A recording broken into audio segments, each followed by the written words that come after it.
Oh my god. I think the game just, I think it clicked out. Look at how cool she looks. My Queen Kathy Rain. Alright, here.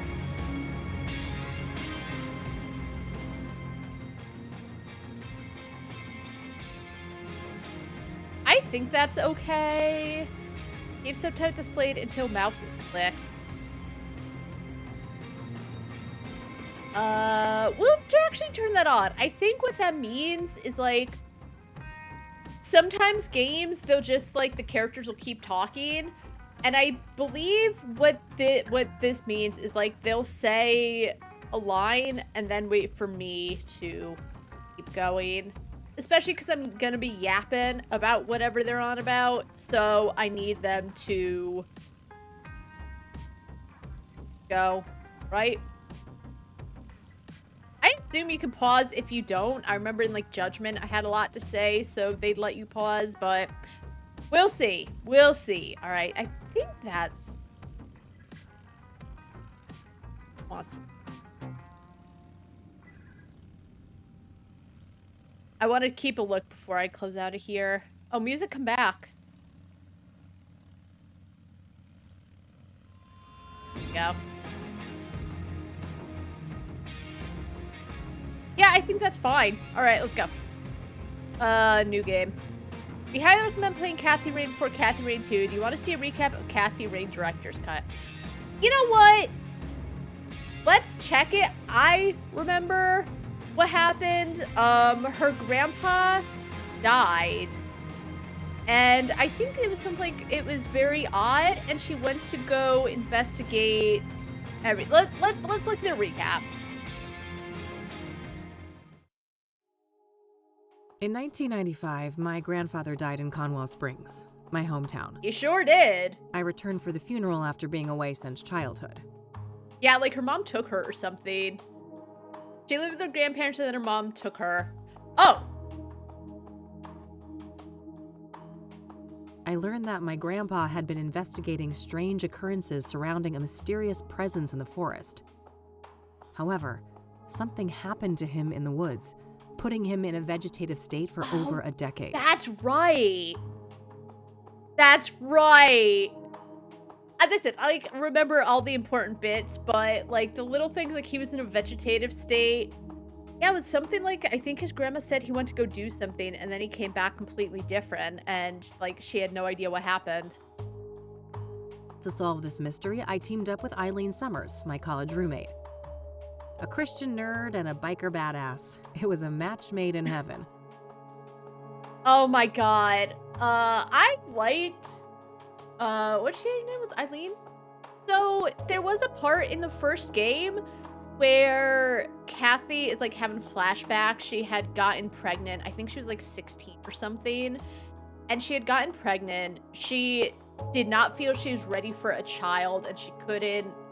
I don't think they quite explained, but basically, like, she didn't want a kid. She didn't feel like she could care for the kid, or maybe they give you... Either way, she has an abortion because she was just not ready to bring a kid into the world. She didn't have what she needed to raise a child properly. A bunch of reasons. And in the original game, I believe she talked to her roommate about it, and I don't remember how it concluded, but in the director's cut, the roommate basically was like, that goes against everything God teaches us. And she was kind of putting Kathy down about it. Like, Kathy is actually opening up and being vulnerable, which is, like, not a state Kathy is generally in. But that was actually part of her development, in my opinion. And just the roommate was just talking about, like, you know, you're a sinner, it's bad, all these things about God. And I was just like, okay, like, if that's how you feel, fine. But Kathy is opening up and you're putting her down. She didn't ask. And also, Kathy never struck me as being, like, overly religious. So for Eileen to be like, you're bad in the eyes of God is just so, like, okay. And, you know? What's your point?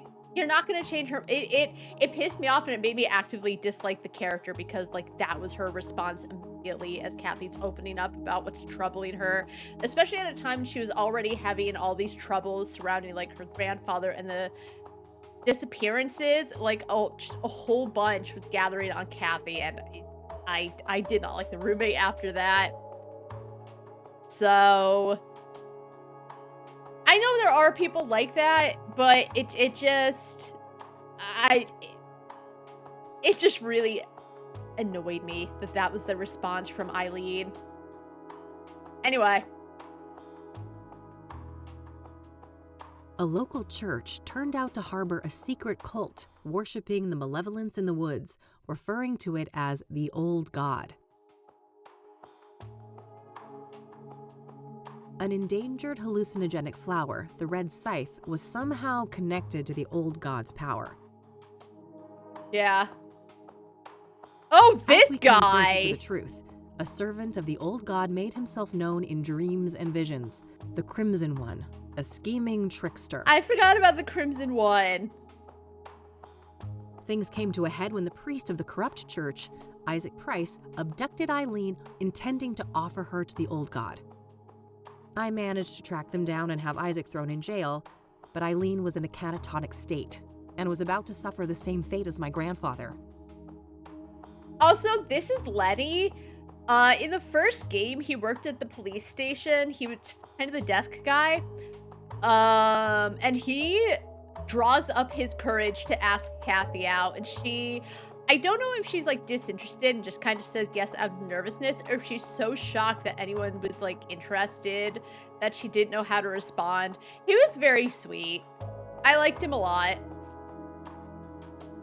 I continued alone and found my way into a great field of red scythes in the depths of the forest.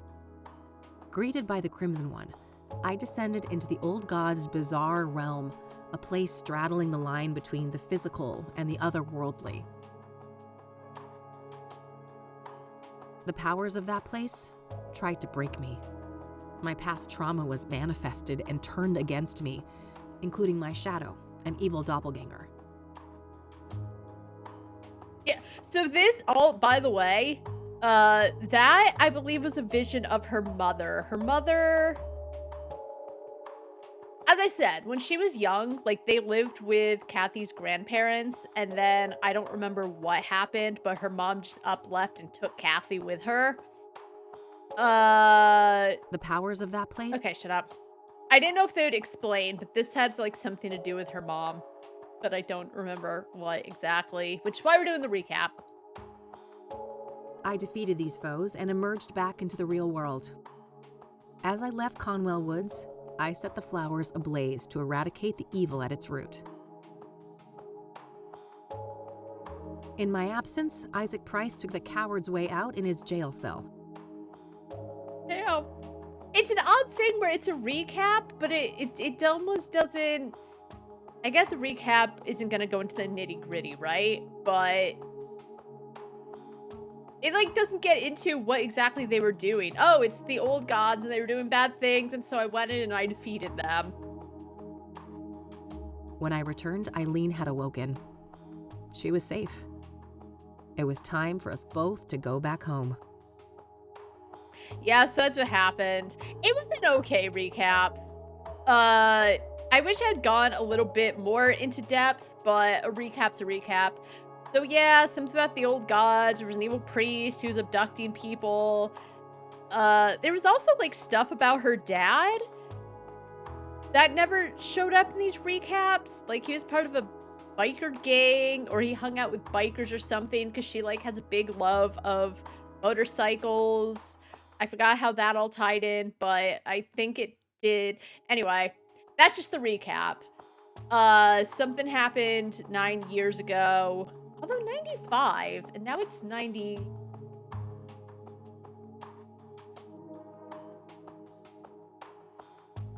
They say it's like years. I don't know. Anyway, let's just start the game. She solved a really big crime, and then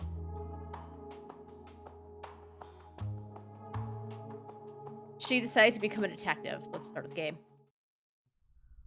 This game is intended for mature audiences and contains graphic depictions of horror, explicit violence, suicide, and other disturbing imagery. Viewer discretion is advised. Press any key or mouse button to proceed. All right. Thank you for letting me read through it, by the way, devs. Oh, she looks great. May 20th, 1998, day 1.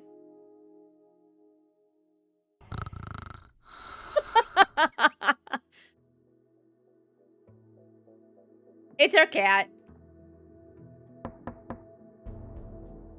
We're closed. For fuck's sake. He means business. And I think I read too that like she was broke and could barely pay rent. So yeah, girl, you might want to take this.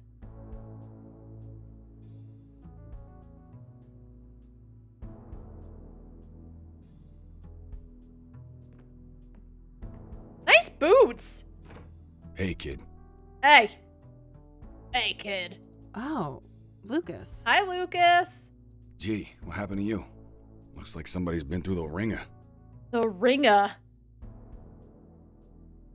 We might have a certified New Yorker here. You should mind your own business, old man, before I bring up your ex-wife.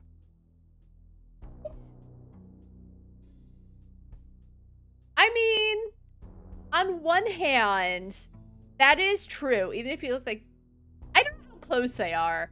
Like... Oh gosh, what was it? Someone came into the stream once, and they were like, oh, you look...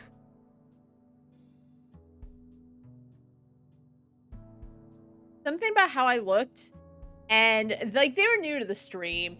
So I don't think, if I went into a stream, I wouldn't comment on how someone looked, even if they like looked exhausted and terrible. I just think it's something that if you're not close to someone not worth noting, it's a weird thing. But I don't know. I feel like I'm gonna bring up your ex-wife. Okay. Kathy, calm down. But to be in her defense, though, I think she looks fine. If they wanted to like make her portrait where she does look absolutely abysmal, maybe I could like kind of be like, okay, he has a point. She looks fine to me. She looks older because, as I said, I think the little thing they do say 9 years has passed. She definitely reminds me more of her grandmother now. Her grandmother was such a refined looking lady, and Kathy is such a fine wine in my opinion. I believe, I don't know how old she is. She was in her young 20s in the first game. So if it has been 9 years, but as I said, I don't know. She'd probably be like 30. She looks great. Hey now, I'm just looking out for a former student of mine. You're always my business. Oh, I mean, if you're like just visiting and one of the first things you say is you look like you've been through the ringer before even saying hi, how you doing?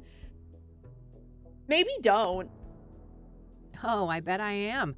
That's the only way a has-been like you could ever stay relevant. Who is this guy? He's like... I assume that there's something not good that happened. Because, like, as I said, this is kind of how she was talking to everyone at the beginning of Kathy Reign 1, where she was just kind of sassing them, being a bit rude, or just, like, starting shit for whatever reason. But she kind of grew past that a bit. Like, she still has her edge and stuff, but just she wasn't just starting shit. She had more important things to... Oof. Just starting out strong. Ha! Yeah, that must be it. Now, you gonna invite me in and just let me stand here like an asshole? Fine, come in then. You want some coffee? Yeah, I got enough, old sis, thank you very much. That brew you make is rancid. All right, dude, chill out. Like, he has ulcers, fine, but shut up. I'm sorry you hate weak coffee. See, I imagine Kathy Reign makes delicious strong coffee. Oh, I did that on purpose. Oh. I wanted to do detective work, not dumb chores like some airbrained secretary. Okay, well, Listen. Why you gotta shit on secretaries? Feigning incompetence, huh? Clever move. I guess so. I just wish that shrewdness of mine could make me some money. Oh, yeah. People do be hating strong women, so... I mean, to be fair, she was really coming off... She was coming off swinging. With this guy. There's my segue. Did you hear the news on the Soothsayer? Did you hear the news on the Soothsayer? I love his voice. I never took you for a sucker, Lucas. This is Cassidy. There's no way that reward is legit. I know who Cassidy is. You're wrong. Mayor Adams is different. He's the real deal. And you know this how exactly? Well, because it just so happens that I was hired to find dirt on the guy. I got nada. Zip. He's a total Boy Scout. Is he? Whatever. We're still talking about a serial killer. Do I look suicidal to you? Kinda. You passed out at noon, stinking of booze. Oh. And that eviction notice hanging over your head isn't doing you any favors. I see. So that's what I mean. So she has a hangover. She's clearly been drinking if she's stinking of booze, but the portrait still makes her look okay. But with that description, she probably doesn't. It's one of those things where if they're going to visually comment on someone's looks, but then describe that it sounds like they do look through the ringer, I wish the game would show that off. Know what I mean? I played a visual novel on a Steam Next Fest, and the character talks about she looks like shit, but like in her reflection, she looked completely fine and great. And I had said it's really hard to like take it seriously when a character looks absolutely fine. So things aren't looking up for Kathy Rain. That's none of your concern. I'm handling it. I just need a goddamn case. A normal case. Free of homicidal maniacs. Don't know what to tell you, kid. Things are looking kind of dry on that front, you dig? Oh, God. Please don't try to sound hip, Lucas. Your Dick Tracy imitation is cringeworthy enough. Cringeworthy! Holy shit! Stop talking like that. Were people saying cringe? So the thing is, this is set in the 90s. I don't know if cringeworthy was kind of a phrase that was used back then. It's like looking at it through a lens of now where cringeworthy... I don't think people use it as much as they probably did like 5 years ago, but I do see it now and then. But I don't think people were using the term cringeworthy in the 90s. I say I don't think. As I said, I would have been like pretty young. Not pretty young, but you know, I would have been in the single digits. I would have been a child. But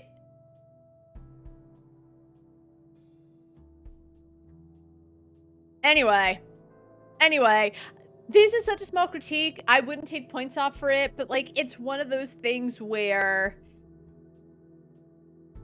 there's just like modern terminology that just either wasn't used back then. Shut up, Kathy. I suppose you could always pawn off that bike of yours. Buy you another month or two. He's gonna punch it. She won't, but like she's not pawning off that bike. I think it was her dad's bike. Oh, get him, kitty. Tell him, Mildred. Lose the Catmobile? I'd rather chop off my left tit. Yeah. I may be a has-been, but I'm fairly sure that self-mutilation won't do you much good. A couple $100K, on the other hand. Oh, there's something really awkward about the way they're interacting. Like she was serious. She would rather just lop off a breast than lose her beloved motorcycle, but she wouldn't really, dude. I love money just as much as the next girl, but I mean, this isn't just a long shot. It's about as likely as Mildred turning vegan and taking up juggling. Come on, one more case, for old time's sake. 50-50 split. How could anyone beat my rugged charm and your youthful vigor?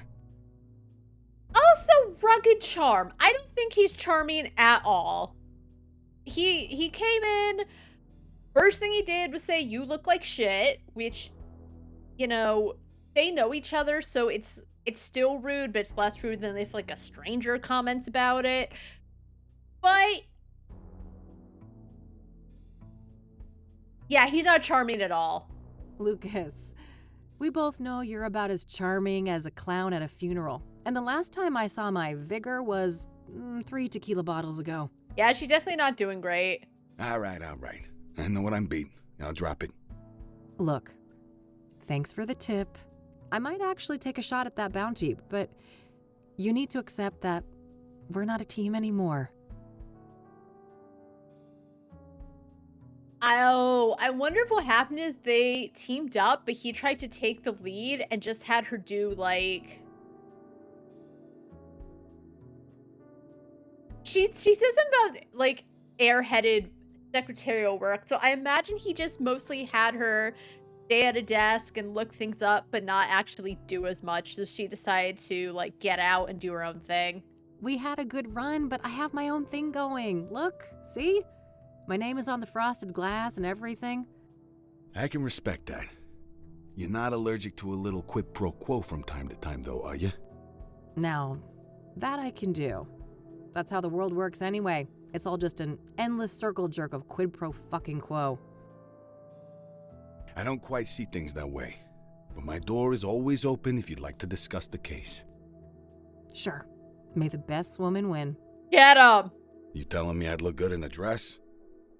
Later, kid. He wouldn't. He would look god-awful. Worse than he already does. I still don't see the rugged charm, but now that I think of it, I'm sure there are people like, oh, he's so rugged, and he's such an older gentleman, and he's so knowing. But he's very uncharming. You'd look like shit in a dress. I already forgot your name, but you wouldn't look good. Bye, Lucas. Lucas.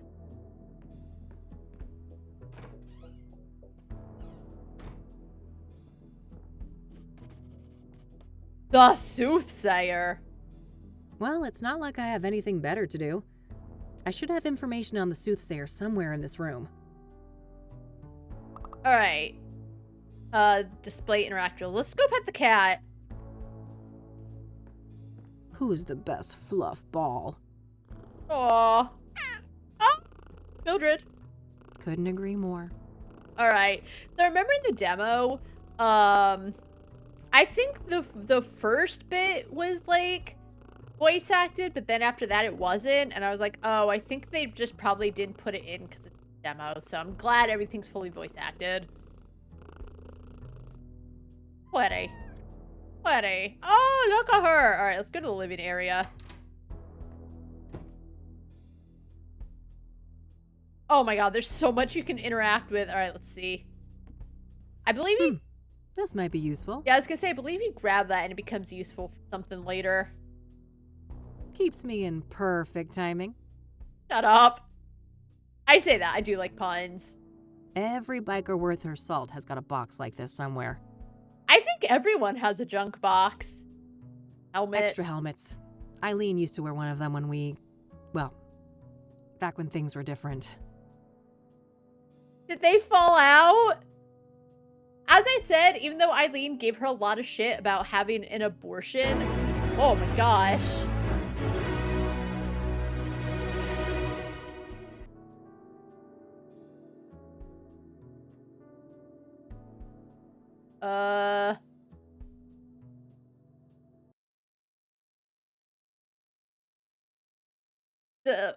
Okay.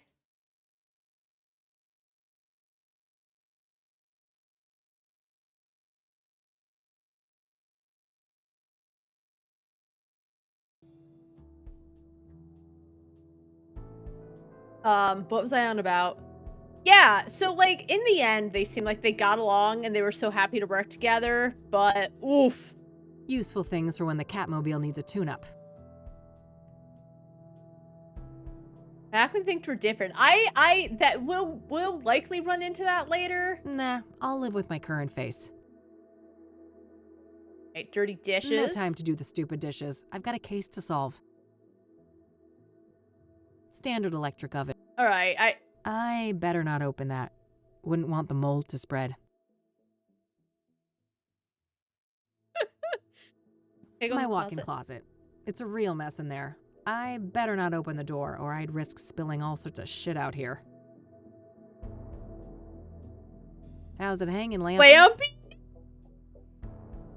Oh, cryptic chaos. Can't wait till they're back in town. Is this? Oh, God. I better put that away later, for Mildred's sake.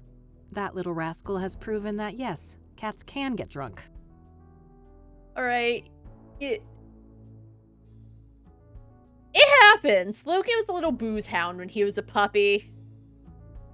I wish, but if I don't shape up and get some work done, I'm gonna end up sleeping somewhere way less comfy. All right. Kathy will automatically go to bed when you have completed all daily tasks. Okay. Mirror. Uh-oh. That's quite a tequila face you got there, Kathy. Okay, so that's what I'm saying, is that Kathy looks fine in my opinion. Maybe she has tequila face, but like I'm not seeing it. I just wish that like for the day, I imagine when she works on the case, she kind of like puts all her booze in behind to focus. I'm just not seeing her looking hungover and miserable. And I know, because I was hungover like once and I didn't look great. I had a 3-hour psychology class, so like I had to get into class and just I didn't look good. I didn't look good. But that's it. So far, it's really bugging me that there's comments about how she's been boozing it up. She smells like alcohol. Just, if it's such a big thing for characters to bring up, I just wish they could have done something. Because she looks fine. Looks fine. If that's her tequila face, I want to know what her sober face is. All right, let's go back. Oh, what's this photo? Hold on. Eileen and me. Before Rain investigation started going downhill. Oh, I wonder if she couldn't pay Eileen, or maybe they got into a fight. We worked great together, didn't we? I wish things didn't have to go the way they did. This is definitely gonna come up later.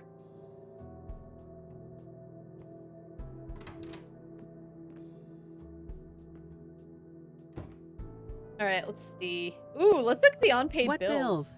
Never saw those. Nope, no siree. Girl.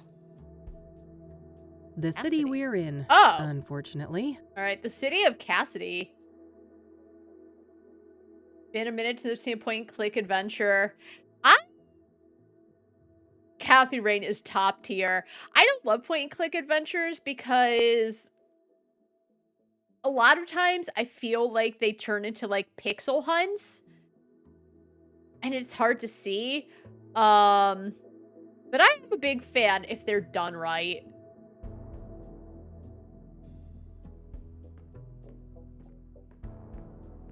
The yellow pages. Handy for looking up people and businesses. Oh, the yellow page. Oh my god. Do they still do the yellow pages? We used to get them. It's just a big tome. I would always look through them. I don't even know why. I think because I wanted to see if we were like in the phone book, but I completely forgot about yellow pages. What a blast from the past. Oh, is that a Maine Coon? Wait, hold on. Let's see. Plotting Hi, world Mildred. domination as usual, Mildred. Oh, see, so I had a Maine Coon, but she was like striped, so I didn't even realize she was a Maine Coon. They're so cute, though. I better get those pets in then. Oh, Mildred. Nothing out there but a brick wall and a bucket load of misery. Ah, all right. Is there anything else to look at? Oh, bottle of tequila. Thanks for the headache, you Mexican jerk.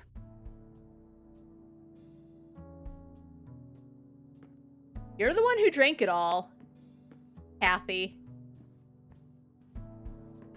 Yeah. Maybe there's something about the killings in these papers. Oh, right. I had to go investigate this. I was getting too busy with, looking at everything. All right. I found a few interesting articles about the most recent murder. All right, let's see. Ah, Deborah Sinclair, the author. Soothsayer targets best-selling author. Cassidy's serial killer hits high-profile victim. At age 49, the one and only Deborah Sinclair was tragically taken from us. She was stabbed to death on May 8th in her iconic cabin. It wasn't a normal cabin. The chilling signature mirror left on the scene made it clear that she'd become yet another Soothsayer victim. We were told by sources in the Cassidy Police Department that there was no sign of a break-in and no items of value were stolen. The cause of death came as no surprise. Acute blood loss caused by sharp force trauma. Is that? I imagine it was. I've heard of blunt force trauma. I just didn't realize that, like, there was also sharp force trauma. The circumstances surrounding the crime are strikingly similar to the original casualty of the Soothsayer, Rose Taylor, also a middle-aged woman stabbed to death in her home. Makes 5 victims in 3 months, and the lack of results in the case is starting to anger the citizens of Cassidy. Get 'em. Mayor Adams gave the following statement on May 11th. I'll be the first to admit that I hope to see swifter progress concerning these killings. Plan to evaluate more radical measures in the coming weeks. The chief of police had no comment. Alright, so the police force can't do anything. So, Kathy Rain, the one-woman detective agency, is going to solve it. Which makes sense, because the same happened in Judgment. Yagami solved it. With the help of his 3 best friends, his partner Kaito, the arcade manager, and a thief. But still. Let's see. Rivera's mural finished. Renowned muralist Julio Rivera's latest masterpiece finally adorns the city center, weaving a visual narrative of resilience, aspiration, and hope. Oh, Final Cassidy mine closed on May 11th. The only remaining active mine in the greater Cassidy area ceased its operations, marking the end of an era. One cannot help but wonder if the city of Gleam will be able to find a new identity and fill the void as most lucrative industry left behind. May 11th, the same time that Mayor Adams released the statement about the serial killings. I don't know if it's a coincidence. I don't think it is. Oh, right. Okay. Soothsayer viciously murders Deborah Wait. Okay, so... Oh, okay. So this is May 13th, and then this is an older one. I missed the date, and I was going to say, if it's May 9th, how are they getting a statement from May 11th? I understand now. Soothsayer viciously murders Deborah Sinclair. The famous writer's life has met an abrupt end. We are devastated to report the 5th victim of the Soothsayer was none other than acclaimed author Deborah Sinclair, one of the most recognized faces of Cassidy. Loyal readers of Sinclair may realize that the previous victim, Jane Doe, was slain on the publication anniversary of Storm Chaser, one of Sinclair's classic novels. A simple coincidence, or do these murders have a deeper connection to the author? The murder occurred in Sinclair's famous writer's retreat near the border of the National Park. The National Park Service, NPS, was first on the site and is currently in control of the crime scene. As the NPS lacks the necessary training and resources to conduct murder investigations, we should expect that the crime scene will soon be handed over to the Soothsayer Task Force at the KPD. For now, the body has been transported to a city morgue, awaiting clearance for a pathological examination. Chief Ranger Samuel Walker had the following statement. We are still establishing all the facts surrounding this crime. Please be patient. We all want to do right by Deborah. Deborah Sinclair was a longtime friend of the Gazette and led a prolific life with more than 30 novels published during her lifetime. Damn! So, I think they said she was 49. Maybe she was on a roll? But, like, 30 novels. I don't know what time she started writing. And, like, not all novels are great, right? But that's a lot in... Because that's still 1 novel a year. but more than, I don't know. Maybe I don't know. I don't know. That seems like a lot, though. On this sad day, we mourn the loss of a cultural icon, and we pray that her death will be the last at the hands of the vile Soothsayer. Okay. All right, I think that's everything I've got on Deborah in here. When I'm ready to leave, I should be able to learn more about the other victims at the library. Thanks for letting me know. I say that, sometimes games will just, you won't know where to go next, so I say that. It's kind of nice. Does that say wild on the back of her coat?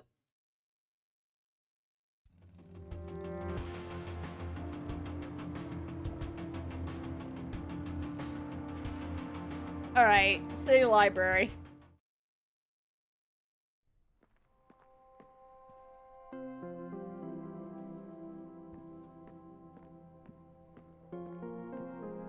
Hello. Hi, I need some help, please. Of course. How can I be of assistance?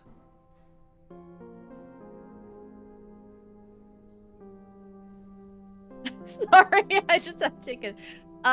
Please tell me about the Soothsayer. I'm looking to find some information on the Soothsayer. Ah. Quite a few people have taken an interest in that case lately. Yeah, I mean, if he's taken 5 victims and people are getting pissy because there's been, like, no progress in the case, I hope that, like, people start vigilante service. That's so. Well, I'm not scared of a little competition. So, you got anything for me? Yes. I would direct you to the microfilm viewer at the end of the hall. We have full scans of all of the major newspapers dating all the way back to the 50s. I really like his voice. There's something I actually really appreciate about the voice that, like, I don't know, some voice actors in indie, I don't know who did any of the voices, to be honest, but I don't know, it's nice to hear. Perfect. I should be able to browse those for some articles about the murders. Indeed. If I may ask, what is your own interest in the case? I'm broke and I'm a detective in a failing business. You probably heard there's a reward, right? I'm a PI, and money is tight, so... Oh, Kathy. Like, it's... We had to, when I was in college, like, one of the final things I had to do is we had to go to, like, an area. It was for graphic designers and people in that business, and you had to have a table, and you had to have, like, prints of all your works, and you talked about something to that effect. It was kind of like a portfolio night. And I was talking to someone who was an old professor of mine, and I, like, mentioned a few things that about like what was happening with my senior project. And I had just kind of mentioned that I had put in a request for some of my stuff to go into, like, my college's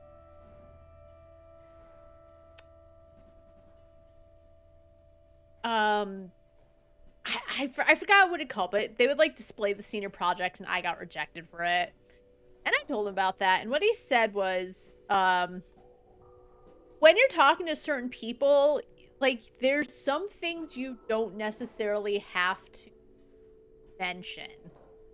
She doesn't have to say money's tight. It kind of, it makes her look a little unprofessional. And he wasn't saying that I was being unprofessional, but he was making a point that, like, yes, that might happen, and that sucks, and blah, blah, blah, blah, blah, but you don't need to mention everything. And I took it, I didn't take it personally, because I actually knew what he was saying, but, like, that kind of thing is stuck with me. She doesn't have to say that. That makes it sound a little like she's in it for the money, which I know she's not. Like, she's in it for the money, but I believe she also does truly care about the case and will want to get to the heart of it. But that's a bad look for her to say it like that. I see. I suppose we each have our own ways to make a living. Why does he say it like that? He seems a little suspect. There's something that I don't trust about this man. Maybe it's like, I don't know if it's how he looks. He's very distinct. He kind of has an intense look to him. I don't know. I don't like the way he says that. All right, Deborah Sinclair. What do you know about Deborah Sinclair? Quite a bit. Do you have a more specific line of inquiry? What do you know about the murder? What do you know about the murder? I believe she was killed at her writer's retreat, stabbed to death. The police say the MO was similar to the other victims, with the shattered mirror and all that. Where's this writer's retreat located exactly? There's an area called Bear Creek, just on the border of the national park. Sinclair owned a small cabin there. All right, got it. That's so odd that, like, anyone can tell where this super famous writer lives, because I feel like it would be more hush-hush than that. That's a decent drive, so I think I'll head out there tomorrow. Okay. Yeah, so in the demo, they just kind of start you off where you go to the creek immediately. I imagine that's actually what happens, is once she sleeps for the night, we'll start off where the demo starts off. What kind of book did Deborah write? What kind of books did Deborah write? She dabbled in many different genres over the years, but her main bulk of work could probably be defined as horror, mystery, or a combination of the two.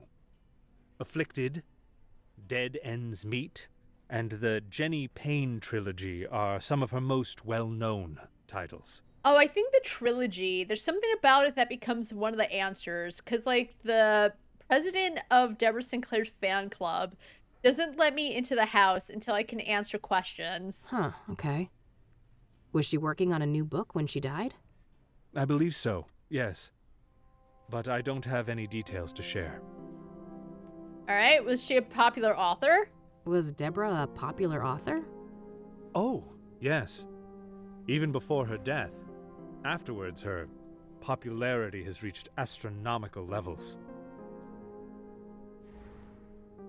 I wonder why. I wonder if it's because people later like, oh, she was a famous writer. Maybe she got killed because she was too good. And then, like, that kind of got more people looking into it. I can imagine. Borrowing one of her books now is out of the question, right? Oh, for sure. Correct. 6 months wait minimum. When Twilight came out, like, you could not keep copies at the local library. They were all out. Even, like, when they display books on the top of the shelves, those were out. No Twilight. Because I wanted to read the series, because I think I just wanted to know, like, what made them so popular. My mom just ended up buying me the whole series, and you know, I couldn't say I loved the series, but I got it. It was just like, you could just like start reading it, and there was good to it.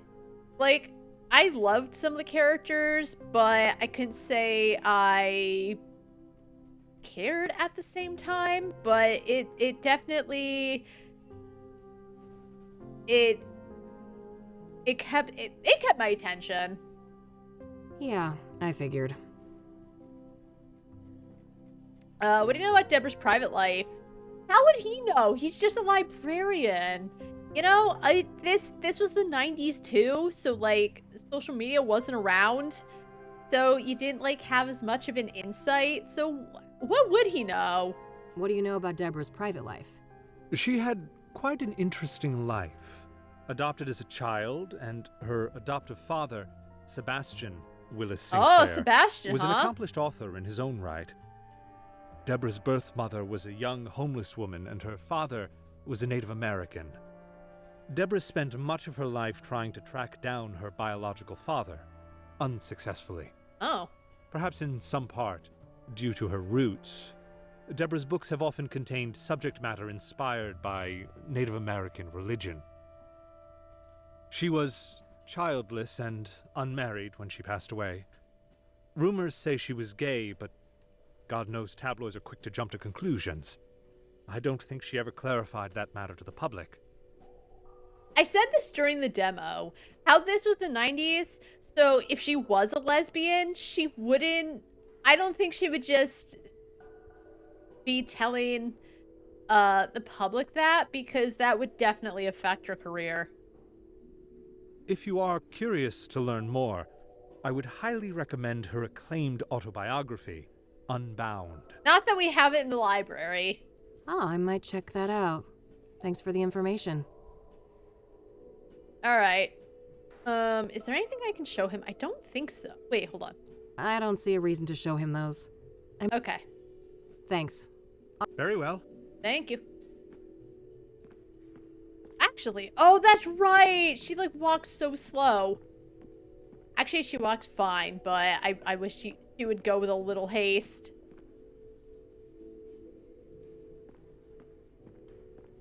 Alright, hold on. I want to check something. Let's just save. Save. Hold on.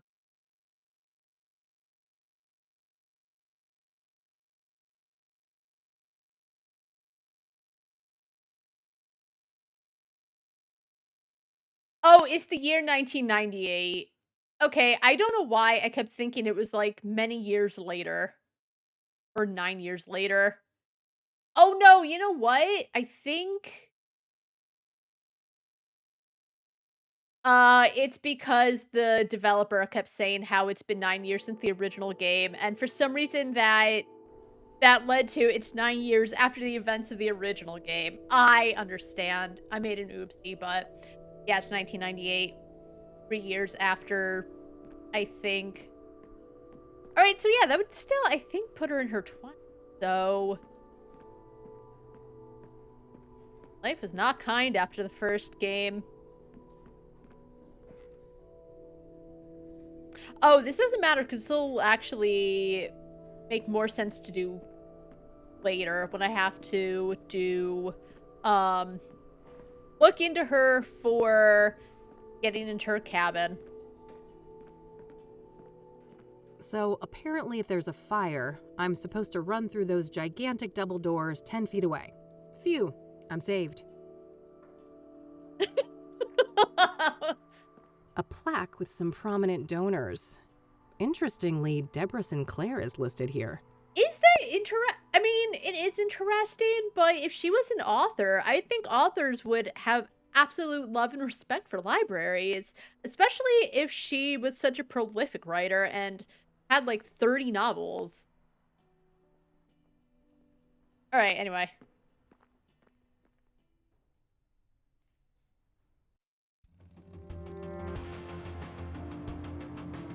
Not yet.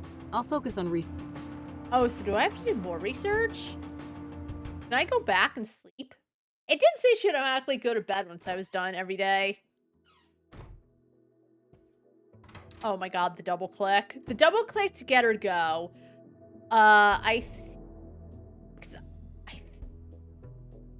It might have been, I don't remember the name of it. I hated the game because I hated the main character, but I remember I played a demo for a point and click.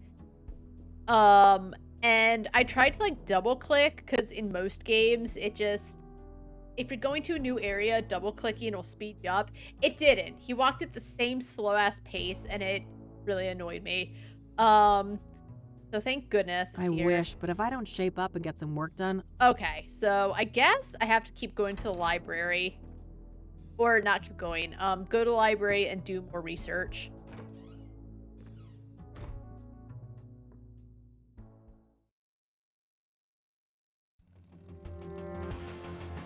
Alright, librarian, I'm back. Hey, man. Alright, let's see. A stun gun. I call her Judy, the most stunning lady this side of the Mississippi. She's my electric go-to gal when things get rough. Oh, nice. Alright, research this. I should be able to learn more about this. Okay. Yep.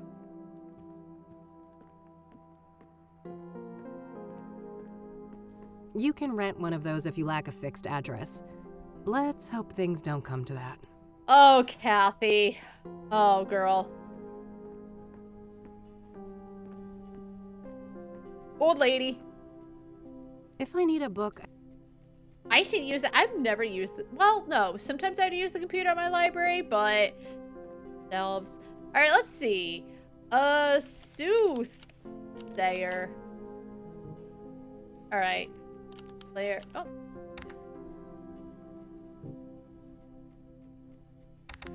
Or author.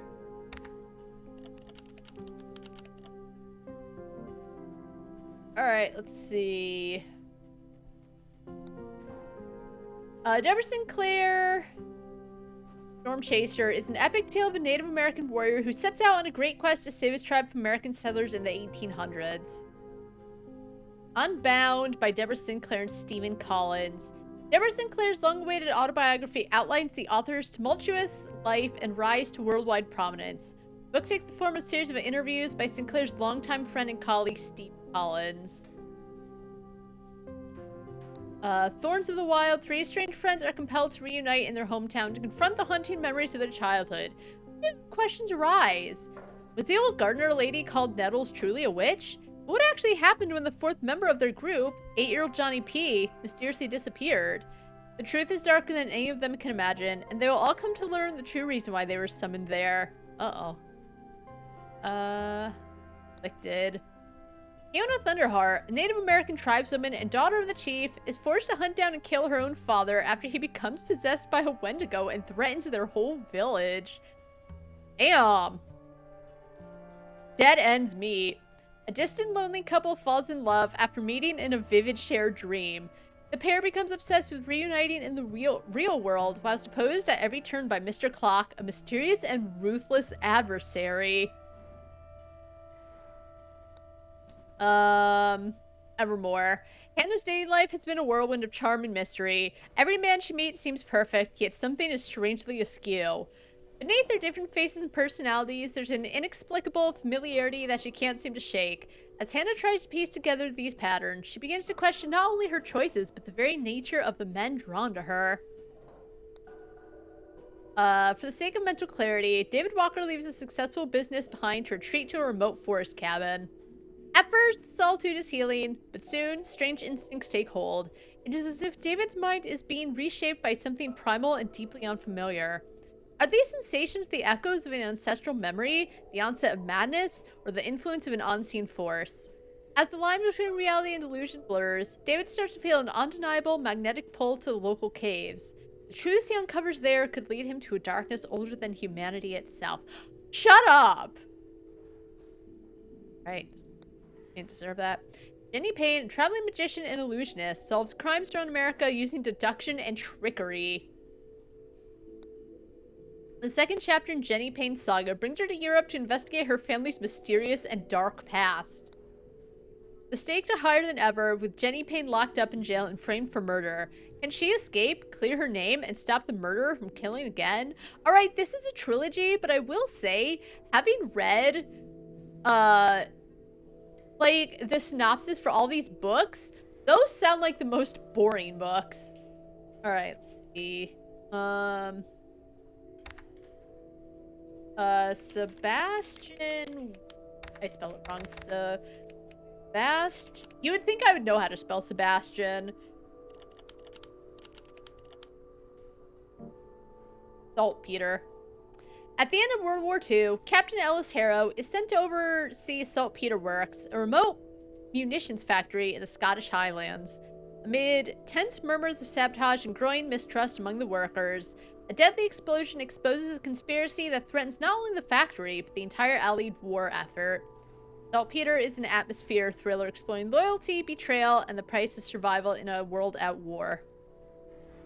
It's a very old prequel to Saltburn. All in. The Mauve Affair. Stephen Collins' award-winning depiction of a botched bank robbery told by a group of unreliable narrators. In this captivating story about a bank robber, a nurse held hostage, a journalist, and a hostage negotiator, Collins masterfully weaves his twists and turns, always keeping the reader at the edge of their seat. Though never officially confirmed, the Mauve affair has been rumored to contain ghostwritten chapters by several other authors. Would a library say this? Would it just have the basic information about the book? Because I feel like that little bit there would not be written in a book. That would look really bad for the book.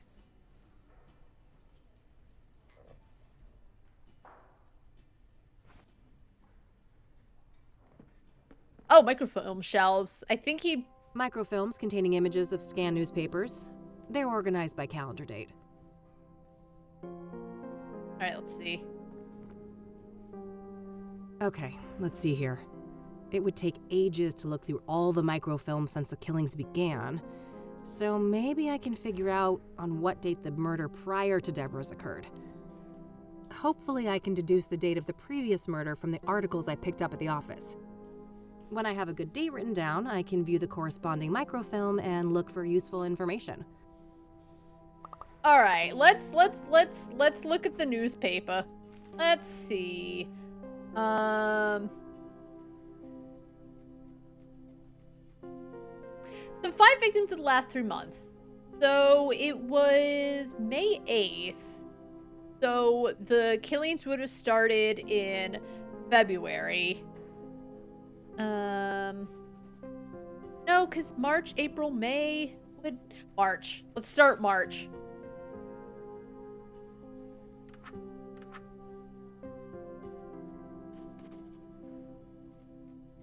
All right, I've got a date written down. I can use that to find the corresponding microfilm.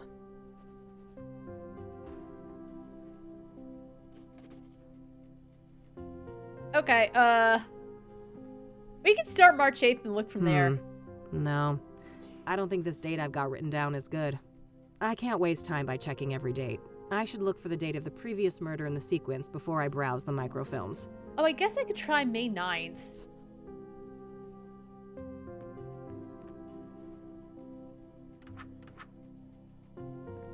Oh, yeah. Because that would have been... Looks like there are no microfilms at all for the month of May. I guess that makes sense, it's the current month, and they probably scan the papers on a monthly rolling basis. Well, not a biggie. I already checked the more recent papers back in the office for Soothsayer coverage, so I should focus on the earlier months here. I'm gonna be stuck here for hours. Alright, hold on. What did it say? 5th victim...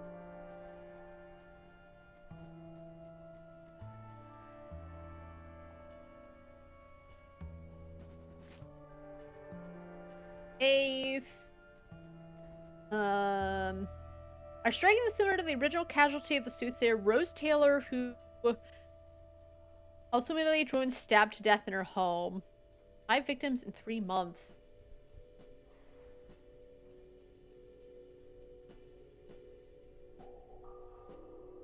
I like how it says Deborah in big words.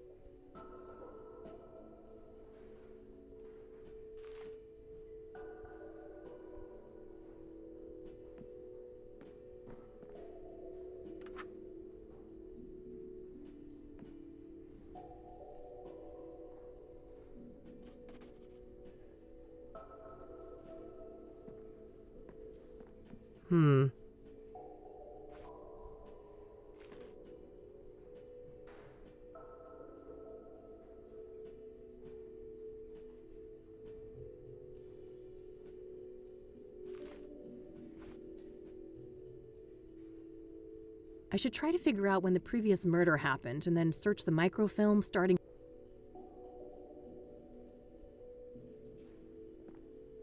I wonder if I can ask the librarian about it. Because all it says is the murder is similar to Rose Taylor's murder.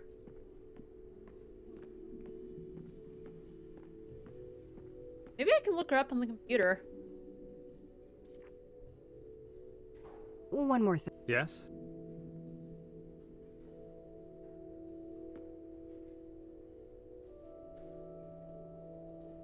I don't see a reason to show him... Thanks. Very well. A bunch of magazines.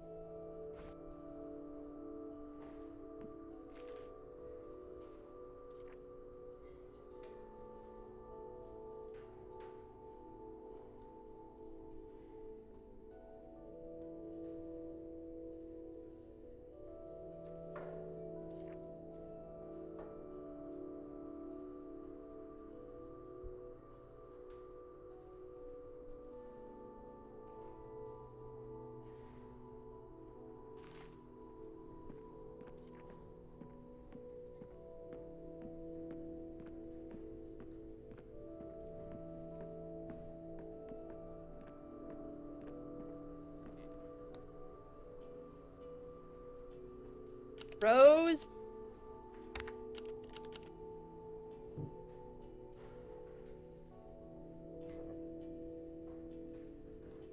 Don't help me.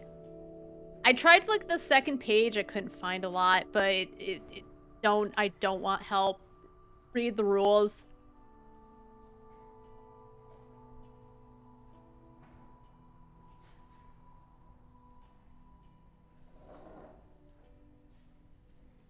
Selling the publication. Ah. Okay. Oh.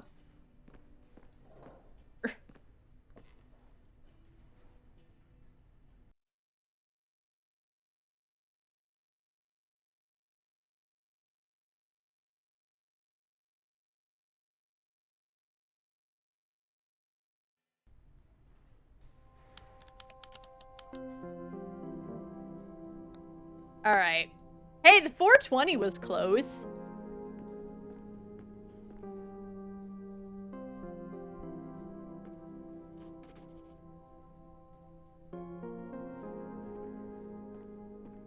Yeah, this date should be good. I'll search through a week or so of microfilm, starting from the date I've written down. Hopefully I can find some useful information on the previous victim.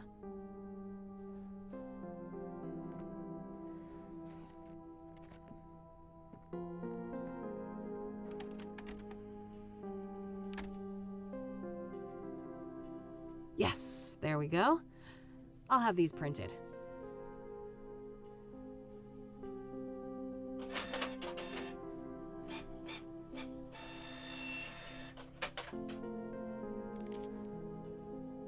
All right, rinse and repeat. I should try to determine the previous microfilm date based on the information in these new pages. Stop making me do detective That way work. I can make my way back from article to article, victim to victim, until I get all the way to the first murder. Let's see here. All right. Soothsayer burns Jane Doe alive. The infamous Soothsayer has cranked up the heat on his killing spree as the latest victim, a young woman in her early 20s, was determined to have been brutally burned alive on Constance Hill. The death occurred on the night of April 25th. Due to the state of the remains, Jane Doe's identity has been difficult to ascertain. Despite indications of dental work on the corpse, there were no matching dental records anywhere in the city, leading police to believe that the woman was not a local. The lack of a struggle could mean that the victim was incapacitated, but the condition of the body gives little clarity on that matter. Picking a public site like this was a risky proposition for the Soothsayer, but he may have banked on the fact that distant witnesses would assume that the fire came from the nearby fire pit. Mayor Adams offered this comment. As unpleasant as it is, I must ask you to be patient. Let Ed, Cassidy Chief of Police Edgar Mitchell Brown, and his team do their job. KPD has my full confidence in this matter, and City Hall stands vigilant to assist in any way we can. For extensive coverage of the previous victim, Deacon Townsend, see issue 842. Soothsayer strikes again. Task force established. Edgar Mitchell Brown on April 26th. The Soothsayer has claimed a fourth victim, an unidentified woman estimated to have been 18 years old. Her charred remains were found on the outskirts of Cassidy near the overlook at Constance Hill. The cause of death is yet to be determined. The Soothsayer victims do not seem to share any obvious similarities in terms of gender, age, occupation, or social class, and the killing methods, locations, and disposal of the bodies are all different.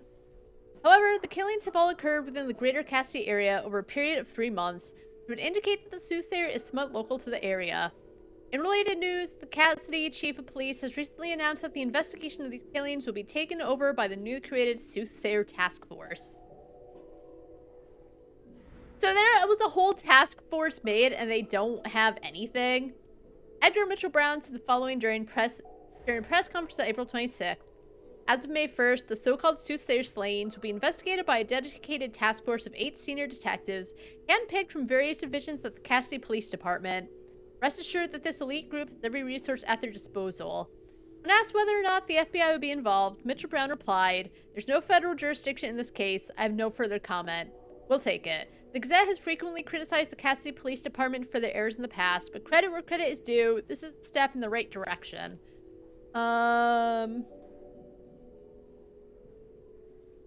Issue 842. So this was issue 845. So how do I find issue 8?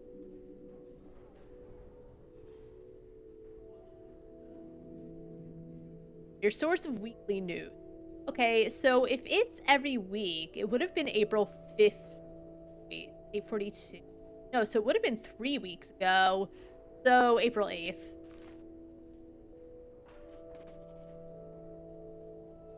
I know where Constance Hill is, but that's a fair distance from the city.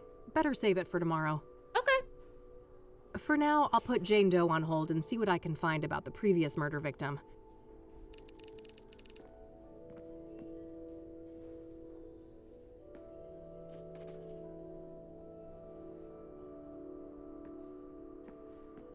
Yes, this should be the right date. Let's see here. All right, that wasn't as difficult. And I figured out for myself and Okay, let's have a look. And no nosy first chatters that don't read the rules. I'll say it. I usually say I don't talk about it because once someone's gone, they're gone, but like, read the fucking rules.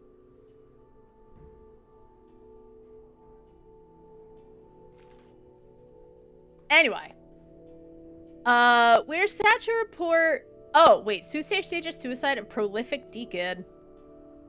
We're sad to report that the third member of our community has been taken out by the so-called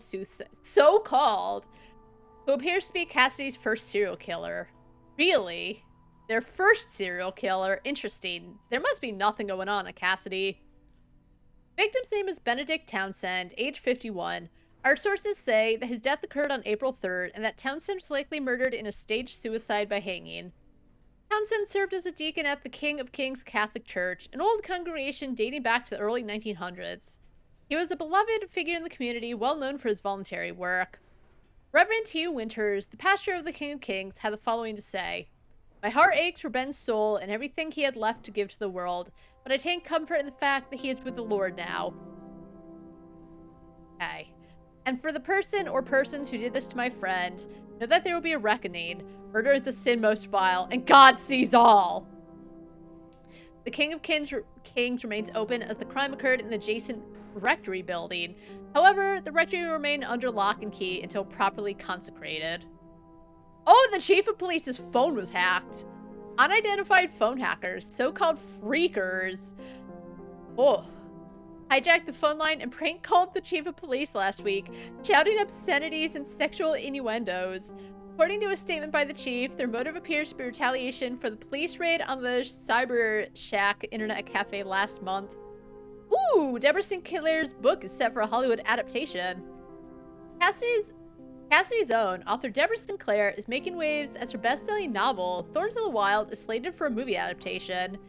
Sinclair made the following statement: "It's about time. Hollywood hasn't been quick to recognize the cinematic potential of my work, and I sincerely hope this marks the beginning of a great collaboration. My fans out there, rest assured that I will retain full creative control. I won't let anyone ruin my babies." Alright, let's see. Soothsayer linked to 3 murders. Serial killer on the loose? 3 killings in 2 months connected by foreboding signature.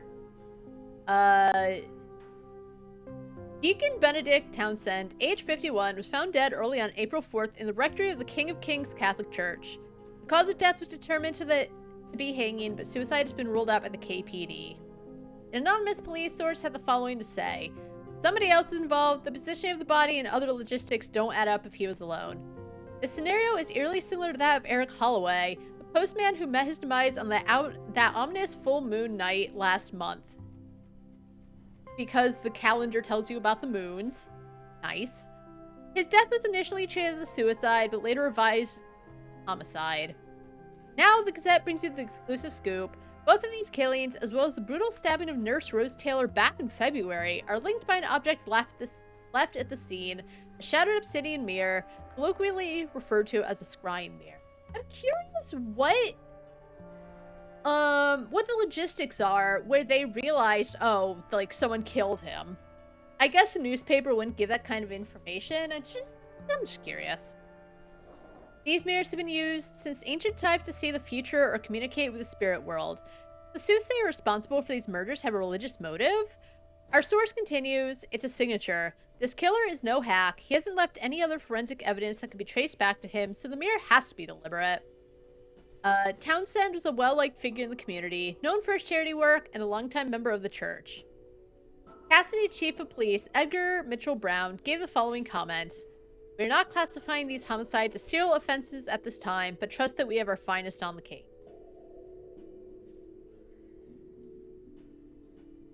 We urge our readers to demand that Mitchell Brown recognizes that the citizens of Cassidy have been cursed with our first serial killer in recorded history.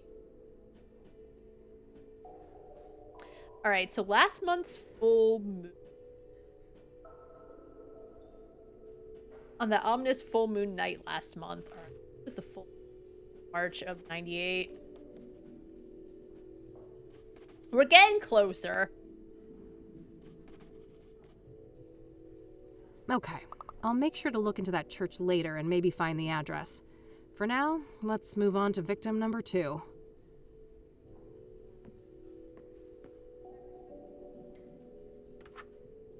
Oh, the full moon was the day after my 7th birthday. Nice. Important day. My birthday. And I know exactly where I would have had my birthday party. I'm on the right track with this date, but I think I've got the full moon and the new moon confused. Oh. Okay, hold on. Ah. Okay, so 2 weeks before my birthday.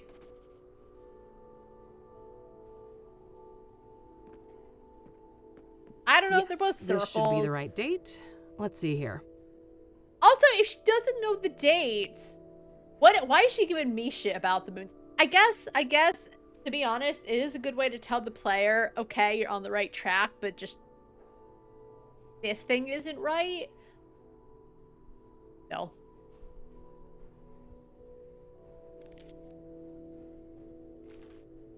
Oh, he looks so friendly. Wait, what's this? Oh, the deacon. Okay, Eric. Initially reported as a suicide, the death of Eric Holloway on March 12th has been officially reclassified by KPD as a homicide. Since this public death occurred, multiple reliable witnesses have come forward claiming that the victim was pushed off the roof of the building at 4 Verdant Street. However, there are no detailed descriptions of the perpetrator, likely due to limited illumination of the roof area at night.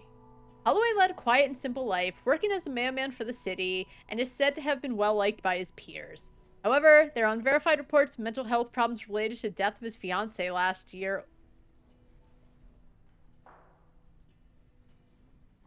Unverified reports, but the truth is, if his fiancée had died, it's going to fuck with him.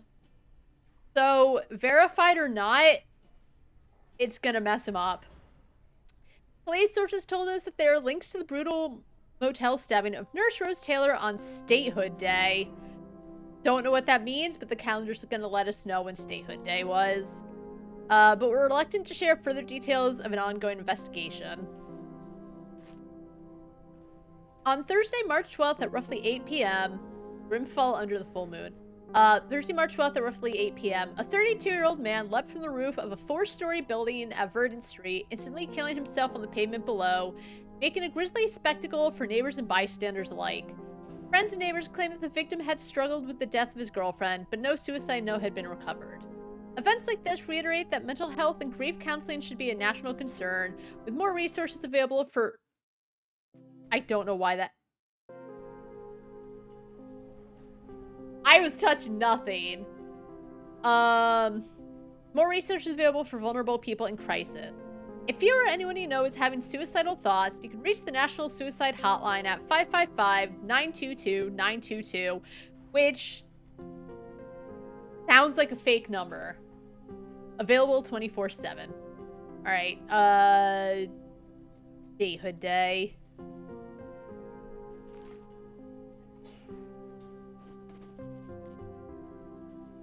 Eric's address isn't too far away, but I should learn all I can here before I visit any of the crime scenes. Coming up last, the very first victim of the Soothsayer. Woohoo! Alright, Statehood Day.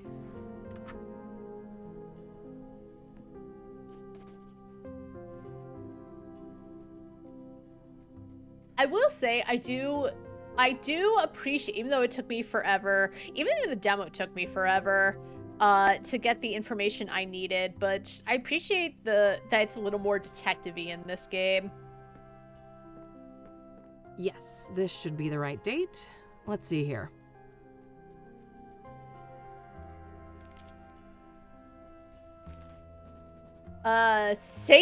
Satanist?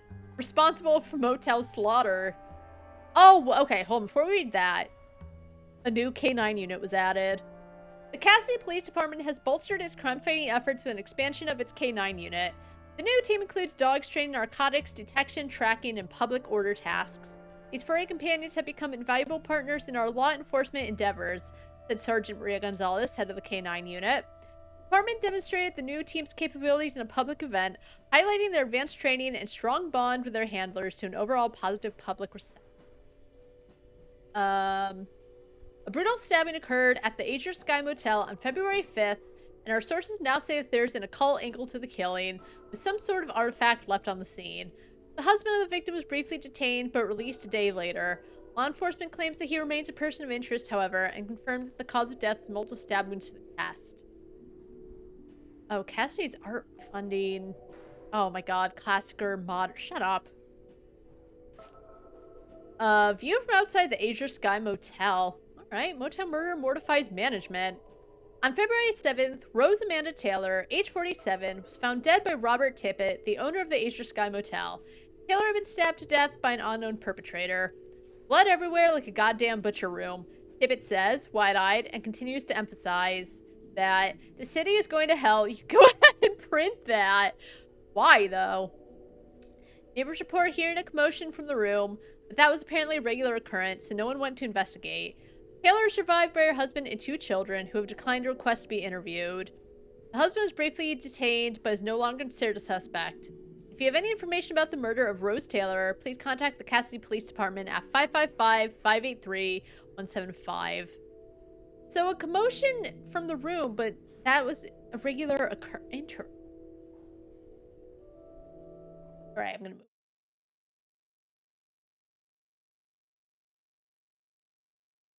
Most important. Alright.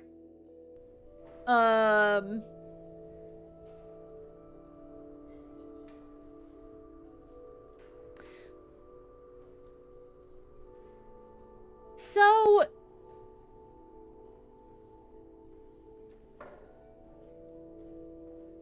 is it a house? So I don't know if it's like there's always, I don't know if Taylor stays there all the time.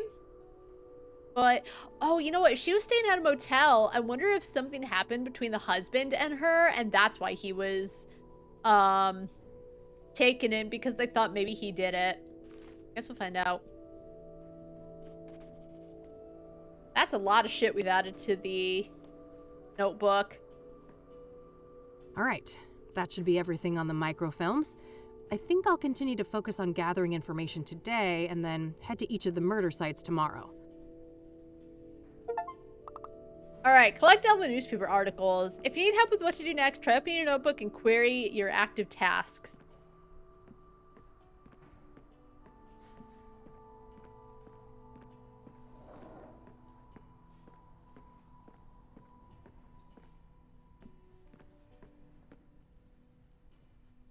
One more thing. Yes? Alright, let's go down the list. What do you know about Jane Doe, the 4th Soothsayer victim? Apart from Deborah Sinclair, I can't offer much insight on the Soothsayer victims. What do you know about scrying mirrors? Not much, unfortunately. They're not within my area of expertise. Do you know anything about the King of Kings Catholic Church? I'm not familiar with that church, sorry. What do you know? Are you familiar with the Azure Sky Motel? I'm afraid not.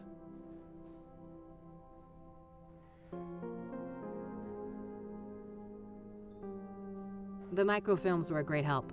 I got these nice prints out of them. Oh, that's good. I'm glad you found them useful. Thanks. Very well.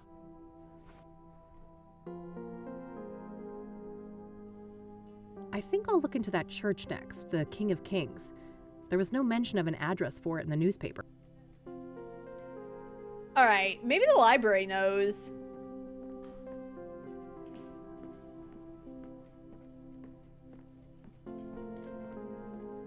I know it's about books, but... Oh wait, the yellow pages! The yellow pages, hold on. I just remembered. I just remembered, like, because I went off about how nostalgic the yellow pages were.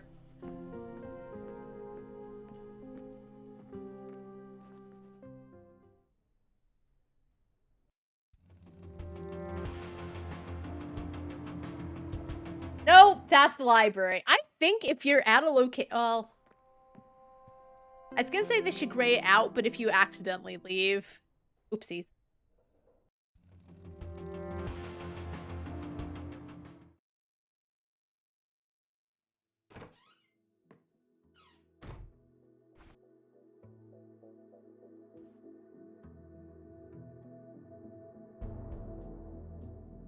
That doesn't make...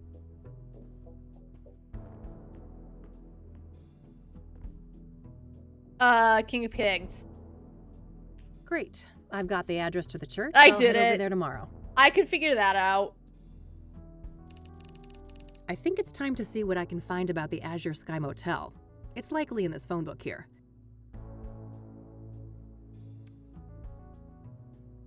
Got the number. I'll call first and see if a visit makes sense. God knows I have to be careful with those last drops of gas left in the bike. Oh, Kathy, she's... there's so many things they opened up on, is like her and Eileen's, like friendship broke down. Figure out why.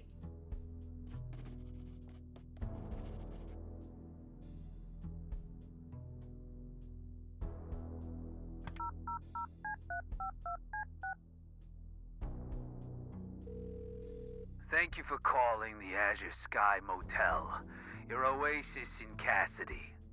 How may I help you? Whoever answered the phone, I don't like the sound of his voice. Hi there. This is Kathy Rain from Rain Investigations. I have some questions. All right, then. Is this the same voice as the guy, as Lucas? Not that all New Yorkers sound the same, but... There's no way they got two super New Yorkers for the cast. So I hear that one of your tenants was murdered back in February? Rose Taylor. No shit. Here I thought the boys in blue ransacked this whole place just for shits and giggles. You don't need to give me sass. I'm just asking. I got nothing to do with those jamokes. Like, and ransack the place. They were looking for clues. That happens more often than you'd think. Come on, man. Help a girl out. Sorry for the attitude, but you know you're the umpteenth person to ask about that, right? Okay, but, like, if it's a place of interest, sure, it might be annoying, but that has nothing to do with Kathy, me. So, like, giving me attitude because it's annoying him when I'm just asking a question, or even he said, like, I've already told, like, other, you know, just... Okay, well, I'm glad he apologized, but...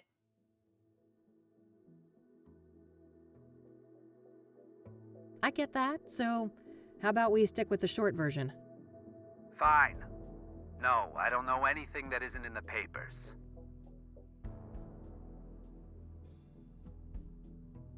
No, you can't see the room. It's rented out.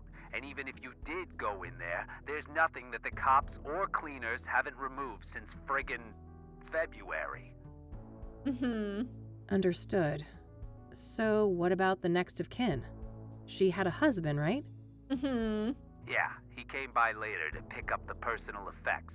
I just met the guy for a few minutes. Did you catch his name? I did, but I don't think he'd appreciate me giving out his name to some random lady on the phone. No offense. But I would think that because she did say she's with Rain Investigations. Like, yeah, if it was, let's say, Joe down the street looking for information and he's just a random guy. No, I don't think the husband would want that. But if, like, there's an investigation going down, I'm sure the husband would want to clear it up. I am a bit offended, actually. I'm not some random lady. I'm a licensed private investigator, and a renowned one at that. Ever hear of the Whitmore affair? Oh my god, don't you know who I am? Because the thing is, if her private investigation business is just going down the drain and she's poor, he's not gonna know who she is because people aren't gonna know who that like, she's a famous investigator. I do agree. Like, I did just say she's an investigation service, so that kind of holds a little more weight than I'm some lady calling. That does sound familiar. And also, I like how it's just a phone. Well, that was me. Now, here's a friendly piece of advice. Choose the path of least resistance. Get him! Get him! I can be a much bigger pain in the ass than this Mr. Taylor, believe me. But yeah, he was giving her attitude too, and she just wants to get to the bottom of it. Alright, fine. It's Orson. Orson Taylor. Thanks! That wasn't so hard, was it? Thanks, buddy. Appreciate it. She called a lot of people buddy in the first game.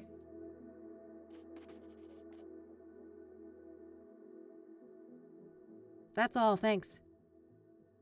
You're welcome. Have a great day now. He just has the voice. Like, if you were watching, let's say Criminal Minds, he sounds like he'd be the guy who did it. All right, Orson Taylor. All right, found the husband's number. Here's hoping he's willing to talk to me. We'll see about that. Woohoo! Back to the phone. There's Mildred licking her lip, licking her paw.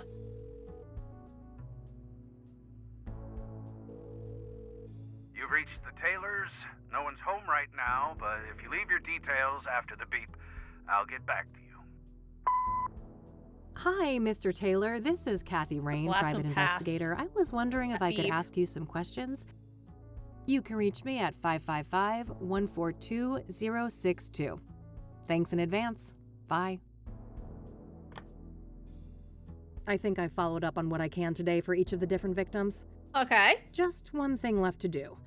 I noticed that the Gazette had the best coverage of the Soothsayer out of all the city papers. Okay. I think it's time to pay a dear old friend a visit.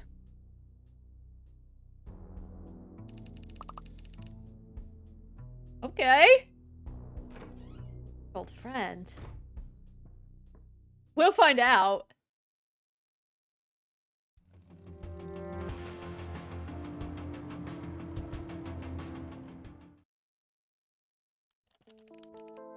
Eileen! All right, here we are. Let's see how E is doing. Like, okay, so Eileen's the only other character that's been, like, talked about, but she said that, like, their friendship kind of broke down as the investigation service ended. Can I look at the family photos? A few family photos. Eileen's got a big Christian family. Man, her brother is a hunk. Wouldn't mind getting some of that. She sat right next to Eileen. How awkward. All right, so I guess things didn't work out with Lenny. Hey, Eileen. And Art. Hey, Art. What's a synonym for Shut up. Hello, sunshine. How's my favorite Christian reporter? Okay, she keeps bringing that up. And yes, that was kind of a big thing of her character. But, like, that doesn't... They've been friends for years now, and that's just...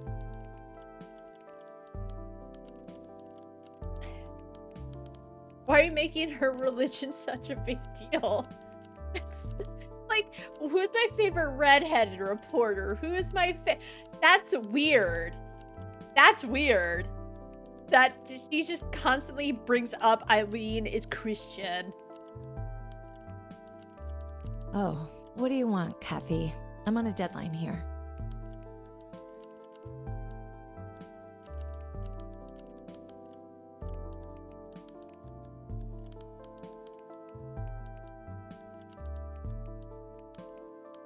Does it feel tense? Whew. No small talk, huh? Can't I check in on a friend?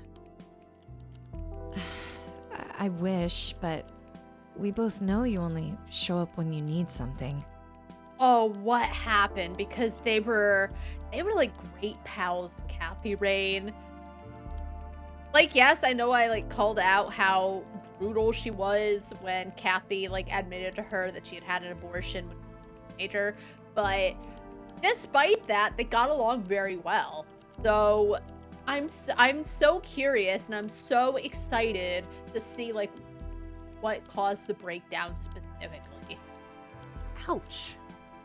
Well, I did have something I wanted to talk to you about. Let's hear it then. Oh, this is good too. Like, when a game does a great job of making the player feel tense, that's good. Okay, Deborah Sinclair. What do you know about Deborah Sinclair? I like her books, but I don't care much for celebrity gossip. I love celebrity. I'll say it. I love gossip. I love celebrity gossip. Awful thing that happened to her, though. What do you know about the woman who was burned alive by the Soothsayer? Oh, nothing. I hope that horrible demon is caught soon. What do you know about Benedict Townsend, the murdered deacon? I don't know anything about that poor man. Hey, you're a Christian. What does a deacon actually do? Has a whole congregation fight for them. And makes for an annoying boss battle if you don't know what you're doing. I don't know either, though. Also, you're a that's such an awkward way of putting it. Again, she just like that's what she's. If she brings up this much, I actually wonder if that was a point of contention in their friendship. It just feels really odd that it comes up so much already. It depends on the denomination, but a deacon belongs to a church and can practically do the same work as a priest, with the exception of sermons and rites. I like how she sounds so down, but the second she's asked to explain about something about church, like, she's all up and at 'em, ready to explain. Interesting. Thanks. Okay. Are you familiar with scrying mirrors? I think so, yeah. You mean the black ones made out of obsidian, right? I guess. Yep. What do you know about them? Not a lot. I know they've been around since ancient times and that they're quite popular in New Age culture today. My friend Meadow is totally into that stuff. I bet she'd tuck your ear off about it. Meadow. What a name. Like, it sounds pretty, but... Oh? Sounds great. Where can I find her? I feel like that's the kind of name that kids make fun of you for. I don't know. Kids can make fun of a lot of things, but it just, I I don't know. It's one of those names that...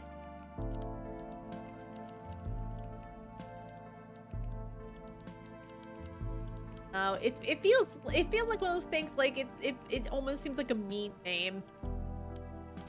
Let me call her tonight and ask first, okay? She can be a bit peculiar about things. All right. Sure, not a problem. Are you familiar with the King of Kings Catholic Church?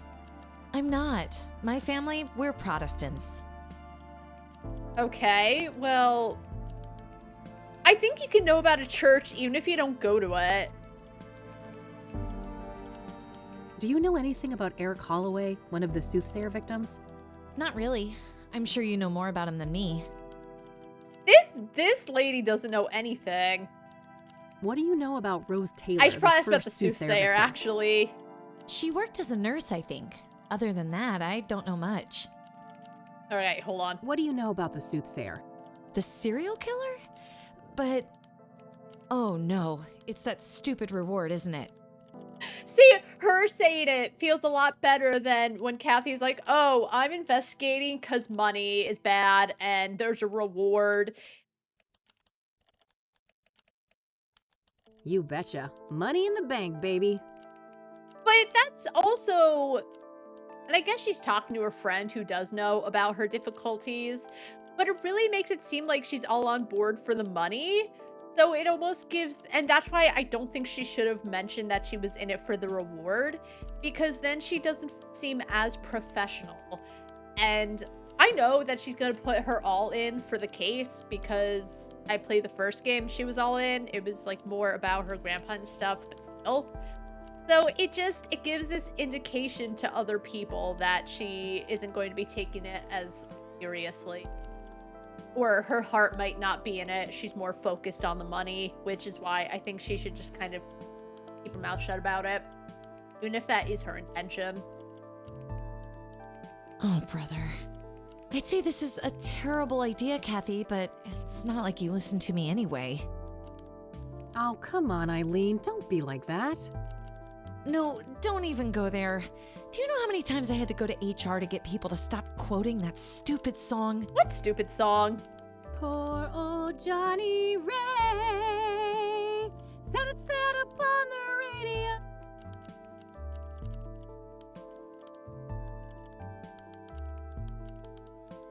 Okay, I was like, what's... I understand now, okay? Art, make her stop. Yo, shut up! You have no taste! Why? It's not a half bad performance. You guys are like peas in a pod. Sorry that they have good taste in music. Ugh, well, now I lost my groove. I hope you're happy. Ecstatic. Are you done wasting my time now? Oh, lighten up, E. Aren't you thrilled about another big case? Teaming up, just like old times? Okay, she didn't agree to team up. She just said she'd answer her questions. She's not thrilled. Have you listened to her voice? Have you noticed what I imagine is her, stiff body language? You can't just pretend nothing happened, Kathy. You fired me, remember? Oh. Also, her hair is so cute. I just really, it's like wave. I was actually just thinking the other day, is like, you don't always get characters with like wavy or curly hair all the time. So it's such a small thing and it's because I have wavy hair, but I love seeing other characters with just, it's such a small thing. Like when characters have freckles, which by the way, she does as well. It's really nice, I suppose. Anyway. Oof. Okay, that explains things. I'll unfire you? Cat. Oh boy. She's trying. But Kathy. Yeah, right. How do you even know you'll get that reward? This is Cassidy we're talking about. Hello, Nuffle. Nuffle? Is that how it's? Hello, Raiders. How are we doing? Thank you so much for that raid, Knufflebot. What's that little badge? Marathon reveal runner. What is that?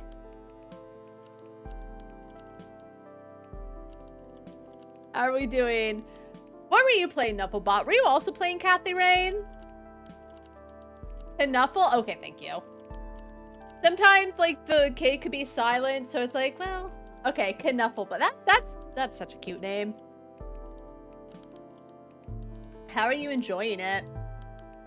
I'm enjoying it supremely. The truly awesome people I see. What's up, buddy? It's so good. When I saw, well, I think I saw the announcement for Kathy Rain 2, but I was so excited when I played the demo during the Steam Next Fest. I haven't watched any trailers. I've kept it silent, but it's so good. There's some things where it's a little like, Kathy, you need to remove your foot from your mouth just a little, but I'm also just in the beginning. But it's great. I love it so much. I was thinking the same thing, but Lucas did his homework. He says this new mayor is the real deal.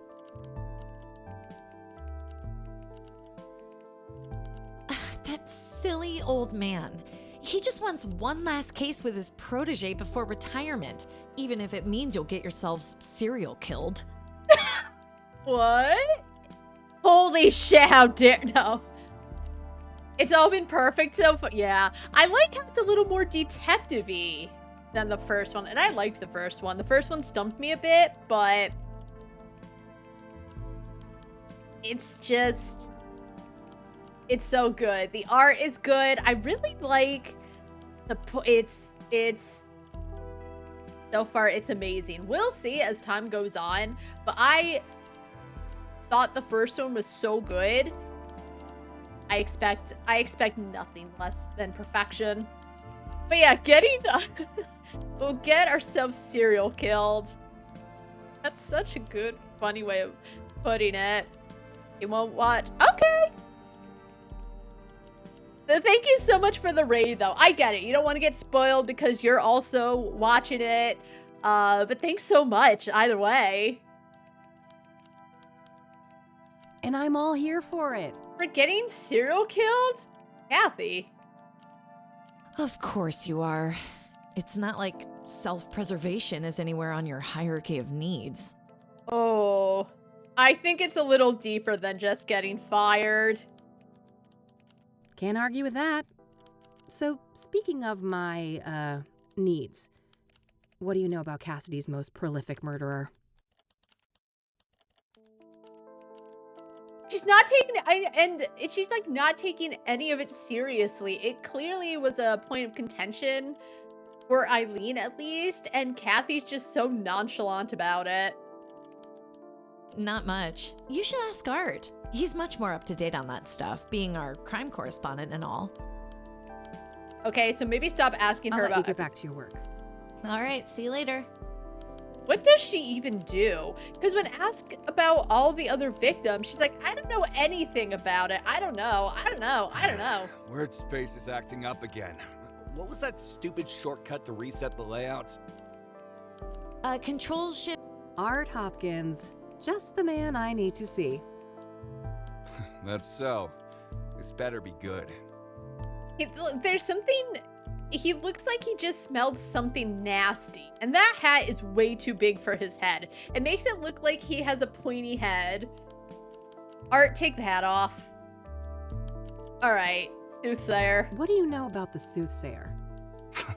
What do I know?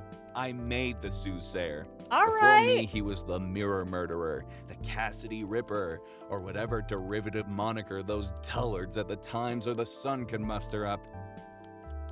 Okay, but what? Oh, the scrying mirrors. I was gonna say, but why do you call him the Soothsayer?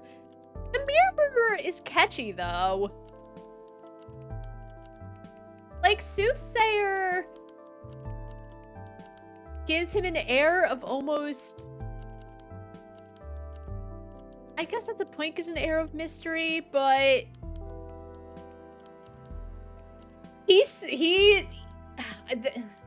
You're so cool and artsy. Just... The way I don't know. He's just said one thing to me, so I'm probably judging him too quickly, but when he says that, it makes him seem like the kind of guy who loves the smell of his own farts. Oh, wow. So, what's your take on the guy? I don't know if that was supposed to be sarcasm. Good on you, Kathy. I could see right through you, Rain. You're a bad apple, and it stinks all the way up here. Finally got a whiff of that reward, huh? We don't know each other. I'm sure he overheard it when I was talking to Eileen. But that's so rude to say to someone you don't know who hasn't done anything. But I'm sure also she's not the only one who's doing it for the reward. I don't know what the reward is, but like...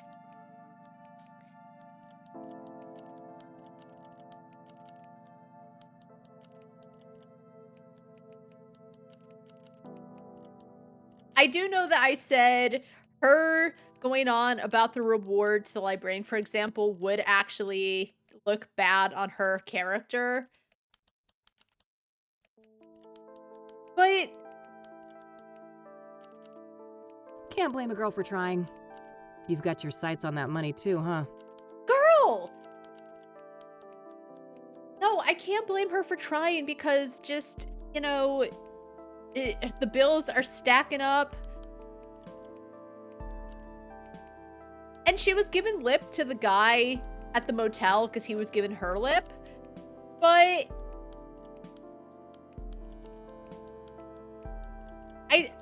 I even said I still think she would try her best to get to the bottom of it, but... If someone said that to me, I would not be so chill about it. Who doesn't? It's 200 fucking grand. I got a juicy new lead, too. Okay, so he's gonna give her shit about wanting the prize money or being able to finally find it, but then he's like, okay, well, I like the thought of money too. Eileen's, I think calling her a bad apple would at least make more sense considering, like, Kathy fired her and Eileen's upset about it, but I don't know this guy. A new lead, huh? I doubt it's that impressive. Nice try. I'm not gonna slip up. Word of advice, go back to your cheaters and insurance frauds and leave the Soothsayer to the big boys. Who is this guy? That he's, like, talking shit to me.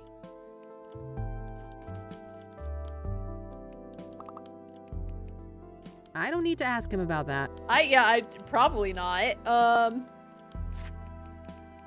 What do you know about Deborah Sinclair? The most recent Soothsayer victim? Don't waste your breath about the suit. Okay, he's not gonna say anything. Alright, that's all I needed. Okay, then. Damn. I did not like that guy. I do not trust that guy. Art is one step ahead of me with the Soothsayer. I need to find out what his new lead is somehow. I adore this new office. Finally out of that gloomy dungeon, eh, Art? Vintage, huh? I can respect that. I bitched to McAvoy about that moldy cave for a decade, but it wasn't until you rookies piled Cute on little that he frog. got his thumb out of his He ass. has had that thing as long as I've known her. I don't blame him, Art. You complain a lot. He does. Art. Oh, forgive me for having standards, Summers. You should be thanking me for saving you from lung cancer. I cannot stand that man. Oh, it says someone needs to rehome their cat. I'd be open to that, but Mildred would lose her shit. My fluffball needs her Lebensraum. I don't know what that is. How's that little beeping pal? I remember that. Something about a corrupt church. When the story broke, the place was shut down and some of the higher-ups went to jail. She kind of died. I want to know about virtual pet. When I went to church. My deepest condolences. Will there be a ceremony? Very funny. It was a research project. You know I have to stay up to date on pop culture. Sure. Keep telling yourself that, Summers. Okay, so he even gives her shit. Because I was gonna say, if he overheard the conversation or was friends with Eileen, I could see why he would kind of look down on Kathy.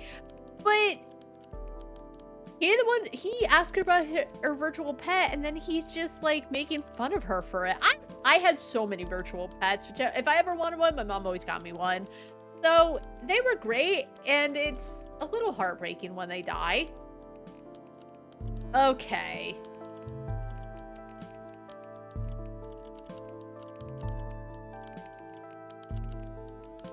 Can I pick your brain? You're lucky I'm in a What do you know about scrying mirrors? Certainly more than you. I'd be surprised if you ever picked up a book.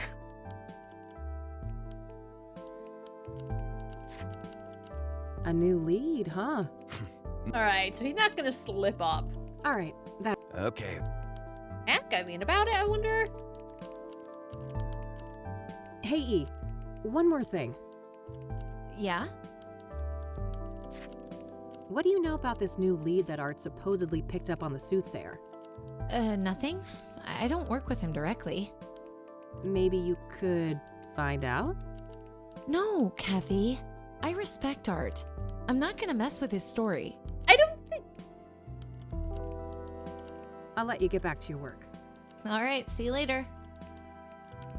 Alright, She respects Art too much to do a little digging, huh? That guy's a grade A asshole. It shouldn't take much to bring that out front and center. Yeah, he kinda is. Art is one step ahead of me with the Soothsayer. What did you just write down? Oh, turn E against Art.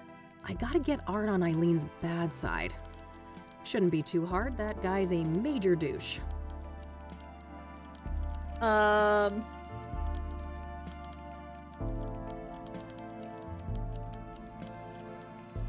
Cute little frog.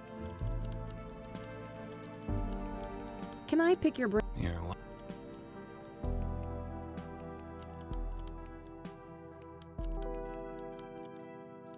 How do you think Eileen is doing here?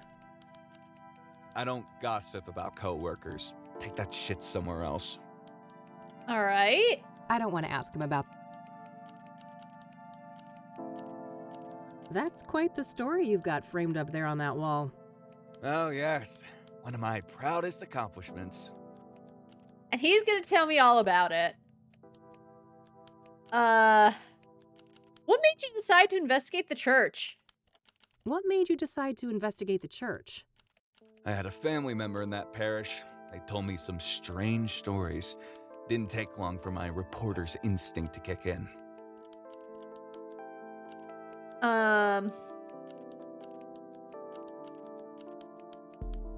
Must have been tough to ruin a loved one's place of worship. Alright, so I don't know if she is actually an atheist. I did bring up the fact that when Eileen was on her case about how evil it was in the eyes of God to get an abortion, I said that, like, Kathy might not even be religious, so for Eileen to go on about that wouldn't really do anything other than make her feel like shit. Because the one she's opening up with is just treating her badly. Oh. Must have been tough to ruin a loved one's place of worship. They're better off, believe me. I'd prefer to keep them out of organized religion altogether, but at least now they're no longer associated with goddamn criminals. Yeah, I did it. I knew it. I was going to mention the militant atheist, but I was like, I think if I mention up the place of worship, that would get him to probably say something. What was the fallout? Some people were arrested, right? What was the fallout? Some people were arrested, right? If by some you mean a lot, yeah. 12 people charged, 9 convicted, and about 100 years of prison time sentenced in total. Damn. The state shut the church down too, right? Oh, sure did. That's a shame. They didn't have to punish the whole congregation just because the leadership was corrupt. That's a shame. They didn't have I to should punish let the her whole say it for me. congregation just because the leadership was corrupt. You don't know what the hell you're talking about. That place was rotten to the core. Ahem. Stir in the pot. It must have taken ages to break that story, right? It must have taken ages to break that story, right? Half a year undercover. Now that's a proper investigation. This guy just... Lots of sermons to listen to, I take it? That's dedication. Lots of sermons to listen to, I take it. Ugh, too many. I could feel my gray matter shrinking with every psalm, hymn, and other delusion thrown my way. So... rude. I'm not particularly religious, but like... I also respect people who are, so to be like, oh, I was literally getting stupider listening to the religions. Shut up. You don't have to believe in it, but just talking shite. You're not better than them. Oh.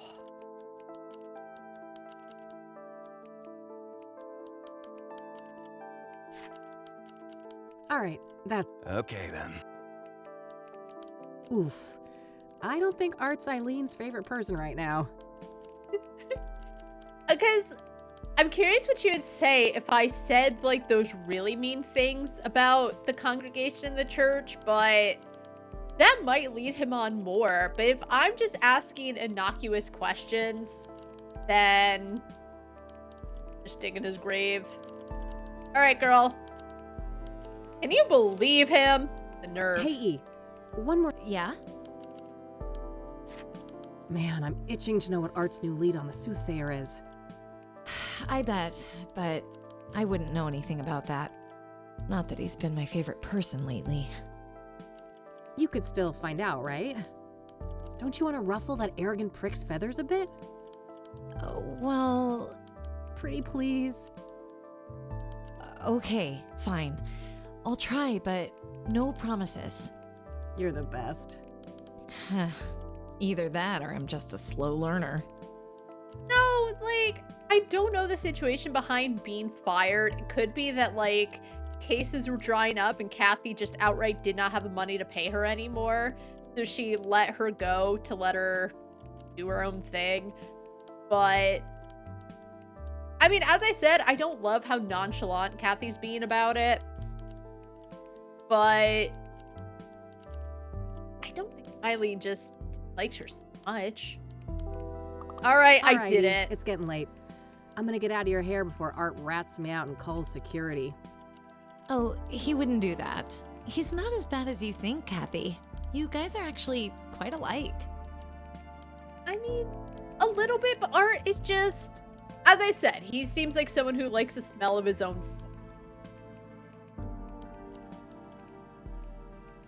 Maybe a little bit, because Kathy did kind of get upset at a guy for not knowing who she was, but... Oh God, you better take that back before you make me take up smoking again. Oh, she stopped smoking! I guess it actually would be an expensive vice. So, good for her. I have no doubt you'll be able to resist the temptation. Bye, Kathy. Aw. Bye. Alright, you know what? It sounds like it ended better than it started. It felt very tense. Alright, evening 1. Mildred's so cute. I like the light. Rain investigations. I like the light, like, shining off of her. Kathy, it's me, Eileen. Hey, girl. Hey, E. What's up? Oh, you know, just burning the midnight oil. So, I wanted to let you know that I found Art's new lead on the Soothsayer. But I knew. They're gonna be helping each other. This friendship is gonna be back. I hope. Amazing. Do tell. Well, you know those people who were killed? Apparently apparently they were all under the influence of some sort of illegal drug. Really? The papers didn't say anything about that. What drug? Interesting. What type of drug? Was it weed? I'm not sure, but this toxicology report here says that the street name is Pyre. Never heard of that one. I'd better go ask Lionel. Who's Lionel? Lionel? Who is that? Thank you, Eileen. My well, a friend of mine, that's all. Wait, so she quit smoking. She's got several unpaid bills, but she's still spending probably a lot of money on probably weed, honestly, but I did expensive. Kathy. Uh-huh. Yeah, I'd say you should take better care of yourself, Kathy, but you've heard it all before. Weed never hurt anybody, Eileen. But given her upbringing, she'll probably think it was the devil's lettuce. Pretty much, but seriously, thanks, E. I owe you one. How's her grandma? Don't worry about it. Oh, and by the way, you know Meadow, that friend I was telling you about? Mm-hmm. Yeah, what about her? She said you can come see her tomorrow. She's got an RV over on the west side, Sycamore Lane 21. Alright. Perfect. I'll go talk to her in the morning. Okie dokie. I gotta get back to work now, but I guess I'll see you around? What? Oh, that's actually opening for, like, them to come back together and, repair their relationship. Aw. You bet. Catch you later, E. Bye, Kathy. Nice. Pyre, huh? I better call the cop shop and ask Josh about that. Who's Josh?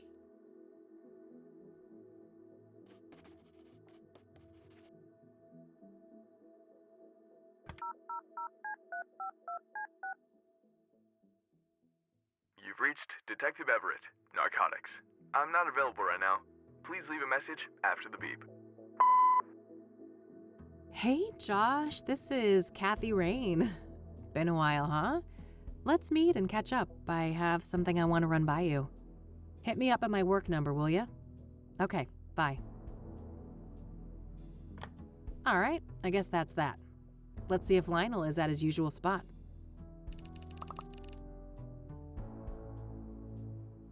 All right, let's go. See you, Mildred. Keep the office safe.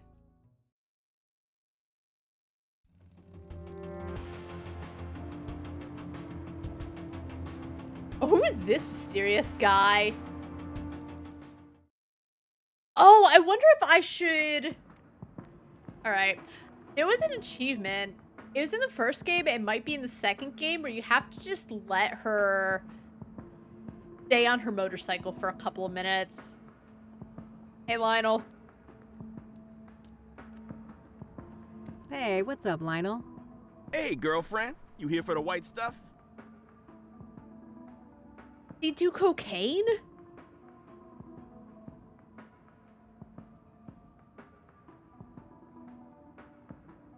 Why? You a pimp? I know he's a drug dealer, but like, he's looking way too flashy. He really stands out. Not this time, buddy. Oh, you broke? Yeah, she is. Well, I am, but that's not... You just broke. Well, I ain't giving you a tab. I'd never see my money back. No offense. All right, you know what? He's not being unfriendly. He's just a savage businessman. I don't want a fucking coke tab, Lionel. I just had some questions. Damn. Okay, she definitely was doing coke. What has she gotten into the past 3 years? Whoa. What's with the hostility, girl? There's no reason to be unsavory among friends. Sorry, rough day. Can I run something by you? We're learning so much about the downfall of Kathy Rain. Go on, then. I suppose I got some time to spare. Pyre. Do you know Pyre? Oh, yeah. Strong trip, they say. I'd love to get my hands on some of that. Hard to come by, I take it? No doubt. I never got so much as a whiff of the stuff. Oh, really? Who's slinging? No one I know. Sketchy motherfuckers, though, whoever they are. Damn.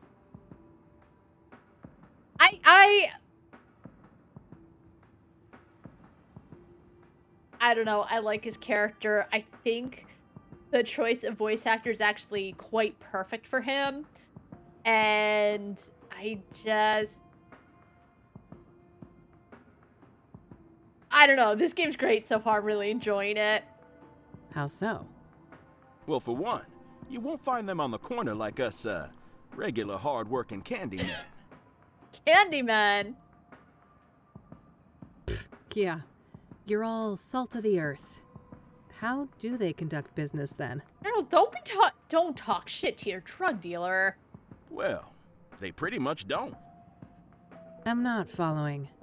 Well, join the club, 'cause it's some real candid camera shit. Every now and then, one of them dope fiends starts yapping on about some creepy fucker giving them pyre, and it's always on the house. Trying to run an honest pusher out of business.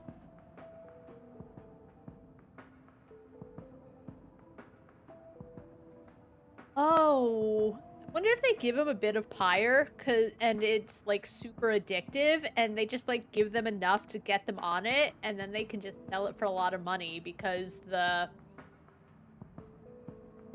person will just like spend their savings on it. Some kind of obtuse marketing tactic? If it is, those people sure as hell ain't capitalizing on it. You don't know that though. Some half-assed DEA honeypot operation then? No way. The feds don't give a fuck about Cassidy, trust me. You know what? I think I do trust him. Oddly enough. Who are these fiends then? Got any names? I don't know if he'd give... Nah, I don't ask for names. And the junkie clientele all look the same to me, no offense. Probably very, like, deep shot eyes. And not just, like, I have deep eyes, because just genetically my family has had them. But probably, like, deep sunken in eyes, really pale, looking god-awful because of the drugs. And I'm sure once you've been in business as much as him, just they all blend together. Haha. So you don't know anyone who could get pyre? Some drug dealer you are. Kathy. No, I didn't say that. There is this one person who just might be able to pull it off. All right. Yeah? A friend of the boss. Ultra wealthy connoisseur. Tries everything once, apparently. Rich. I mean old money rich. Deeply connected. Quite the sales pitch. Are you gonna give me a name or just leave a girl hanging in suspense? Now. Let's not get ahead of ourselves. Surely a gumshoe such as yourself is well aware that information is a commodity.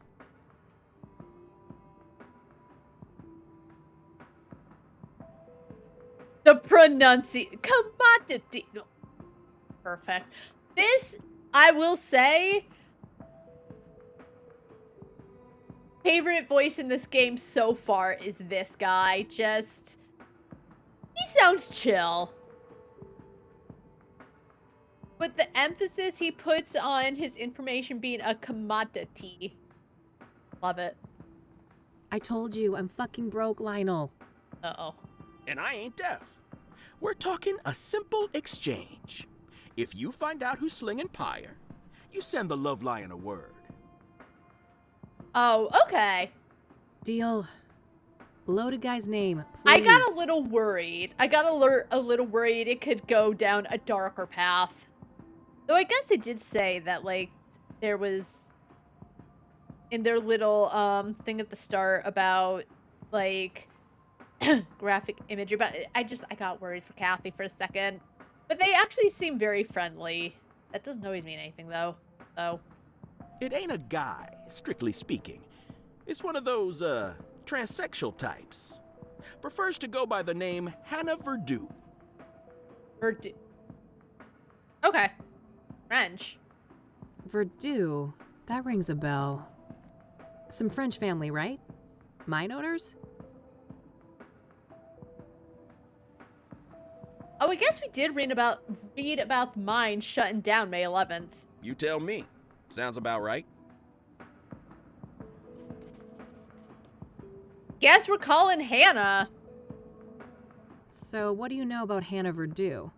Not much, but I know she owns and runs a place on the south side. The Club of Hearts. Catchy name. Casino? Poetry club, if you can believe that. You know what? I kind of can. I bet they have an open mic, too. I can. Sure sounds like an appropriate waste of money for a Verdue. I don't know anything about a Verdue. The Yeah, Verdues. I suppose those motherfuckers ran out of rooms to put golden bathtubs in.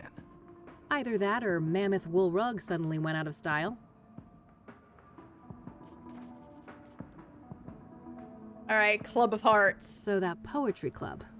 Do you know where it is? South side, that's all I know. Never patronized myself. He sounds really familiar as well. That's it. Later, Lionel. Until next time, hot stuff. He does and he doesn't. You know why? He sounds a little bit like Three Dog, but I know it's not Three Dog, and I think that's where the familiarity comes from. He just, like, he has this tone, this very, like, energetic, friendly tone.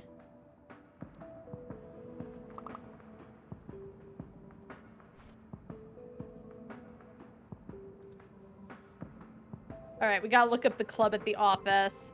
How do I... Okay, there we go. There's the exit. I really liked that whole backdrop itself. I like the lights, or how the... Let's take a screenshot. I just want to get a little... I like how it was lit up. I like how colorful it is. Alright, that's it. Even though I think there's a screenshot on the Steam page, but I want my own screenshot. Anyway... Looking up Miss Hannah Verdue. I would pronounce it Verdue because not always good at phonetics. Anyway.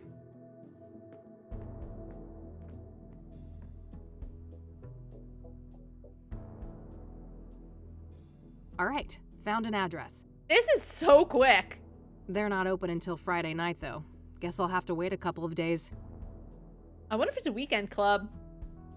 Ugh, I'm beat.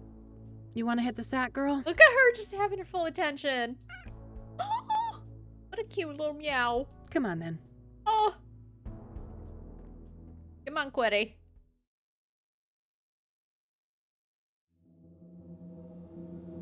Uh-oh. I don't like this music. Sounds really... So, there's something I need to tell you. Oh, is this a flash? Uh-oh, it's a dream. Uh-oh. Yeah, I know, kid. Time to move on, huh? Yeah. Is it that obvious? I like this music.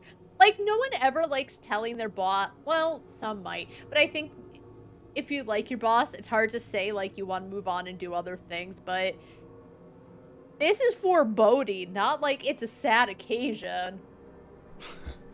I wouldn't be much of a PI if I couldn't see the writing on the wall for this one.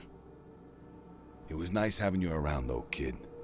You spruced up the place, I gotta say. I just love his accent. Well, don't get lazy without me. I'm sure you still have a couple of years of detective work left in you. Oh, that's all I need. Just a couple of more cases. Then I'm riding off into the sunset. He looks very gray, though. I don't know if he looked this gray when he was introduced, but maybe I'm just noticing it now. Maybe that's why the music's foreboding. She's gonna, like, turn into a monster and eat her. What's going on, Lucas?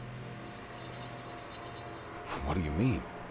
Something wrong with my vacation outfit? Okay, no. He's purposely grayer in this. That was scary. I've always been a sun-kissed kind of guy.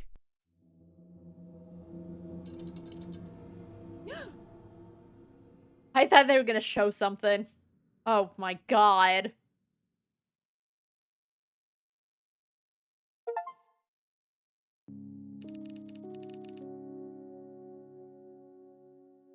That was good. Okay, Kathy. Enough loitering. Alright, I guess she's not messed up about the dream. Game's so good. Time to get back out there. You've got places to be. Alright, I'm gonna take a quick break to go to the bathroom. Oh my god, that was good. I'm so far so enjoying this game. I don't know how far the demo went. Because as I said, I got to the cabin, I figured out how to get in there, and then I like quit. This game's so good. I'm so excited. I think Kathy, she seems very nonchalant during like odd situations. She never denies the money, which I guess it's like better that she's transparent about it, but as I said, maybe don't bring up the money. So, whatever. But either way, it's phenomenal. I'm loving it so much, but I'll be back in a couple of minutes. Alright. Alright, day 2. We have like a million places to go. Let's talk to the cat, though. Nah, I'll let her sleep. Sometimes you just like... I do this too. I let Raven sleep. Especially because she's like 20. But just... You never see how cute your cat is and you just like need to pet them a little. I've had a cup. Caffeinated and ready to go.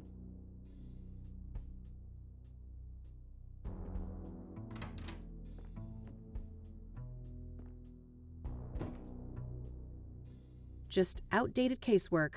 Can't bring myself to take them down. Hi. Oh, answer machine. It's blinking. Let's see here. This is Orson Taylor. I only have one thing to say to you. He is not... I can just tell already by the tone of his voice. He's probably gonna say something mean. Eat shit and die. Yeah, you heard me. Shit on your Cheerios this morning. I'm sick of being harassed by vultures like you. Stay the hell away from me and my family. Someone's on fire. Yeah, I get it, bud. No need to be an asshole.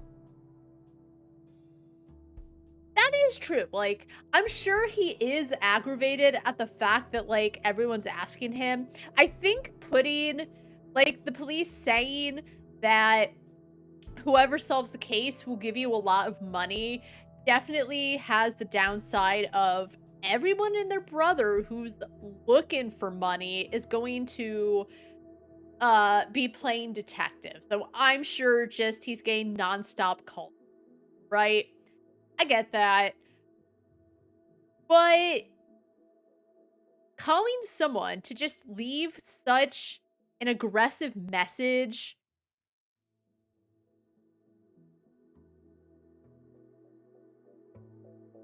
eat shit and die. Like, that's the thing, right? Like, eat shit, I wouldn't say either, but I'd be like, listen, a lot of people are calling, they're harassing me, I'd rather not speak to any of them. Fine, but that's very aggressive. I can understand just the tension and the depression and all that. I get it. No need for him to be that rude. Alright, let's just erase that from my book. Alright, let's just take him out of there. Let's see what this other message says. But it is curious, because I mentioned, like, if Rose Taylor was staying at a hotel, there must have been something going on in the marriage, or maybe she just got the pyre and she wanted to try it out away from home. I'm sure that could have also caused issues in the marriage, but I'm still curious on that front. Not that it matters. But look at... Oh, I guess what they heard in the hotel room when they said that, like, they heard a commotion. It was probably her getting murdered. I have questions, but he's not going to talk to me. Is it Josh? Hey, Josh here. Hey. Busy day today, but I'll swing by your office tonight after my shift. Alright? See you later. See ya. That's better. Hopefully he can give me some insight on Pyre. Alright, that's it for messages.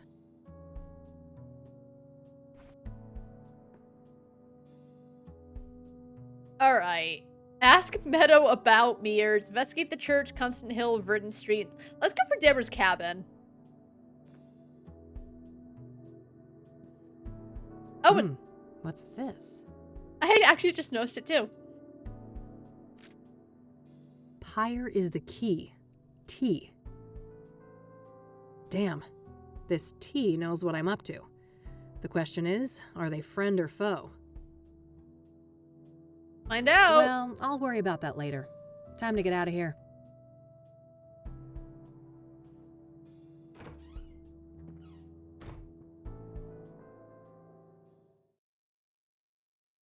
Maybe Lionel. Alright, so we're gonna stay on the screen for a minute, because as I said, last time there was an achievement to,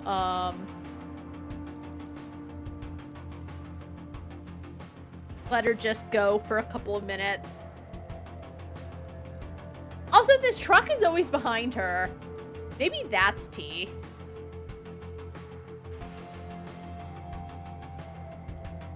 Alright, it's 3:16 at 3:18. I'll move on. I don't know how long it... Yep. Enjoying the scenery. Redux. Alright, we didn't have to wait that long. Nice. Nice, nice, nice. Alright, cabin. Bear Creek, Deborah.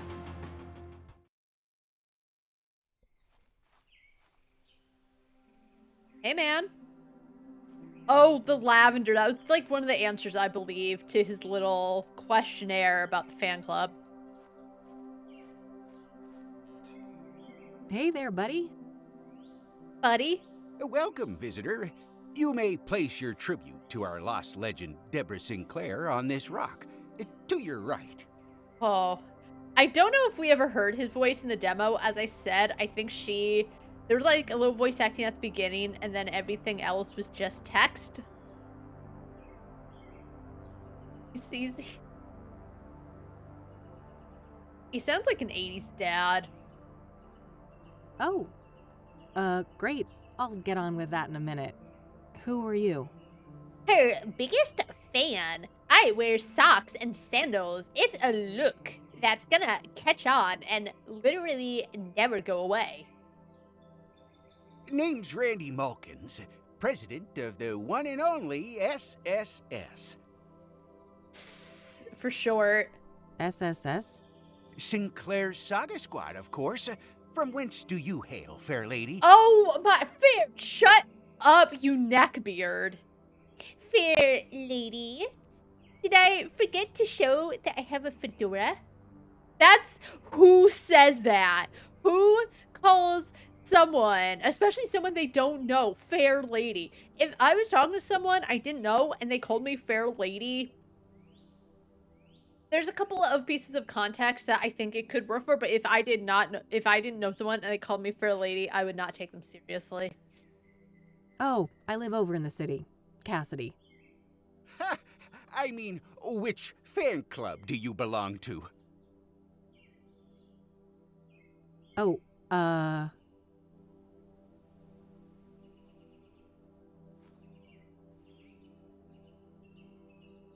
Dazzling Debbie's Chapter Chasers.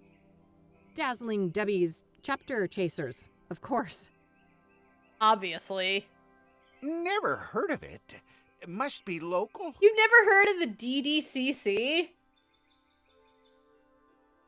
Amateur. Yep. Yes, quite local. I'm Kathy, by the way. Kathy Rain. Oh, that's a lovely name. It sounds like a character in a book.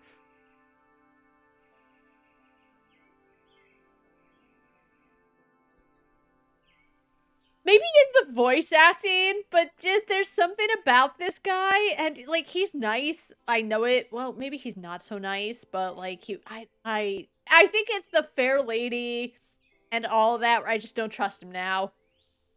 Well, I certainly have days when I wish I was made up. The awkward little laugh. Whoa, that's deep. It's not. I mean, I wouldn't say it's deep. I think that is like a clever and kind of dark little response, but deep, I wouldn't say that. Huh. Do you mind if I ask you a few things? Always happy to talk to a fellow fan. All right, buddy. I have so much to ask you. What do you know about the Soothsayer? Only that he took a legendary author away from us. Oh, look at his eyes. He wants to cry. So, let's talk about Deborah. Debster. My favorite topic. Don't mind if we do. Don't mind if we... Do you know if Deborah was writing a new book when she died? Do you know if Deborah was writing a new book when she died? Oh, yes. Years in the making. Enshrouded in mystery. Now we'll never get to read it. Same. Do you know what it was about? I wish, but no.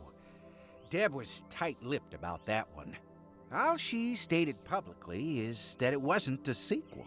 Also, by the way, and it's something I thought about and I didn't say it at the time. So, in the newspaper, it says that she was the author of like 30 novels. But when we went to go look her up, there's only like 8 or 9 novels or some small amount. So what about the other 20 some odd? So her death, huh? So, her death. Do you know what happened? Well, I follow the news like everybody else.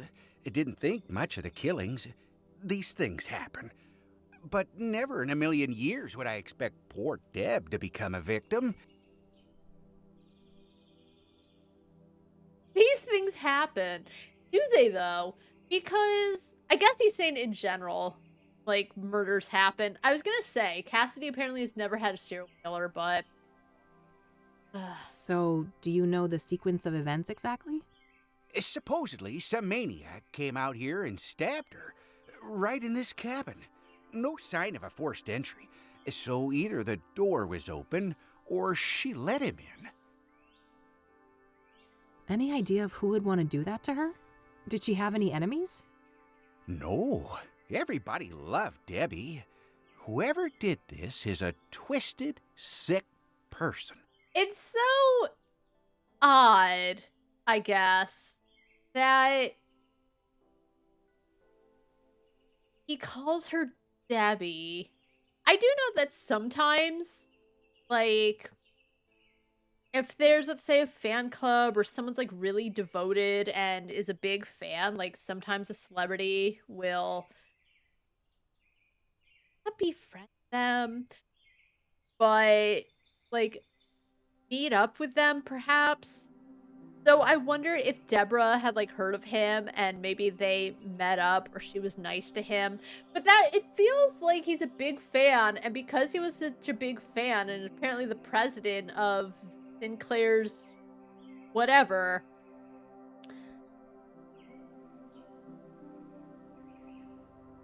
it feels a little parasocial for him to just be calling her Debbie when it's Deborah Sinclair, the author. But maybe she was actually very close with all of her fans and, like, you know, always trying to keep in touch and, like, answering letters that fans send her. Maybe that's it, but I don't know. It's just something that's sticking out to me. We still have to consider the possibility that it was, you know, one of us. Yeah. A fan? No way. I refuse to believe that. Okay, but, like, crazy fans try to kill the person that they're infatuated with. It happens, man. You gotta keep it in mind. Well, what about the fact that one of the victims was killed on the anniversary of Storm Chaser? Yeah, that's an odd one. Not sure what to think, but in the end, only the killer knows why he chose that date. Would anyone benefit from her death then? Some relative who would get the book royalties, maybe? She had no close relatives, so I'm not sure who would be next in line. I'd be surprised if she had no written will, though. I bet most of that money will go to charity, benefiting Native Americans. Have you ever met Deborah in person? Have you ever met Deborah in person? Oh, for sure. A bunch of times. Only briefly, though. Okay. At fan gatherings, book signings, and things like that. Okay, so like they weren't friends. So him calling her Debbie is like an odd level of closeness. Calling her Debbie like in a serious manner, I suppose. I guess she's not around to hear it, but it's still. What's your favorite Deborah Sinclair book? What's your favorite Deborah Sinclair book? Oh, man. That depends on my mood. But I generally have a weak spot for her early experimental work, like Evermore and The Guidance. Right.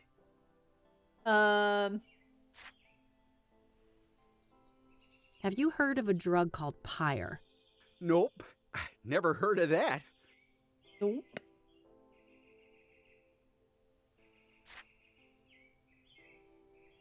I'll ask about one of them, but he probably doesn't know a lot. Do you know anything about the deacon who was murdered by the Soothsayer? Oh, I don't... Okay. I do actually really like that if someone says, I don't know things about X, Y, and Z, the game will just, like, gray it out. That's really nice. I'll let you get back to your reading. Don't be a stranger. I won't. Please stop talking to me. Alright, so this is lavender. A healthy lavender plant. Smells nice. Lavender with an E. Okay. Shoot, the cops didn't leave the door open. Just my luck, huh? Hey, Randy. Oh, Randy. Good name. Hey, Randy? Yep.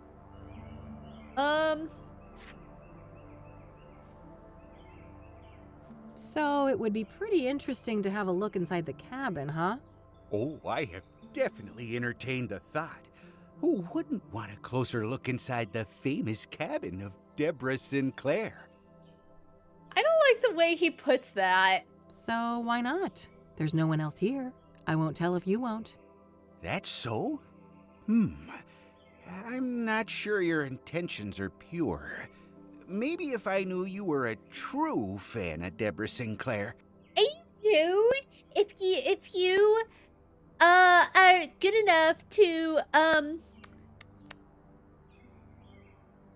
Okay.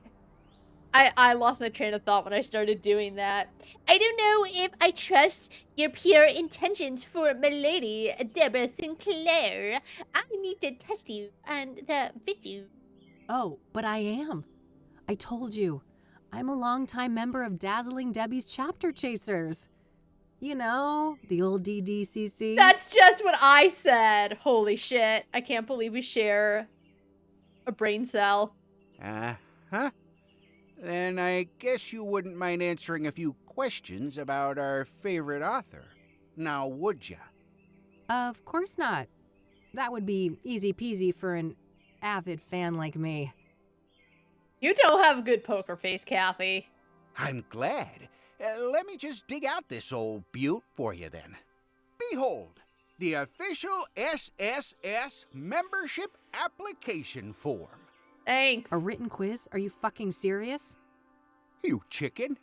Yeah, I figured you were just a poser. Shut up, nerd. Oh, shut up and give me that thing.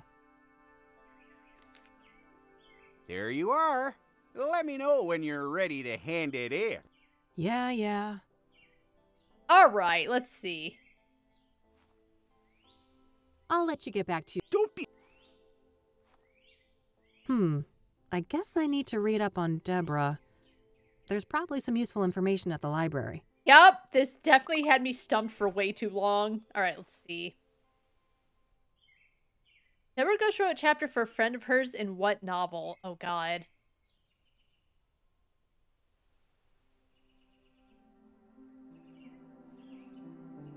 Deborah's famous writer's Black Remedy. Jelly Jr. in a rocking hammock, surrounded by the smell of lavender, and sipping on a glass of, it was like the tea. Hold on.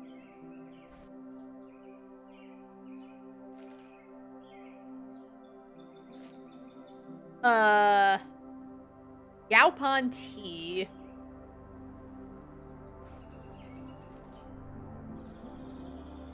Yaupon tea.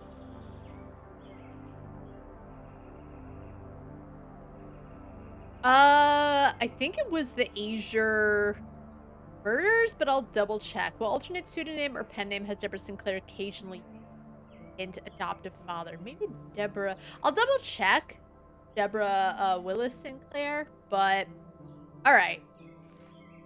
I'll be back. Oh, let's look at the shrine really quick. People have come by to pay their respects to Deborah.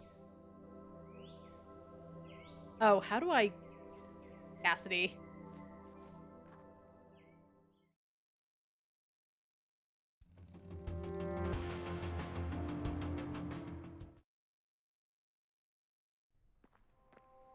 Hey man, I'm back.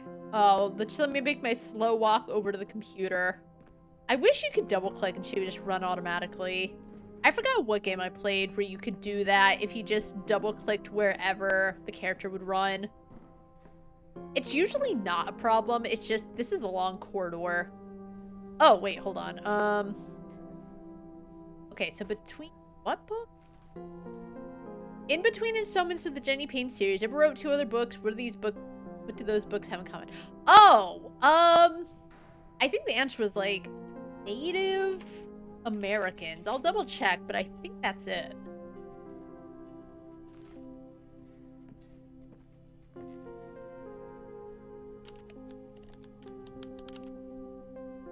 The Mauve Affair, not the Azure Murders at all.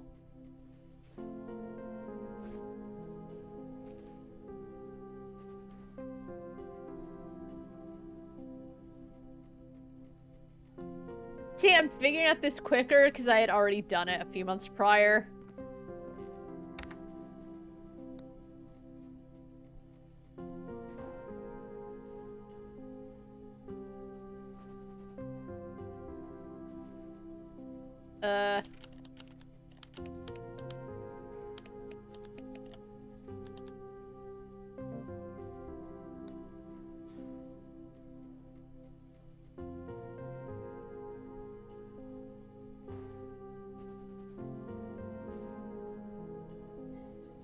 Maybe it's just Willis Sinclair.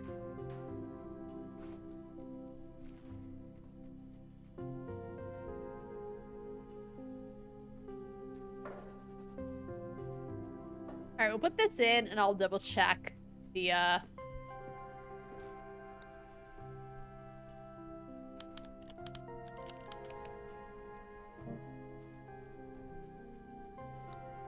'85, '89, and 90. Right name American.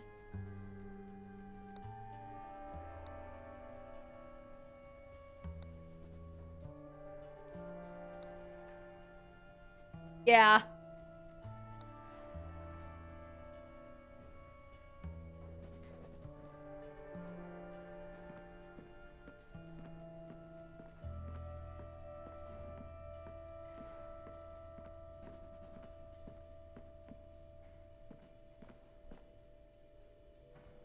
Hey there. Certainly. Can I... Sure. What do you know about... She had quite an interesting life. Adopted as a child, and her adoptive father, Sebastian, Deborah, perhaps in some part, she, if you... Oh, I might... Alright, so I think the answer was Thanks. Sinclair. Very well. Oh, actually... One more. Yes? What do you make... I know for certain that Deborah's adoptive father is Sebastian Willis Sinclair. I'm not sure how that relates to some kind of pseudonym, however. I can't shed much light on the other. Got it. Oh, how do I get out of here? Yes. Nope. Thanks. Very well.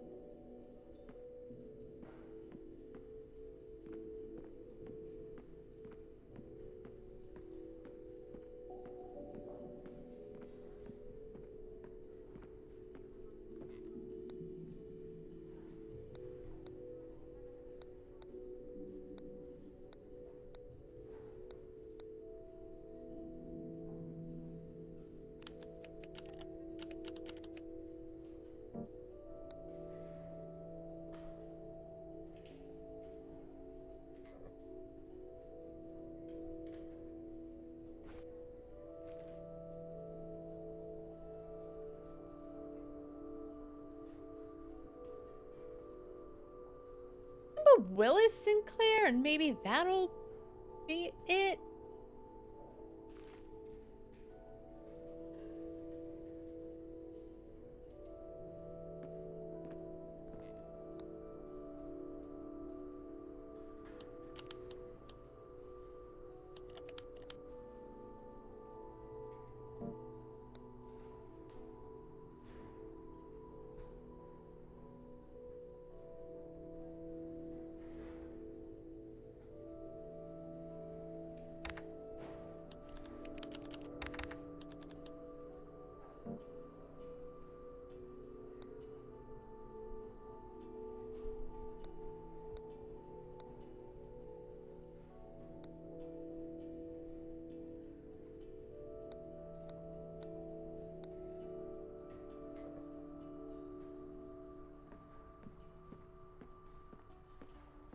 Let's just see if this is close.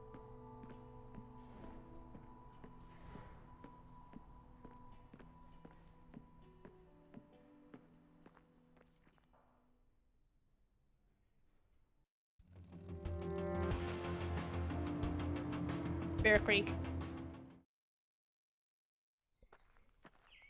All right, is this good? Here, I finished your stupid quiz. Close, but no cigar. You've got one error in here. You're on the right track with the pen name, but that's not quite correct. Got it.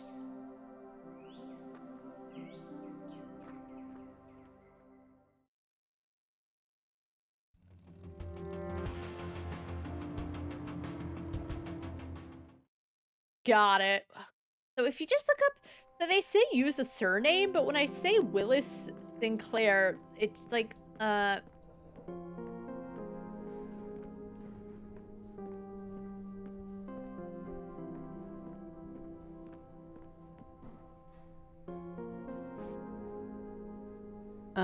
What?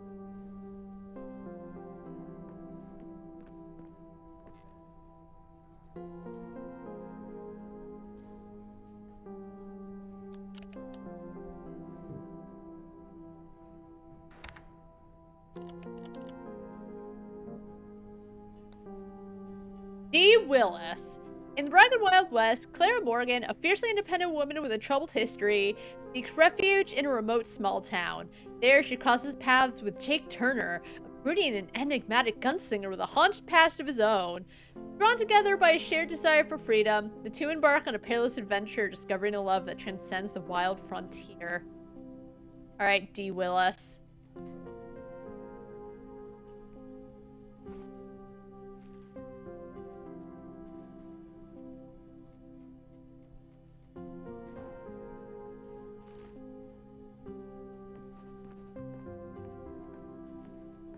I figured it out.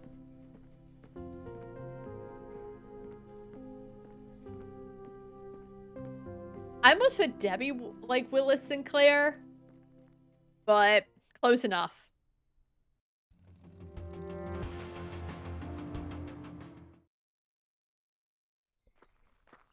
I am back. I figured it out. Here you go. Here. I'll be damned. Thanks. Told ya. Now, how can we get that door open? Lead a perky paraplegic. I wouldn't have put it like that. Damn.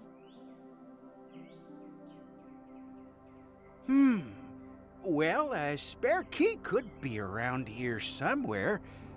Yeah, any idea of where Debbie could have put it? You know, this makes me think of Thorns of the Wild. When Johnny was trying to enter Miss Goodman's house, the key wasn't just put in a flower pot, it was buried in the dirt. Well, it can't hurt to try. I did it. Moment of truth. Score. So,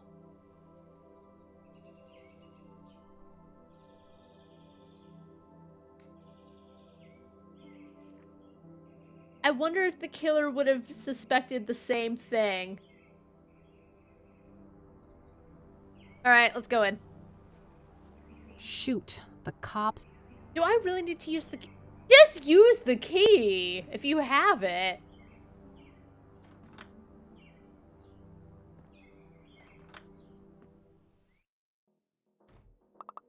Golly. Golly. Jeez. Holy shit. That's not little Holy either. Shit. Damn. I feel for you, Deborah. Oh, it's so... Wait, what's that? What's that on the ground? She was clearly stabbed when sitting here. The killer must have been showered in blood. Oh, you're right. Her prints would be on the doorknob. But at the same time, if the police have already been there, I don't think they'd be around a second time to, I guess, dust for prints. And I think even if they were, Randy would be able to give her an alibi. But you are right. She's really not being the most professional. And it is kind of unlawful the way she went in. But I think Randy will back her up. In a remote place like this, I guess they had plenty of time to clean up and escape. Wait, there we go. Oh, we need like a crowbar or something, I think, to get it. There's something shiny stuck here between the floorboards. Gah. Can't pry it with my bare fingers. Alright. Is this like a crowbar back here? Way too clean of a workspace. The cops must have taken everything. If that was Deborah's, it would have been taken, so I guess one of Cassidy's finest had a severe case of the munchies. And left it there! Left a good, solid bag of potato chips at the crime scene. Wasted food pisses me off. Like, if you have a little bit on your dinner plate, you can't eat anymore, but it's like not quite enough for leftovers, that understandable. But perfectly good potato chips. And there's some on the... Oh my god. It's the little things that really get me. Alright. Oh, I use the,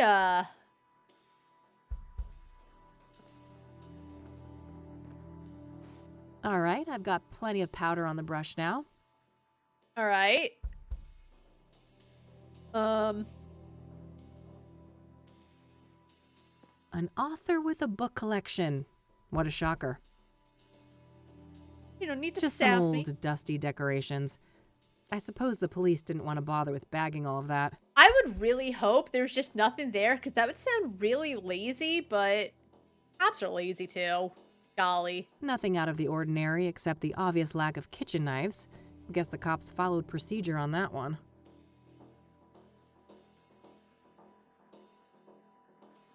Alright, so I, like, need a crowbar.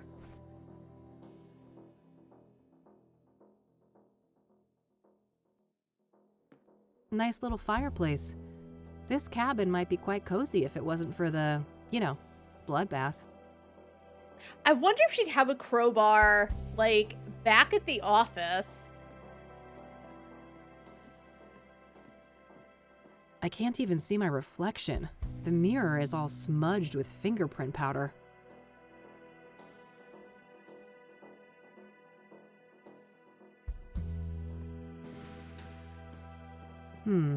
I can see tea stains from 2 cups on this table.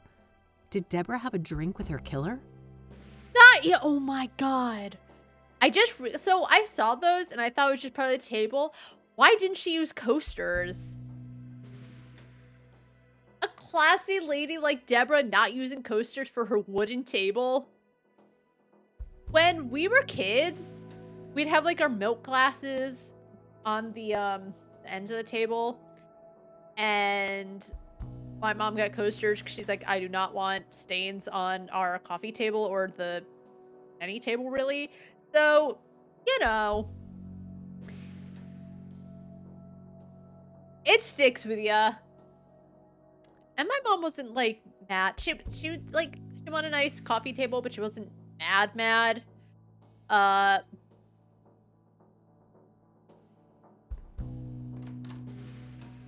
right, let's go see if we can find a crowbar.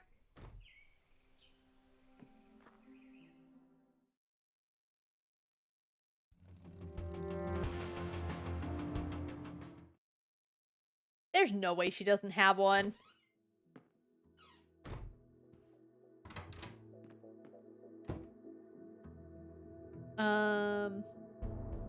Useful things for when the Catmobile needs.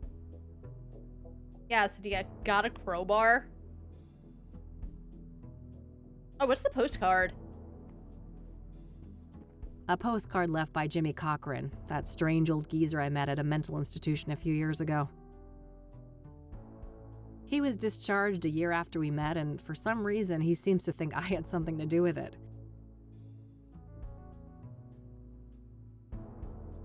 Keeps me in perfect... All right. Every biker works... Okay, so she doesn't.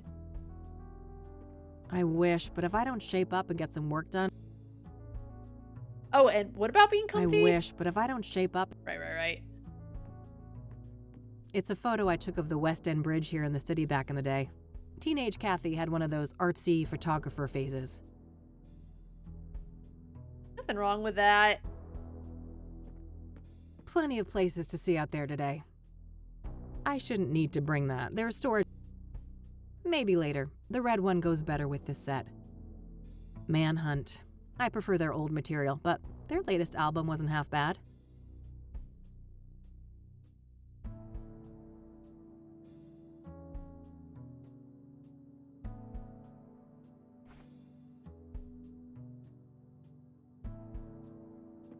Alright, I guess she doesn't have a crowbar.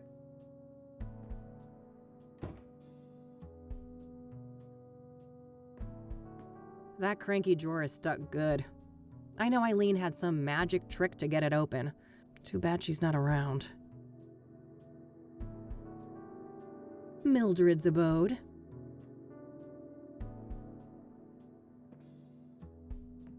Empty.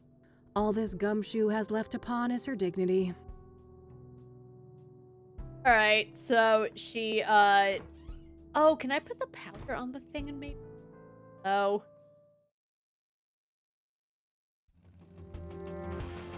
Alright, back to the cabin.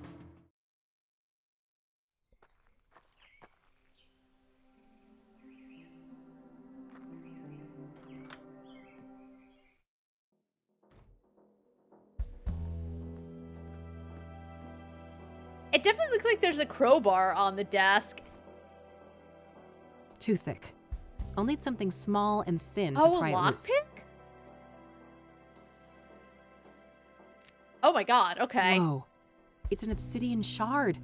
This must be from the mirror left at the murder scene. I don't know why I didn't think lockpick. I was like, oh, I need a crowbar. Okay. Ew. This glass is really smooth. Might be worth dusting for prints. Alrighty. I lost my fingerprint kit a while back, but maybe I can get creative somehow. I don't think I'm carrying what I need, though.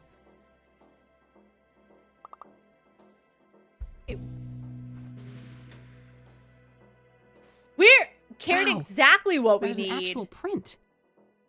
I guess to be fair, the game might not have a way of knowing this, but I would also think there could be like some code to do a quick check of your inventory.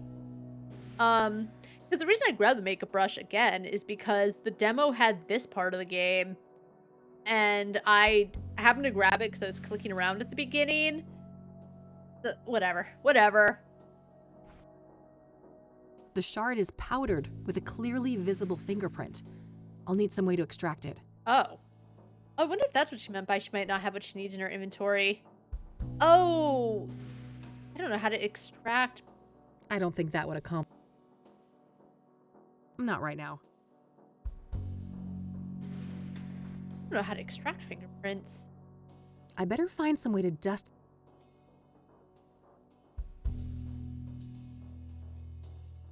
The shard is powdered with a clearly visible fingerprint.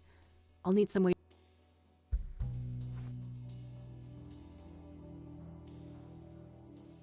I think Judy's talents have better uses.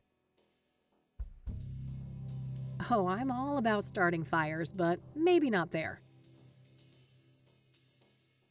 I don't know how you extract a fingerprint. What am I even trying? Nah, no need. I don't think that would.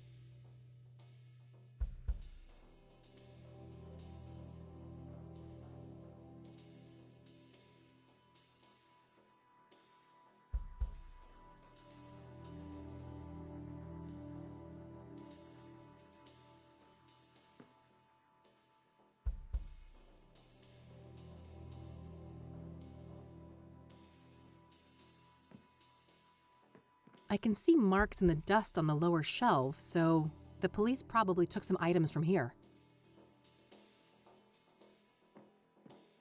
I think she had a camera in her office. I don't think that'll help. See if we can take it. I don't know if a camera would help with prints. Worst comes to worst, I come back later.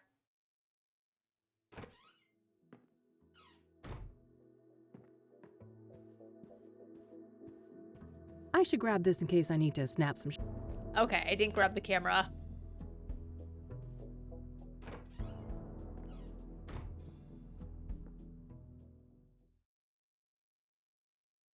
I saw it too, and I didn't click it.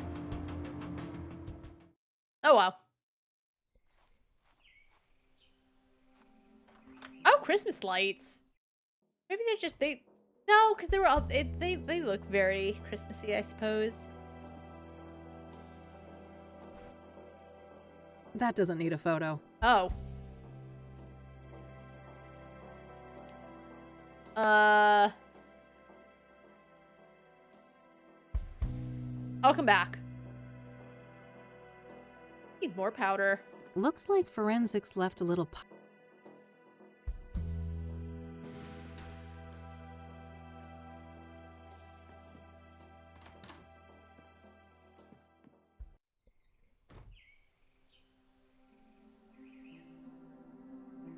It's got a lock on it.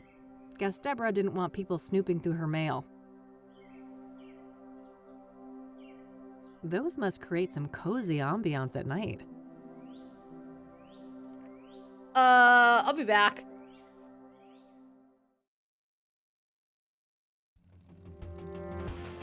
Why not just take the obsidian with you?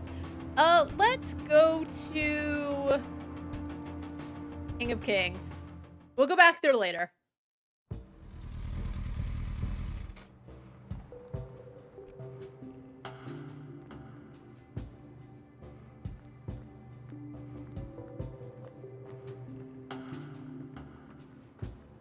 Looks like someone is having engine trouble. I'll help. Hello. Hey there. How's it going? No time to chat, young lady. I gotta get this old bird up and running. You'll have to come back later. Oh. Engine trouble? Can I help? Maybe so. As long as you aren't a complete dimwit. Oh, damn. See that toolbox? Yeah? Yeah? What about it? It's real simple. I'll ask you for tools. You hand them over, one by one. Okay. I think if you don't know what every tool is, I don't think that makes you a dimwit. I think that just means that you're not that handy. You wouldn't know what they are. No problem. Sounds easy enough. Good. Just don't hand me the wrong thing. That would be an abject disaster. Calm down, old man. I think I can handle it. I happen to know a thing or two about engines. That's so. This should be smooth sailing then. Let me know when you're ready. When you're ready, dude. I'm just handing you shit. Calm down, old man.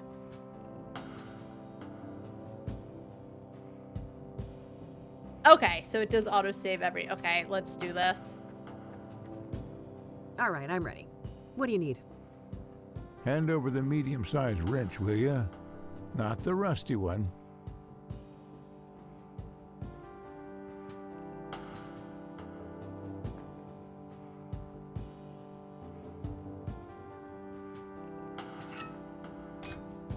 Lord, give me strength. Bro, it's... Medium wrench. Oh, there's more... Why do you have so many wrenches? Oh, is it this one? Because it looks it's the same size as this one, but it's not rusty. For heaven's sake. Medium wrench. Hey. No. Medium wrench. Hey. No. Why is Medium he wrench. having such a freak out? All right. Now something to cut a wire and check the voltage. Also, let's say no one stopped by. Yes, it would take longer for him. Just put the toolbox down near you or just walk back and forth. Why are you getting mad at me? You have like 20 wrenches in here. I don't think that's... Wait, what do you... I don't... Oh. Can you repeat that? All right. Now something to cut a wire and check the voltage. Oh, okay. I thought it was a 2-in-1. Here you go. All right, I got it. That's finished. What's next? I don't know. Why don't you have like a freak out because I don't get you the right wrench? Also, why are they all numbered? Probably Give for me his the own regular remembrance. pliers and then the big Phillips screwdriver. Okay, the big Phillips screwdriver. Generic pliers. And then the big Phillips screwdriver. Here you go. So he can call it the big Phillips screwdriver, but he won't say what each wrench is. Now I need the key set, the mini wrench, and the other big screwdriver, not the one you gave me before. He said the mini wrench and the other big screwdriver. He said mini wrench and the big screwdriver. Here you go.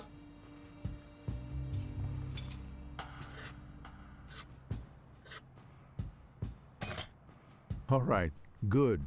We're done with that phase. Let's see here. Hand over the rusty wrench, something to bash with, and the small flat screwdriver, will you? Why do you need the... Whatever. Yeah.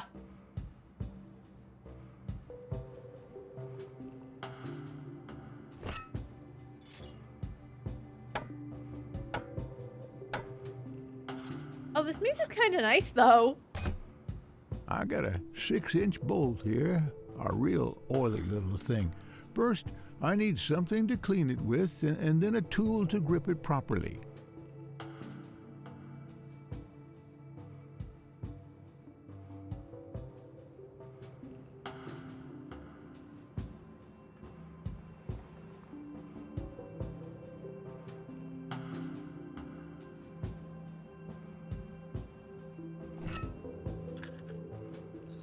I feel like the adjustable wrench would be right. Hand me the other type of screwdriver. Same size as the last one you gave me.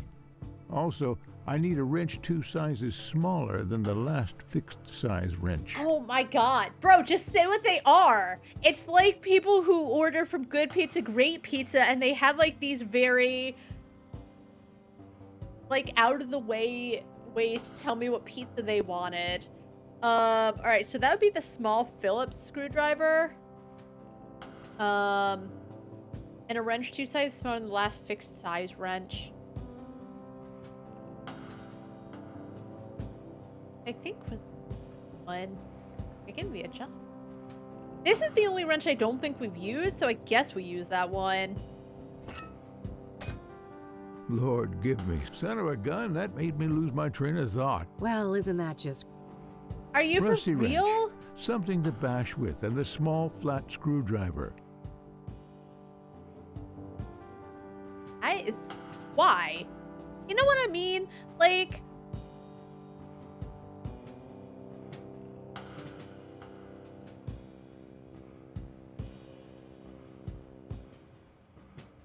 Why would you, as a game, go back a few steps because, oopsie, the player made a mistake? Can you repeat? Rusty wrench, something to bash with, and the small flat...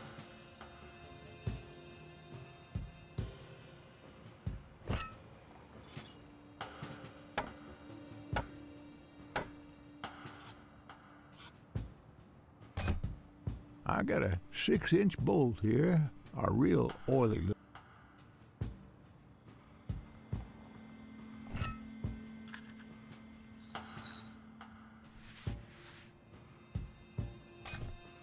Let's have the other screwdriver, same size, and drop a couple of inches from the last fixed-size wrench you gave me.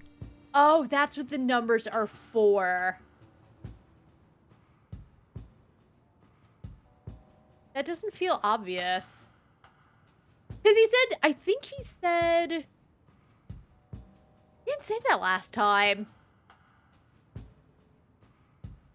I think he said 2 sizes smaller, but that didn't make as much sense, but I think I get it now. All right, the other screwdriver...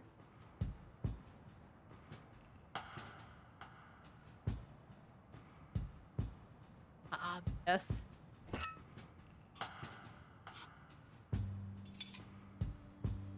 More important, though, as I said... I think that did it. Of course. Hit the ignition, lass. It was the last one I did. But yeah, I think having the player go back a couple of steps or something... It didn't take long to redo it, but I think I don't... He did say that, like, it would be a disaster. But I think having you go all the way back to do something else, just... I don't understand the point of making the player do that. Because sometimes, like, I wasn't sure if he was kidding, because I know sometimes people do it, like, oh my god, it's going to be literally the worst if you don't do this correctly or whatever, but... Okay, hang on. How am I supposed to know the way you label them is, like, the inches or whatever? Praise the Lord. Alright, apparently I'm not a complete dimwit, but... When he said 2 sizes... No... 2 inches, take a couple inches off. I understood now why everything was labeled. I prefer to go by Kathy, but thanks. Adam. I didn't quite catch that, young lady. Oh. I got what she was trying to say. I thought it was funny. Oh, never mind. Oh, Kathy, I'm sorry. Sometimes I'll say, like, a joke, and it won't hit someone, and oh my gosh. You know, especially if you, like, it's really good, and I know that, like, you're gonna be biased if you tell a really good joke, but it's Now I think I've deserved a little chat. You're Reverend Winters, right? Indeed. Hugh Winters at your service. And who might you be? The name is Rain. Kathy Rain. I'm a private investigator. How you doing? Oh, I see. Another one. Very well, ask your questions then. Alright. What did you know about Benedict? Can you tell me about Deacon Townsend? What was he like as a person? I can. If you call him Ben. That's what he always preferred. Oh. Yeah, you know, I remember I had a classmate and his name was Salvatore. And the professor like called him Salvatore once. He's like, I prefer Sal. Which fine, but it was almost like how almost like quick and aggressive. Not aggressive, but I can't think of any other word that he said it. And I think Salvatore's a lovely name. If he doesn't want to be called it, fine, but it's just he didn't like his name. But yeah, Ben would be whatever. Anyway. Oh, sure, I will. What was Ben like? I'm glad you asked, because these days most people know him as Ben, the murder victim. Oh, he probably like thought Ben was swell, and he doesn't like that everyone's just like, that guy was killed. Isn't it a tragedy how a man's life's work can be so utterly overshadowed by his final moments? Yeah. I mean, it's like in Knights of the Old Republic when I found that guy, the old man, guilty, and I was like, he was a hero, and he should be remembered as such or something. But like, yeah, it can be a shame. Tragic indeed. Perhaps you can help me get a more nuanced view? I'll try. Ben was a good man, a good Christian, and he always managed to stay optimistic despite leading quite a difficult life. Oh, what made his life difficult? Difficult how? I shouldn't say. He wouldn't want me to share all of his secrets. But trust me, he carried great pain. I mean, he's dead, and I don't think he'd mind, so you want to tell me anyway? Fair enough. Did he have any immediate family? No, and he never married. He had distant relatives out of state, but as far as I know, they were estranged. Okay. Next of kin? Never came into play. He had a written will and left everything to charity. Got it. Thanks. What about the Soothsayer? So, the reason I really came here was to ask about the Soothsayer. Very well, go ahead. Were you the one who found Ben at the scene? Yes, I was. In the rectory. Right here behind us. Do you mind if I have a look inside? Yes, I mind. It's my home. But the police already ransacked the place, and we had the whole room refurbished for the reconsecration. Oh. I understand. Can you walk me through what happened that night, then? I'm glad she's not trying to be like, okay, but I have to get inside. It sounds like it sounds like the police really wrecked everywhere. He's not the first one who's been like, oh, they ransacked the place. Well, I came back late, after traveling. The front door was unlocked, which is unusual, but not overly alarming. I entered and kept quiet in case Ben was asleep, but it didn't take long for me to notice that his bedroom door was wide open. That's when my eye caught the shadow of his hanging body. That would be so traumatizing. Especially because the way he talks about him, it sounds like they were like good friends. I ran up to the doorway and saw him on full display, and well, I froze from shock. Yeah. It was immediately clear that there was nothing I could do. He wasn't moving. He wasn't making a sound, and his face was blue. Just, it was like the subtle shakiness of his, oh. Ed. The world didn't make sense until I got my bearings. Took a small step and heard the cracks of broken glass under my shoe. I saw the mirror shards and I realized that he didn't do that to himself. Someone must have done it to him. What did? I guess it might have been the mirror shards that made him realize. Because the paper did talk about the logistics of it being that he likely didn't hang himself. I carefully backed out of the room, called the emergency services, and they arrived shortly thereafter. Did you notice any other relevant details in the room? He's also not taking any notes. He's just listening. No, like I said, I was in shock. My friend was dead, murdered. I needed to get the authorities there, and I had to go pray. Oh, probably pray for like a safe journey to heaven. Understandable. Who do you think did this to Ben? I don't know. But he had plans to meet someone that night. A lost soul, he said. I never inquired in detail, saw no need to ask more. Now I obviously wish I had. Oh, this guy. Did Ben keep records of his meetings? He did, but none were found, so I can only assume that the killer disposed of them. Sounds likely. Was there anyone that he was seeing like this regularly? I'm sure. I wouldn't know any specifics. I haven't been involved in that work lately. I see. Thanks. Care to tell me about your church? Well, the King of Kings is a Catholic church with roots nearly as old as the city itself.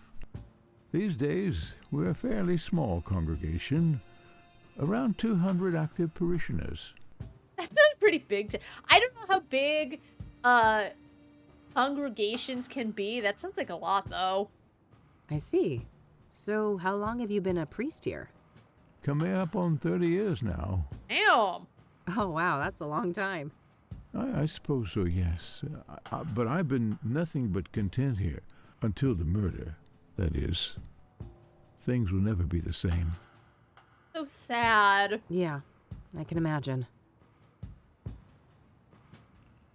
You know anything about Pyre? Have you ever heard of a drug called Pyre? I haven't, no. Why would you ask that? Just wondering. Drug tests have shown that the Soothsayer victims had Pyre in their bloodstream when they were killed. Oh, you know what though? If it was in their bloodstream, I wonder if the killer, like, knocked them out and then put it in their blood, so it just seemed like, you know, they were all like super drug users.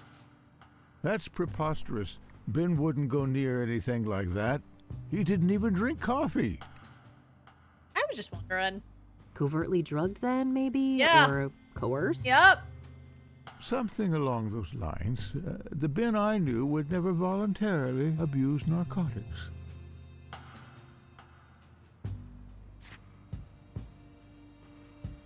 Do you know the Azure Sky Motel? Never heard of it. What do you know about Rose Taylor, the first Soothsayer victim? Except for Ben.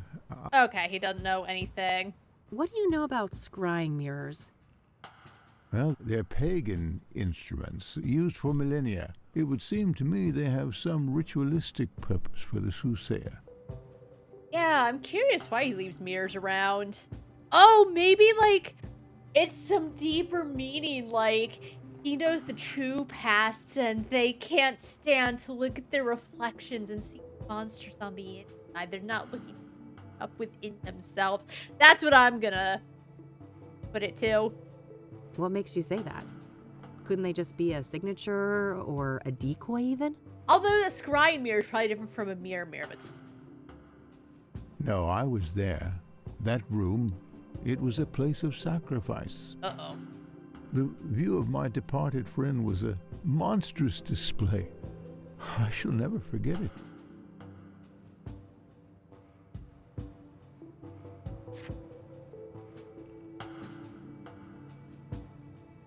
I don't want to show that to him. Oh, okay, sorry. That's not what I meant to do. Okay. All right, that's all. I'll let you get back to the repairs. Very well. Take care, young lady. All right, looks like that's all I'll be able to learn about the deacon here today. All right, we're done here. Nice. Okay.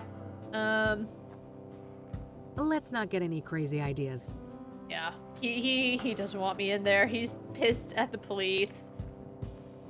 Rows and rows of buried folks. Makes me think of Grandma.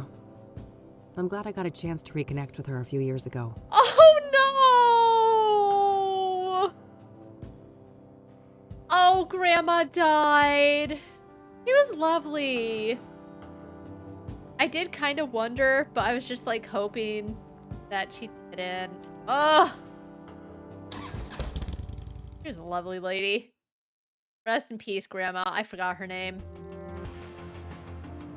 Okay. Let's go to Constance Hill. Because the first the fourth victim, the last one, it sounds like he's doing it in different ways. He set someone on fire. He hung...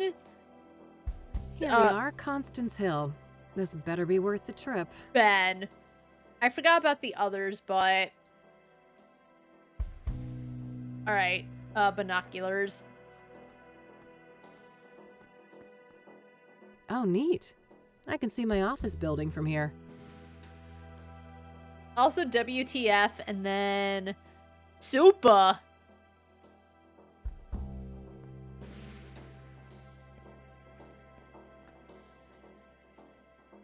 What do you know? Nothing but grime. Hurts luck. Oh, scorch marks, yikes. Zap. This must be it. This is where they found Jane Doe. I'm kind of sad there's no, like... In the first game, I forgot which location, but one of the locations, there was, someone had, like, carved out the Clifftop Games logo or something. It was just a small... I really liked it. It was a nice little cute Easter egg. So I'm just hoping they'd have something like that.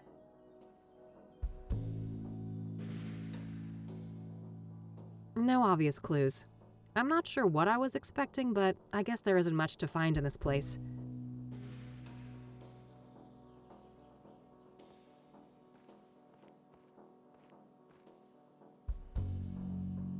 Looks like this place was a party spot. Well, it ain't city concrete if it isn't covered in spray paint.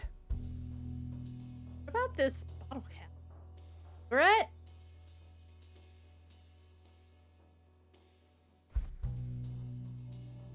My Michiru instant camera.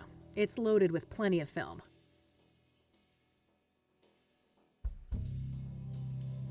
Looks like this. It's so odd that there's really not much to look at here. There's probably something, like an item I have to get later. Hey! Oh! You're not supposed to be here! Oh, God. He freaked me out. It's a free country, nutjob. Step off before you get hurt. Holy shit, what a jump scare.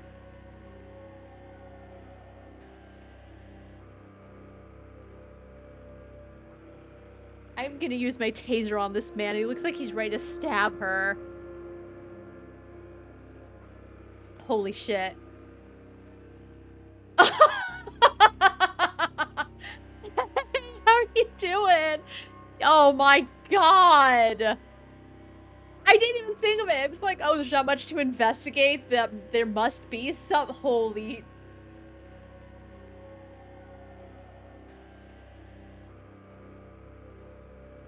Phenomenal job on the game. I'm really loving it so far.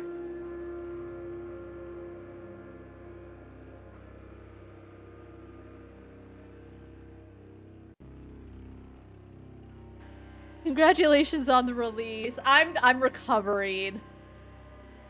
That was so good. It wasn't cheap either. Holy shit. Your face is all wrong. Take it off.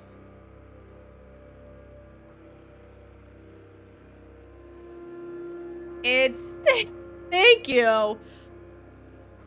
Dude, look at your own face.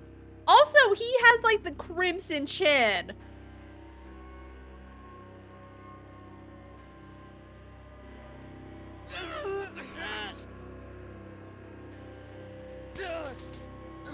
Holy shit.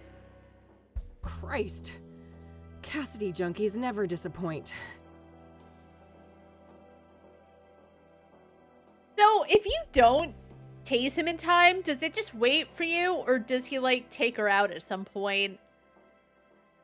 Because I immediately thought of Judy. But...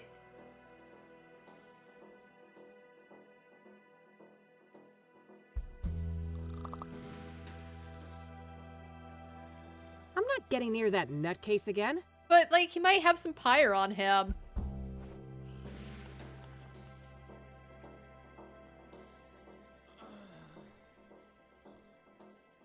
Oh, I guess we're done here.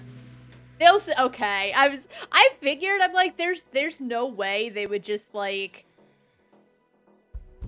reload you back, but I was just curious. Okay, that's actually really nice. Oh, God. Can I... My Michiru... Oh, shut up. I'm not getting near that...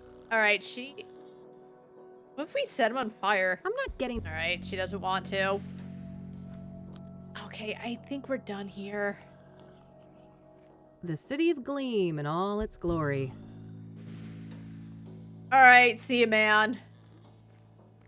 Oh my god.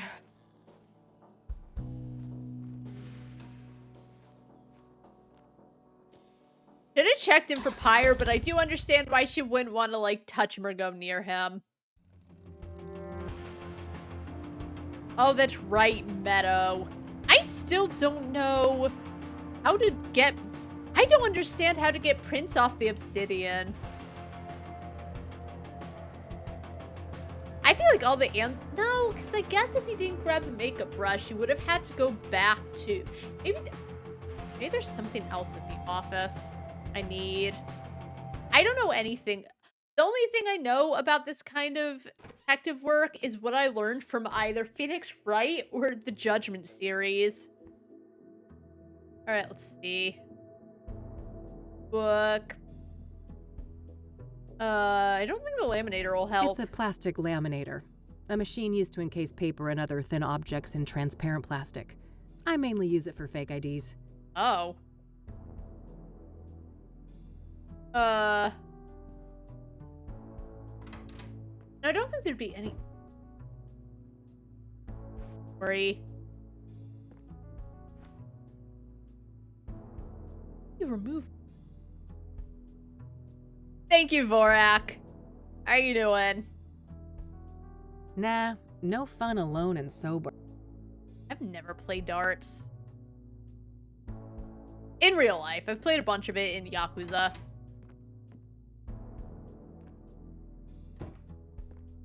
Alright. I'm slowly getting over the nutcase.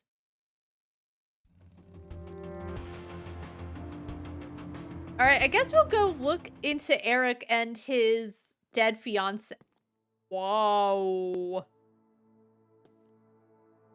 That's kind of a nice looking apartment. It's a little run down, but like the stained glass, the shiny flooring, more stain. That's kind of a nice apartment.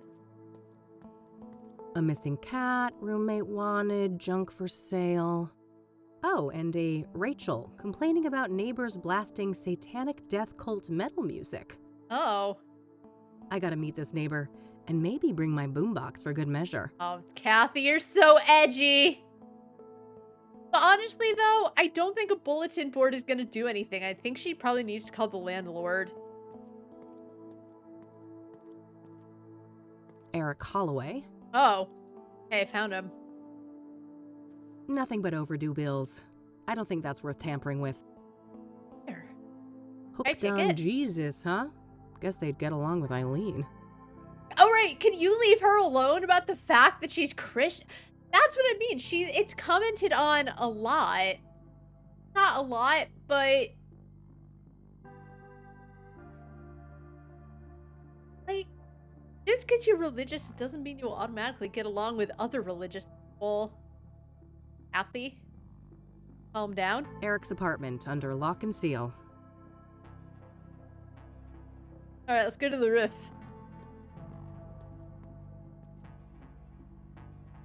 Oh. Oh, you did! Nice!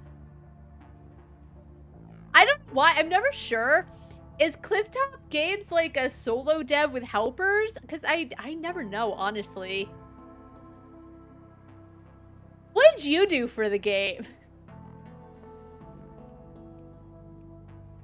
Frag out. Frag.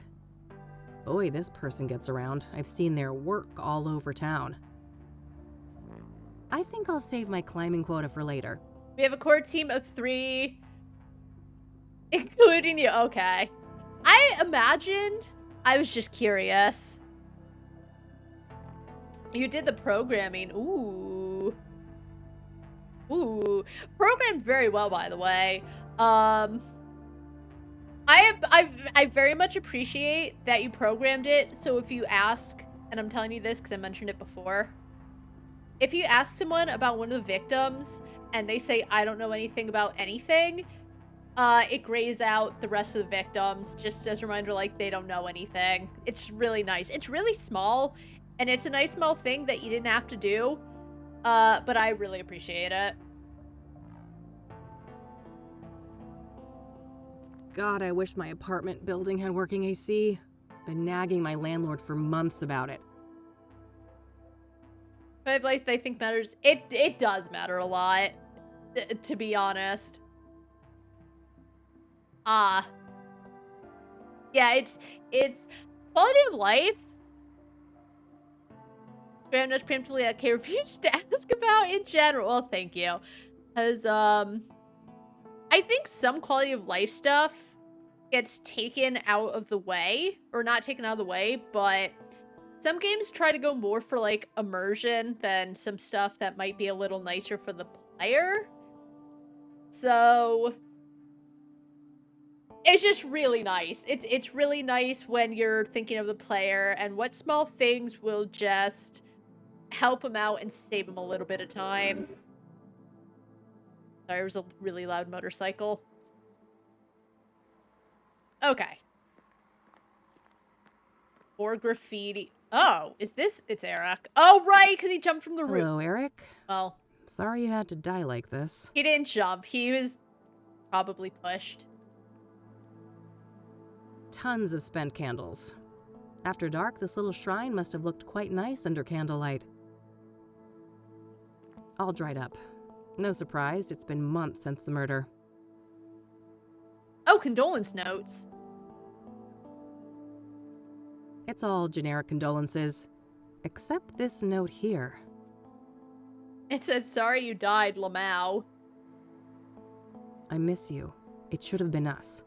May God watch over you. R.W. What do you mean it should have been us? I guess we'll find out.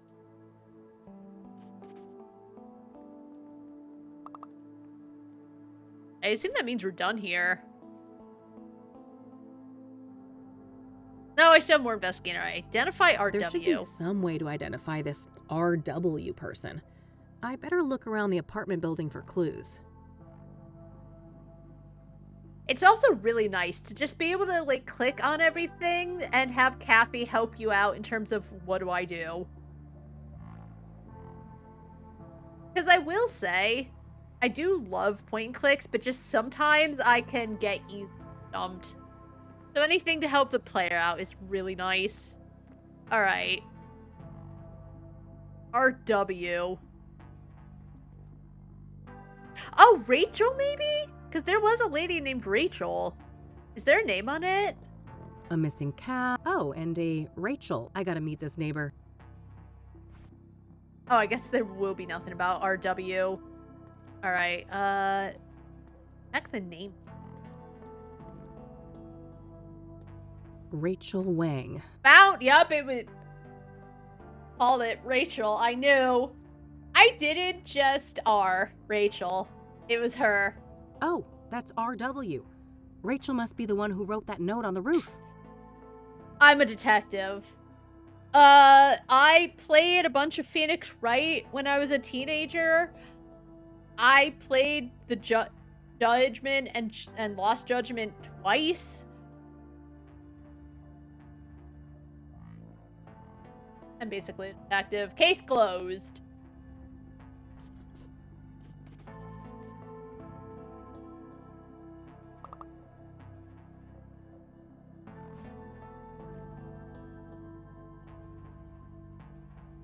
So knock on the door. Okay, good. It was a quiet knock. Hey, I just want to talk about Eric. I'm a private investigator. Oh, please don't curse me out because you're getting annoyed because all these vultures are coming about. No, no. No more detectives. Please, go away. Well, that went well. I guess she doesn't trust people in my line of work. Yeah, but as I said, and I guess Kathy's not thinking about it because she too is in it for the money, but I still think there being a very large prize, I guess, for solving the case or coming in with information, I forgot which, I think that really is going to drive so many people into investigation that is probably making things worse. I know they said that, like, a lot of people are getting antsy and upset that the cops haven't been able to solve this crime, but I think it's not helping in the way that they were hoping it is. Because that's been a general theme. Everyone is getting really upset because everyone's coming at them.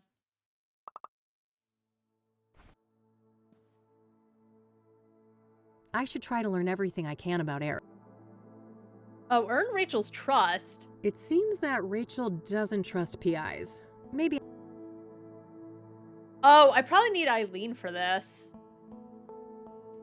I shouldn't be pushy about it. Alright, I'll be back. Oh, Standard issue forensic seal. If somebody unauthorized is caught breaking this, they're going to jail. Alright, I'll come back.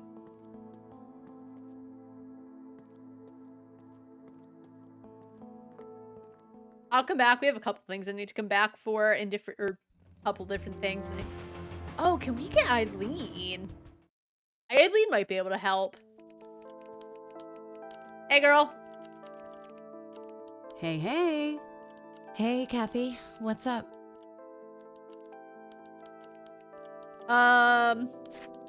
Does the name Rachel Wang mean anything to you? No, I don't know who that is. Oh. I know! I was like, oh god, Kathy's annoying her. Because it sounded so well when they got off the phone. Damn. I'll let you get back to your work. All right, see you later. And she, oh my gosh. It's so different. All right, see you later, bestie. Too. Oh, hey, Kathy. Let's see. Apparently somebody left this in my mailbox. Know any tea? Huh. Nobody I know comes to mind. Secret admirer?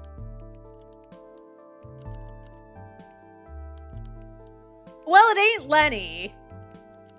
Who I miss. I don't know. I just hope it's somebody with good intentions. I don't think it is. Alright, so Eileen isn't gonna... I'll be back.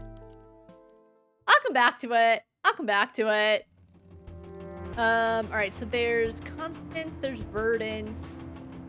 Oh, I guess I can go to Meadows Trailer. Not a big fan of the flour, but roasted seeds? Yum. What's your problem with sunflowers? They're the best. They're so happy and fun.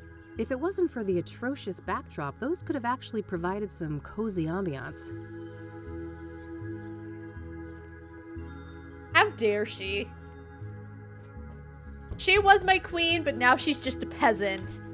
Oh, my lord. Hey. What? Did I step in something nasty on my way here? Have you attended to your root chakra lately?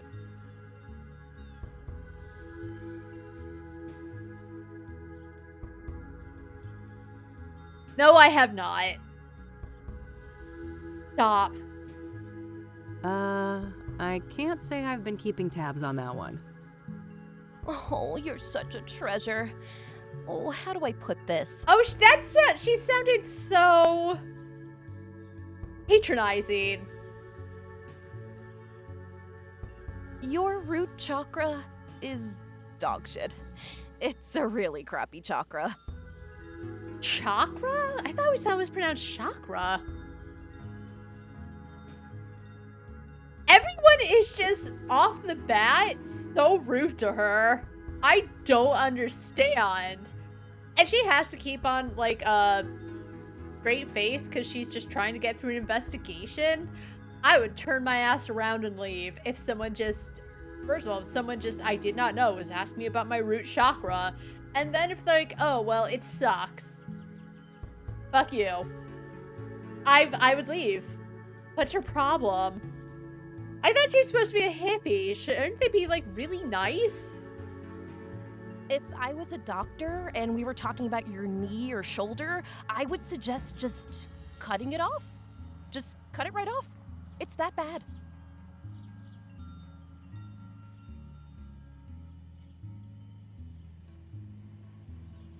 What a character. She and Art need to get married and have like 1,000 children together. They would be perfect together.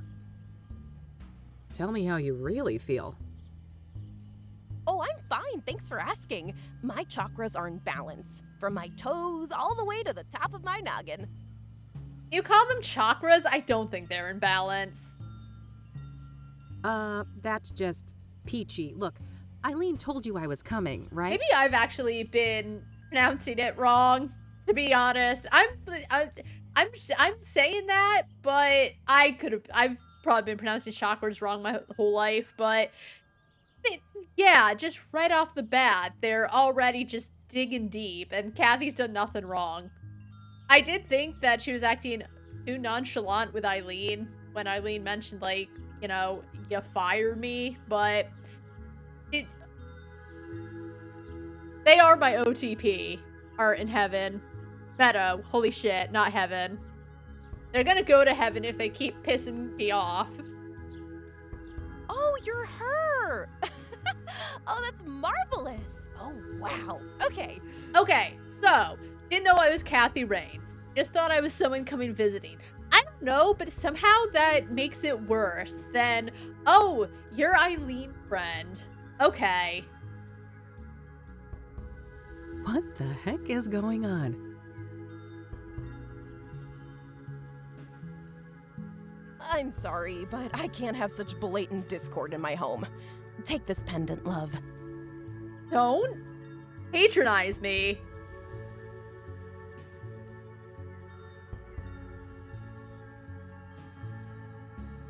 I like her I need skirt, a single though. photograph of you wearing it. Lotus position. Find a place in nature touched by fire, earth, and wind.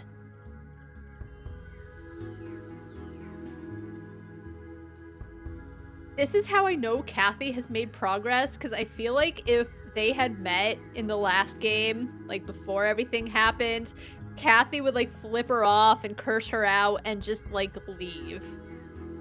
But even though Kathy has no idea what's happening, she's determined to get to the bottom of this investigation and she's gonna go with it. She's a better woman than I am. I have no idea what you just said. That's funny. See you later.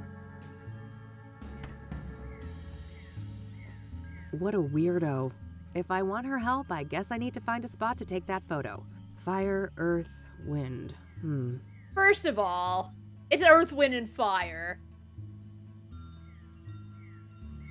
Secondly, we gotta go back to Constance Hill, unfortunately. Wait, can I investigate the trash? Good selection. I'm partial to cacti myself. Nice. All right.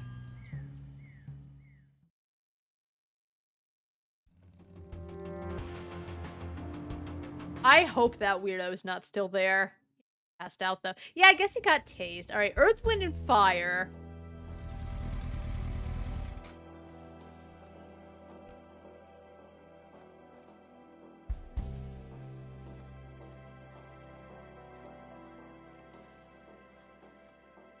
All right.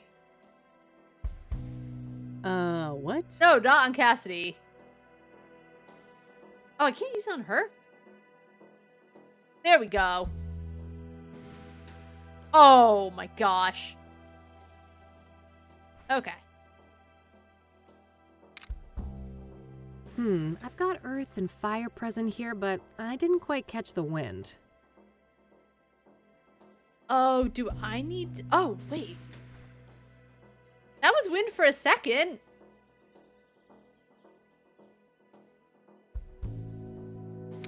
There we go. That should be it. I better get this back to Meadow. That's such a little detail, having to take the picture at just the right second. I love it though, but man. Yeah. You know why? Because like I could see the wind was there. So I was like, all right, I think I just have to time it correctly. That's good. That's really good.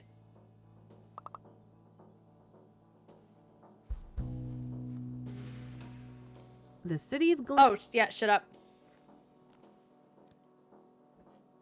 I'm the one who pressed it, but I forgot that doesn't lead her to her, bicycle. I might not be able to get everything I have to get. Oh my god. Automod, please. See the junkie snoring there for the... Oh, he wasn't there. I didn't even look.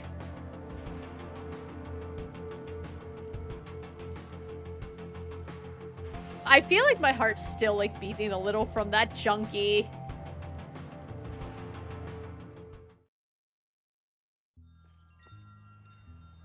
Yeah, I guess he woke up and he's like, I gotta go get more pyre. Okay. Here's hoping this will appease that whack job Meadow. She did a good job on the selfie. I've taken selfies with my own, like, camera. It's hard. Like, you have some idea, but it's hard. All right, Meadow, I'm back. Enter.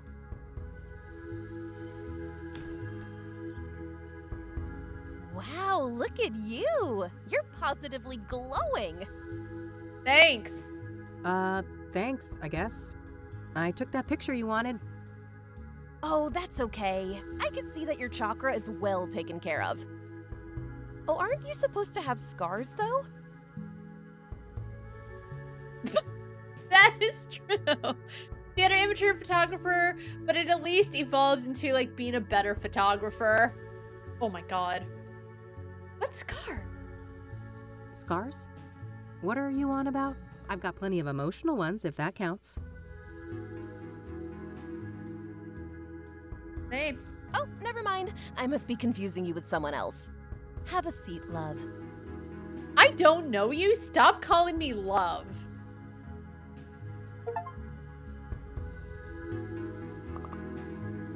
The Soothsayer.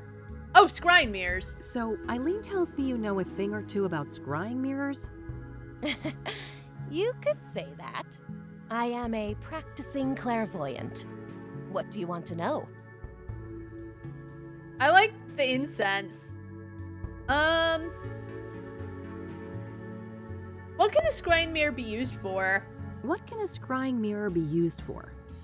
Scrying. A scrying mirror is a powerful artifact that can be used to channel the astral realm, perform divination, and even commune with spirits. Hey. Ah. Can you walk me through your scrying process? Sure. First off, the room should be dimly lit, preferably by candlelight. Oh, you know, the priest did say something about the way the room was set up when he found Ben. It like it was like sacrificial or something to that extent. I like to use sage smoke to cleanse the air, and then I establish a protective circle to keep any negative energies at bay. All right. I gently place the mirror in a steady position where I can look into it without using my hands. I make sure that the surface is clean and polished. I sit down, relax, calm my thoughts, and close my eyes. I visualize my intent, the knowledge I seek. She's way nicer when your chakras aren't out of alignment. She's like a whole new person. But I guess we are talking about, like, her field of interest. When I'm ready, I open my eyes and gaze through, not into. the mirror. Get it right. I see. And this is when you're supposed to get the visions? With some patience, yes. The scrying is not always successful, mind you. Spirits are a fickle bunch. Her skin looks so shiny, by the way. It's something that really stands out, just the shininess of it all. Her chakras are very powerfully aligned.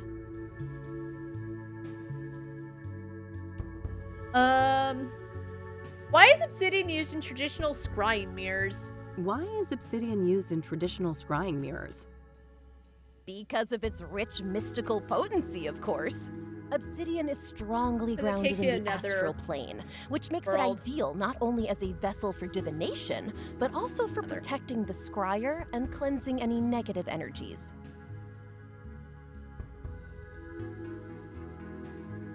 Ah. So it's pretty much spiritual duct tape? Spot on, sister. Where can I get a scrying mirror? Where can I get a scrying mirror? You're in luck. I have a spare one right here. Oh, thanks. Someone I don't like left it after a botched divination, so I'm totally fine with giving it to you and pretending I never saw it. All right, you know what? I was giving her shit because she was being rude, but that's really funny. Yeah, if they came looking for it, I don't know what happened. Really nice when you have your chakras aligned. It must really set her off. Sure. Thanks. Oh, and just so you know, this is just made of painted glass. All serious practitioners use obsidian mirrors, so don't expect too much, okay? So it's not a really... Is it still a scrying mirror? I'll try to keep my expectations in check. Can we do a scrying session together? Can we do a scrying session together? I've aligned my chakras, please. Sure. I charge $250 per session. I can pen you in next week. You can kiss my butt, sister. I think I'll pass on that one. What do you know about the Soothsayer? Yeah, what do you think about his name? Quite the enigma, aren't they? A soothsayer is a seer, a pursuer of wisdom. An obsessive search for truth often leads down a dark and twisted path. Perhaps that is what happened to our killer? No, you want to know something, girl? Art just gave him that name because it's not as mysterious or deep as...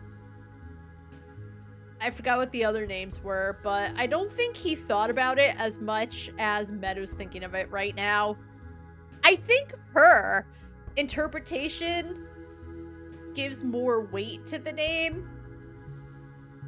Her and Art can probably like storyboard it on their eventual date that I hope they go on. So do you think the Soothsayer is legit? The business with the mirrors isn't just for show? Oh, I'm just a silly Wicca. But wouldn't it be goofy to go through all of that trouble just to make everyone think there's something they're not? No. I don't. Because if they put in a red herring, then people will be looking for something that's not of importance, and it puts less pressure if they're not going down the right path. So, no. Not that I'm a serial killer, but just, I don't think it's that goofy. Yeah, I guess.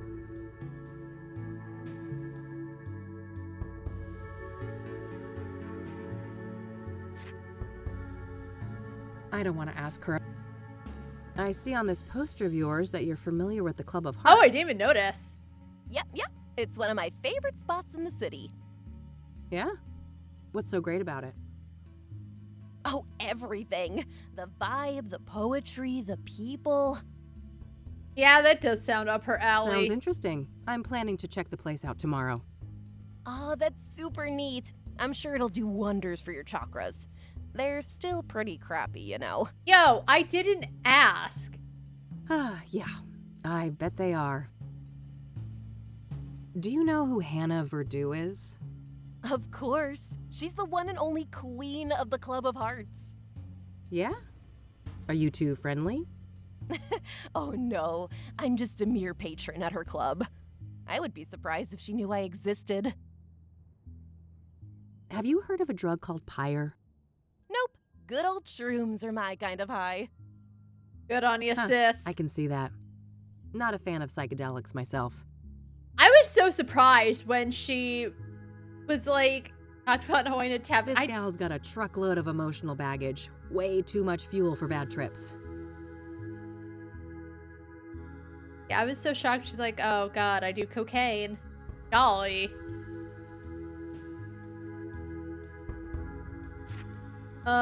What do you know about Deborah Sinclair, the latest Soothsayer victim? I don't stay up to date on murders and stuff like that. No offense. None taken. It could fuck up your chakra. Do you know the Azure Sky Motel? Nope, not a motel enthusiast. I don't exactly love motels either. Maybe it's the motels I've, like, passed by. They just always seem a little sketchy. There are some nice, I've seen, like, some nicer looking ones, but...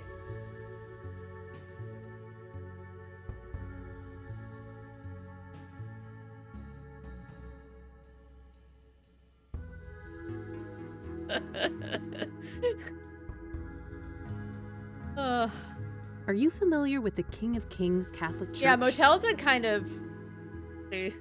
No churches for me. Certified heathen over here. We should form a club. They shouldn't. They really shouldn't. Oh, do you want this back? Time for me to go. Bye now. Wait, hold on. Do you want this? Wait. Give her back. Alright, I think that means I'm done here. Alright, so I still gotta investigate the cabin. Dust the shard for...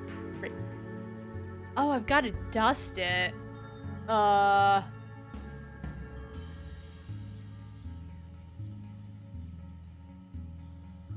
get another makeup brush? Alright, so I gotta get Rachel's rust. Alright, I'm gonna get another makeup brush.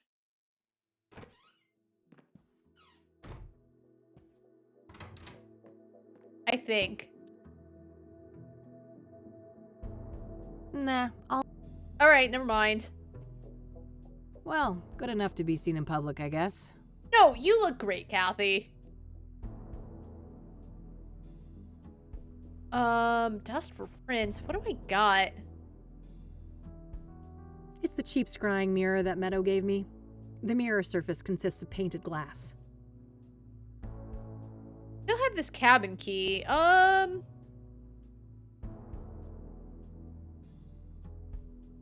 better find some way to dust the shard in the cabin for prints. The problem is I'm past that and I need to like get a copy of the prints, but I don't know how to do that. It seems that Rachel doesn't trust PIs. Maybe I better find... I should look for clues. Oh, both inside and around. I should try to learn everything I can. Alright. I still have this photo. Maybe I can give it to Rachel, and I can tell her I'm a very chill PI. Task comment is not ideal. You're done with the dusting. Yeah. So, that's why I need to collect it, and that doesn't help me. Again, I don't know about this, like, part of police work, which is why I'm like, I don't know how to collect, but... Oh, bug. Probably easily fixable. This is day one. So, I say easily fixable as someone who's not a dev, so I don't actually know. I can imagine it's maybe one of the better bugs that is showing up rather than something game-breaking. Alright, let's give Rachel this really chill picture of us.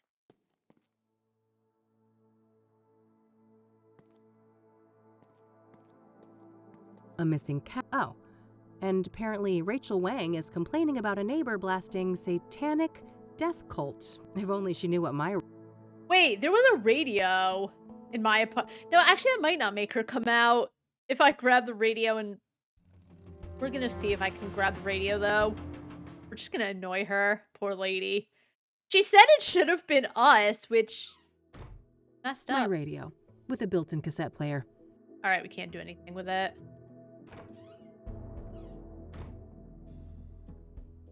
Let's show her my chakras.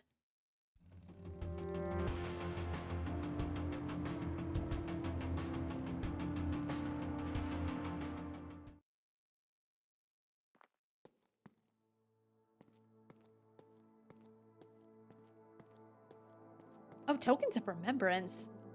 Notes left from friends and family. Nothing in particular stands out. Alright. Let's keep things more sensible. What am I even trying? You're trying to, like, show her that you're chill. I don't want to waste... Hooked on G... Standard issue mail slot. I shouldn't be pushy about... Nothing but over... That doesn't... I don't think that... Ugh, the thing...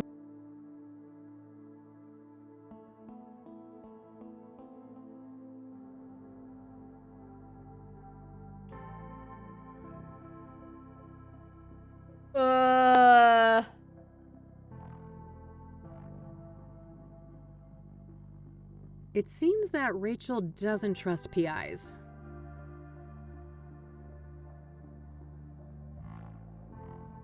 Oh, maybe we get, like, Eileen to help out with that.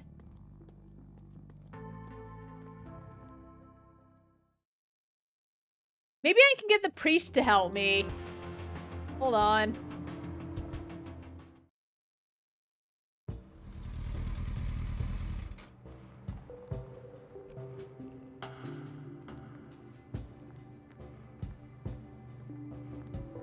Hi, buddy.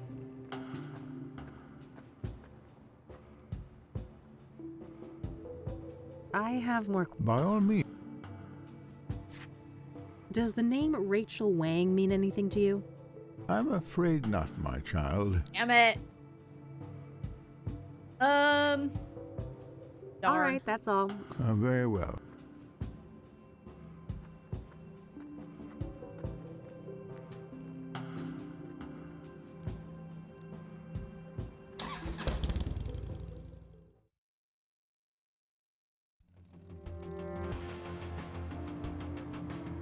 Another thing I did notice, speaking of dusting, when I went to go look at the obsidian, I had the makeup brush with the powder on it, like, already. And even though I, like, held what I needed, Kathy made a comment about not having what she needed to dust it. I don't know if that was done purposely. I did say it felt kind of odd because I knew exactly what I had to do, but if that helps.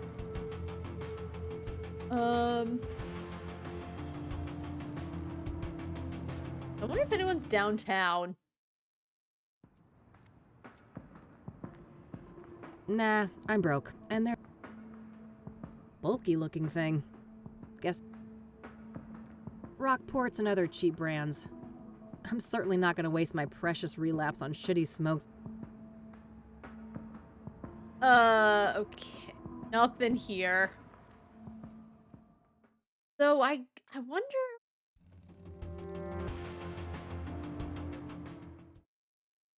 I think I'm assuming I have everything I need. Hey, Randy? Yep. I don't need to ask him about that. Okay. Do you know who Hannah Verdew is? Oh, sure. She's a leading figure in the Cassidy poetry scene. I always try to drop by the Club of Hearts when I'm in town. Lily? Ah, I see. Have you met her? An average guy like me? I wish. I've seen her from a distance in her club, but that's about it. What's your opinion on the Club of Hearts? Only that I love the place. All right. I'll let you get back to. Don't be a stranger. Shut up.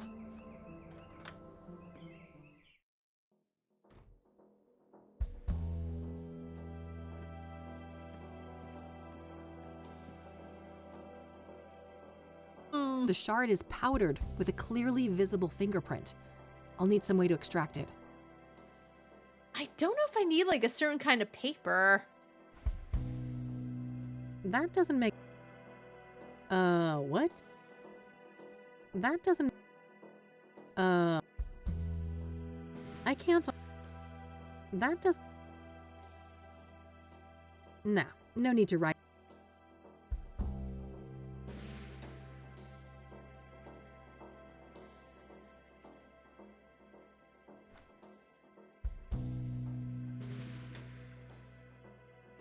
Even a die-hard city gal like me can't deny that view. She was clearly stabbed when sitting here. In a remote place like this, I guess that... Did forget the different permutation modes you could have in the response to Kathleen's give. It's actually a bit hard to fix post-release this news. Oh, okay. That makes sense. I'm just curious. Well, not curious, but I just didn't know if that would help any troubleshoot. It's not a big deal type of thing. I was just like, say it. And I did actually have items. But thank you for the explanation. Be back and see what we can fix post. Yeah, that makes sense. Which I'm sure is why you guys are like checking different streams to just see the different things that people might run into. Oh, you're quite welcome.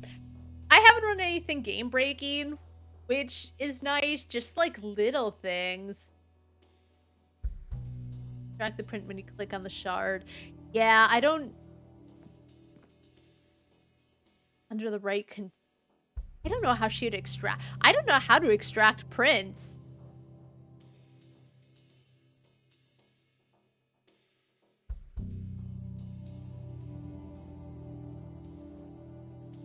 The shard is powdered with a clearly... Not right now. I forgot. Okay.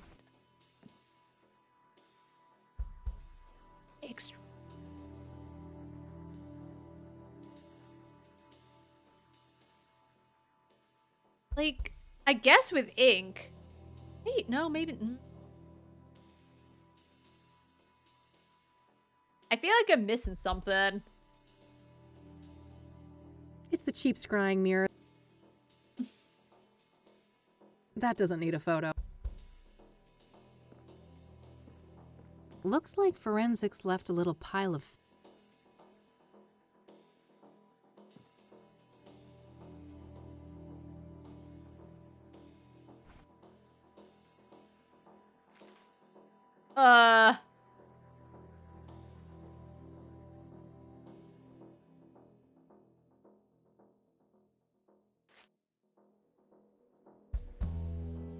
Oh boy.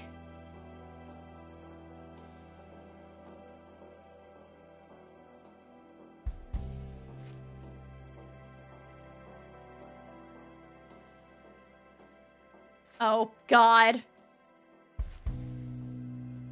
I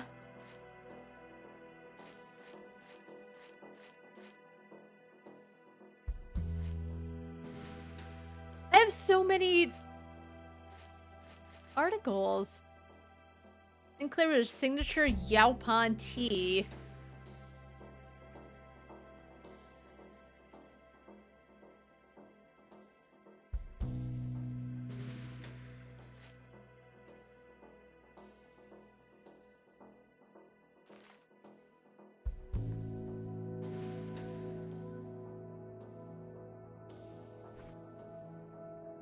I don't think that would...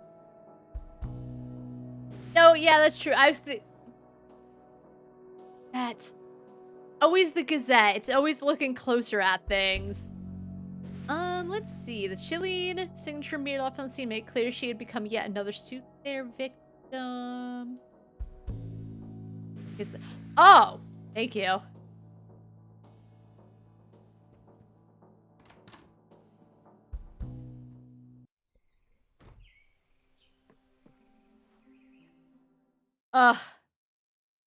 This game's hard in a good way. I say that. I also got a little stuck in the first game.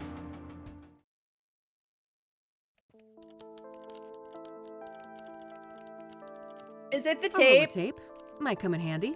It was standing out, and I remember sharing it, and I didn't think anything of it. All right.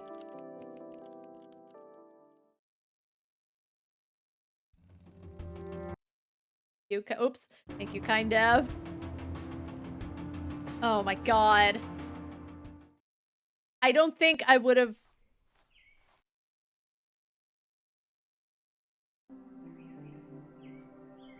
Eileen could have said something. If she didn't say anything, we're besties. Wait, I didn't? The way she said might come in handy, I thought she did.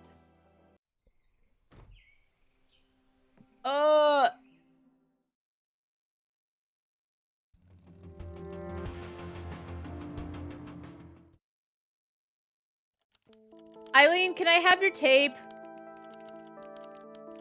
Hey, E, one more thing. Yeah? Can I have the tape? Hey, do you mind if I borrow some tape, E? I was like, sick. All right, the tape, just tape it up.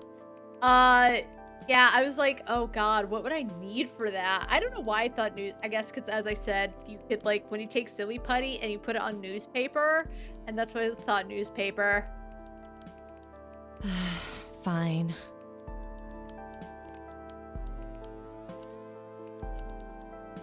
What do you think of this picture? Look what Meadow made me do. Classic Meadow. Look what Meadow gave me. Good call. I can imagine your chakras are quite out of whack. All right, so I guess it's just how they pronounce it, because she said chakras like I do. Ha ha. All right. So that drug lead you mentioned ended up being quite the rabbit hole. Oh, really? Have you been able to learn more about it? Apparently, you can't just get it easily. Yeah, a little. The drug dealers seem obsessed with privacy. Nobody I've talked to knows much about them. If it's super illegal, would you really talk about it, though? I mean, they're criminals, right? Avoiding exposure doesn't seem that strange to me. Sure, but I asked a proper career criminal I know about it, and even he thought they were behaving weird as hell. Apparently, they're giving out free samples left and right, too. Yeah, again, because if Pyre is super addictive, what makes sense is to give out a sample. And if it's like super private and secret and expensive, I don't know. But give out a little sample if it's hella addictive, and then have them coming back to you, and you can make big bucks. Is it I would think I'm not a drug dealer, but I feel like that's a good way of doing business. Give them a little looky poo, and then you have them hooked. You gotta think like a criminal, Kathy. You gotta think like a drug dealer. Maybe they're not trying to make money then? They have some other goals? Or they are. I guess, like, they're not. They're not. You would think Kathy, big money lover, would understand this. Maybe they are. That would. Anyway, I'll get over it. I'm just girls. I think I just know that some drugs are addictive, and you give a little sample, because, like, then maybe I should get in the drug dealing business. Yeah, like murder, for instance. If the Soothsayer victims were under the influence of Pyre, a lot of things point to whoever is responsible for the drug.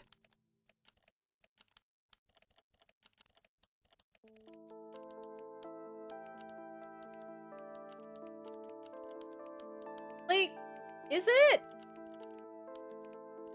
Let's say the Soothsayer bought the Pyre from Ben down the street. Just because Ben sold it, that doesn't mean a lot, I think. Unless Anyway. And that's her line of thinking. Or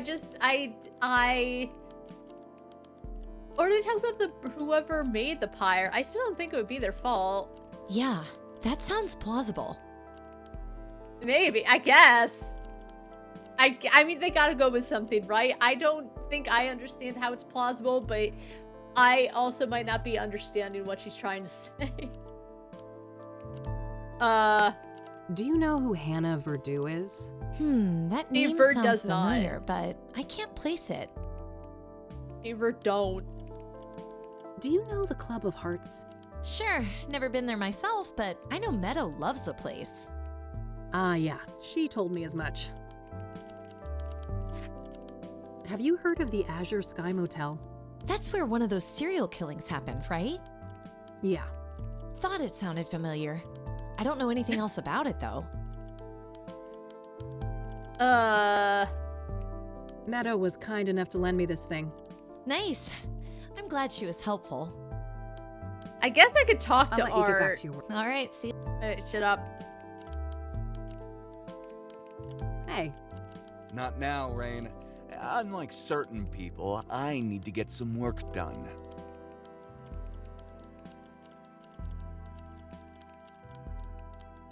All I can see is just a spiky head. That's all I notice because of the way this hat is full. Fine, Man. whatever. I don't like that guy. I know you're not supposed to, but just like, even Meadow, I didn't like her at first because she was just talking shit about my chakras, but even I was like, okay, no, it's not too bad when your chakras are vaguely aligned.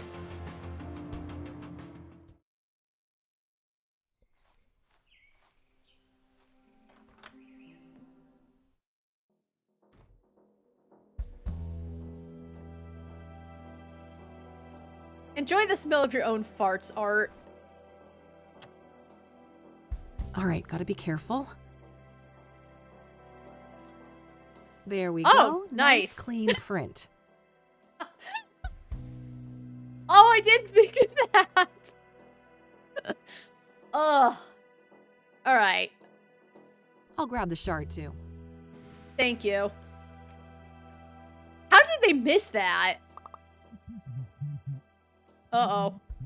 Uh-oh. Oh, good day, officer. Would it be that muffled?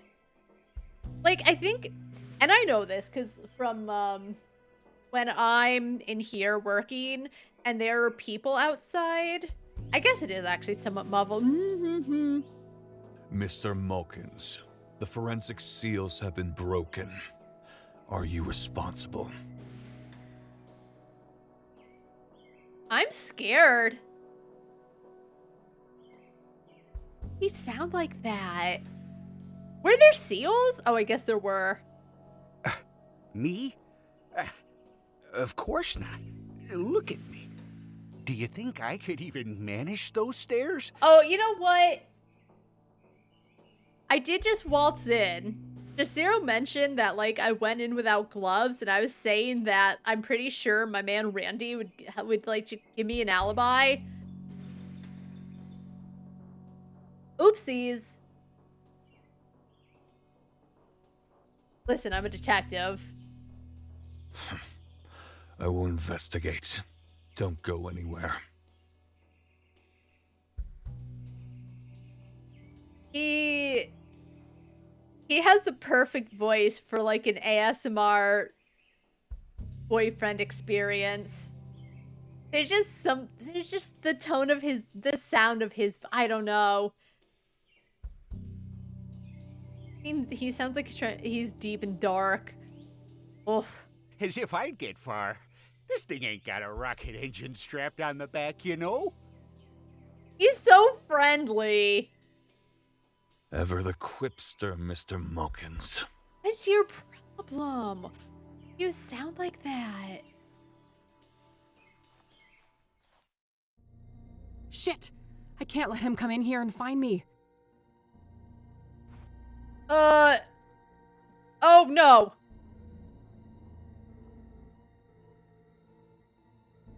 I thought you would, like, crawl under there.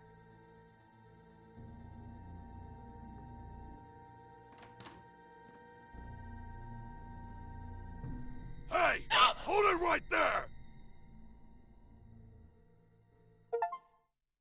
Oh. That won't help me hide. Oh god. That won't help me. That won't help me. That won't help me. Oh, that's... Wait, no, I made a mistake. Hey! Okay, No way, he's right. Okay, hold on. Uh...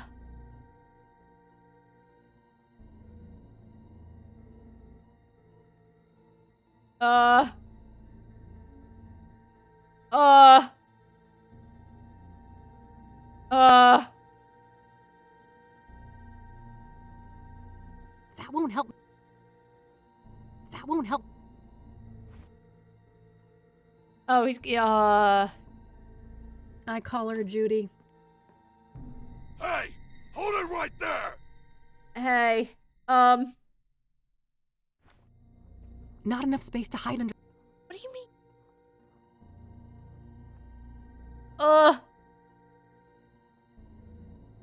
That won't help me. That won't help me. Hey! Oh, God.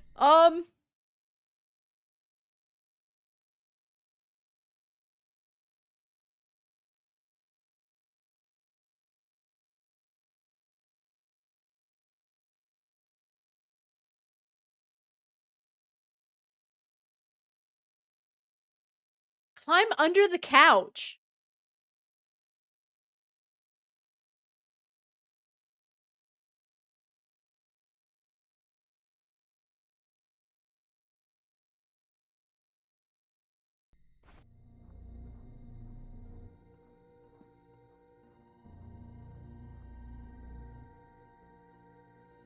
That won't help.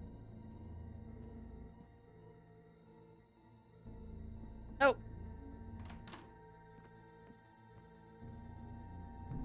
Hey! Hold it! Okay,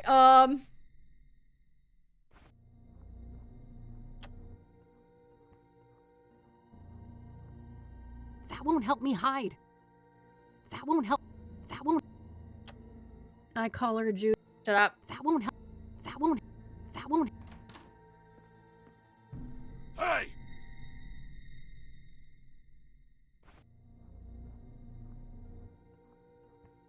That won't help. That won't help.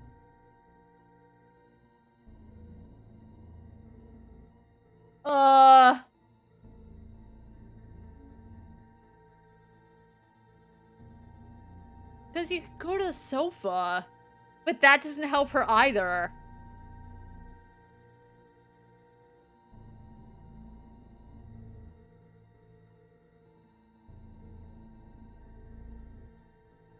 Maybe go to the sofa, set it on fire. He'll be so surprised, and then I run out.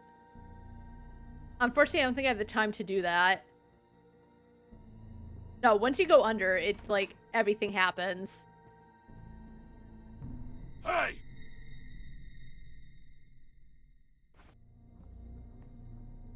Nope. Okay, it just happens automatically. No way, he's right there. I think I should try to keep him out. Oh! I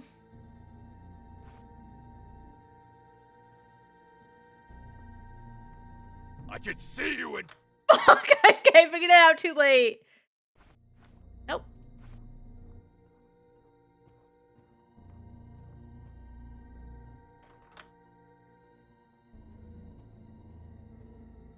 That won't help me hide.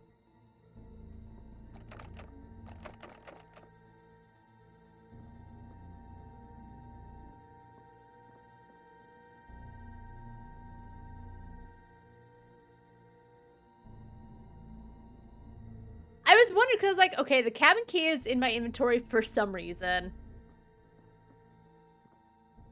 Phew. That was close. Oh my god, I did not think of that at all. Holy moly.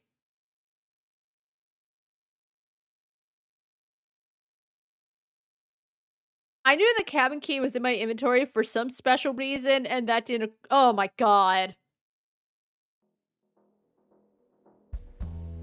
Oh, he just gave up. Okay. Thank you for that follow. Borak. I assume the D's silent. I don't know. That was hard. Holy moly.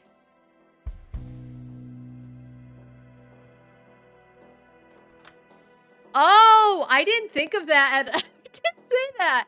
When I like butt in, I'm like, girl, use the key. It didn't occur to me that there was a reason behind it. Oh my god. I panicked, clearly. Better lock this up. I mean, I was cool as a cucumber. Hee hee. Close one, huh, Kathy? Thanks for the assist, Randy. Not that he could really do anything against the cops, because, like, he could be under arrest, but... yeah, it was. Sure was. Thanks for the assist, Randy. You're the man. Oh, what did he do? Yeah, thanks. Ah, shucks. Couldn't let a fellow fan get in trouble. I mean, I guess he also... I was gonna say, I guess he didn't rat me out. So... he passively helped, but not really. But you know what? He's very nice. He's like the first character who doesn't talk shit. Oh, and by the way, did you check the mailbox? Oh?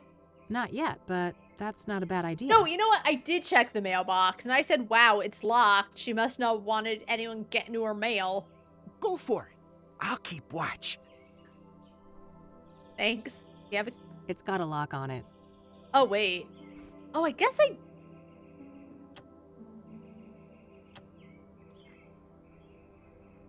lockpicks, didn't think of that. Ugh, nothing but a stupid brochure inside. What a letdown. Is it? Oh, the Bear Creek National Park. Meet your neighborhood rangers. Rob, Vic, Chief Walker, Eduardo, and Mike. See us in the wild. Don't be riled. We're here to help you enjoy Bear Creek. These are the local rangers, huh? Probably not worth trying to question any of them right now. They're as likely to be tight-lipped about Deborah as the cops. I'll keep the brochure, though. Might be relevant later. Might be.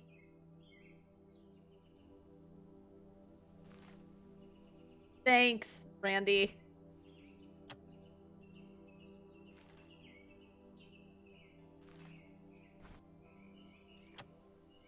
Yeah, I guess all that's left to do is earn Rachel's trust.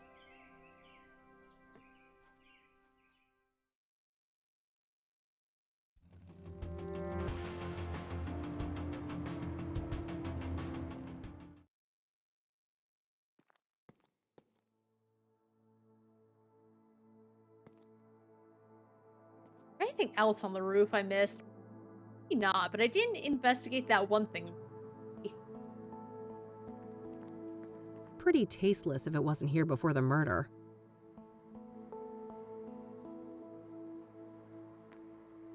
I'm gonna say this as someone who lived in an urban city. That's just how people graffiti, girl. Maybe because I'm an art enjoyer, but I think it's nice.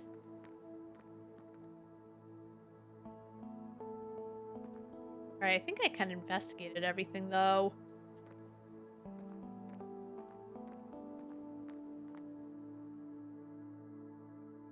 Maybe I can tell her I'm a park ranger.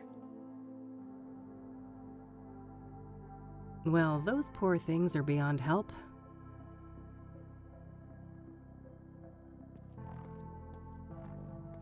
Eric's apartment under lock and... I always wanted to get a chance to use one of those things. Make a real mess somewhere.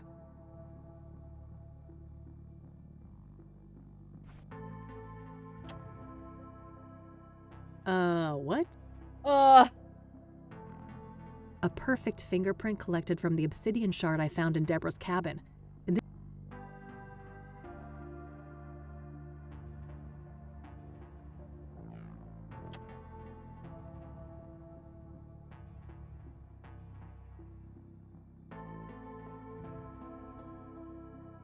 Rachel.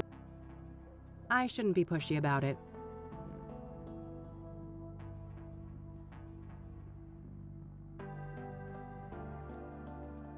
Nothing but overdue bills.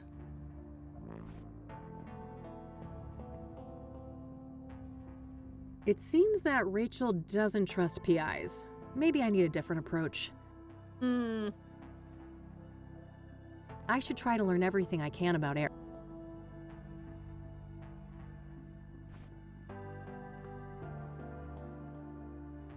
Yo.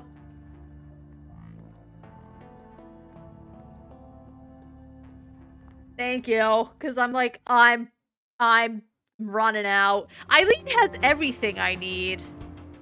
I did think it was Eileen herself I needed because of, oh, take a business card. Looks like Eileen printed some business cards for herself.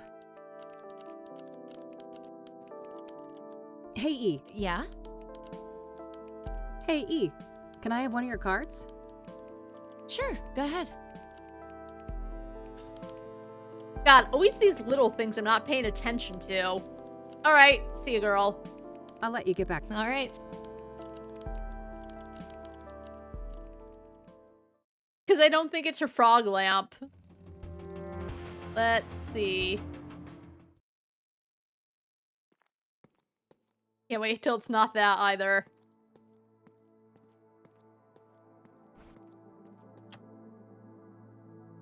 It's Eileen's business card. Eileen Summers, junior reporter. Her work number here might be useful. I'll add it to my notebook.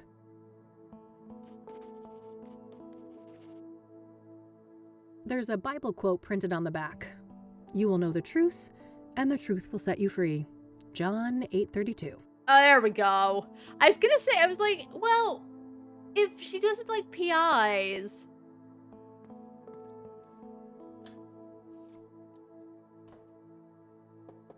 I technically did call it. It's Rachel, right? I dropped my card in your mailbox. I just want to talk. That makes sense. See, so I saw it and I thought Eileen, because I'm like, well, I did put together, because that, to be fair, that makes sense, because I was like, it's so weird that they push it so hard, because like,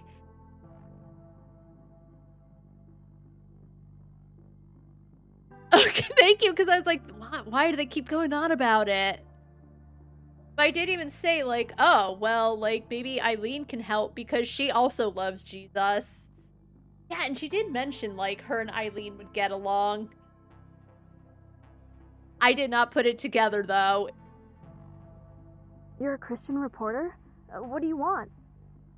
Only to talk to you about Eric. It's for a story, a respectful one.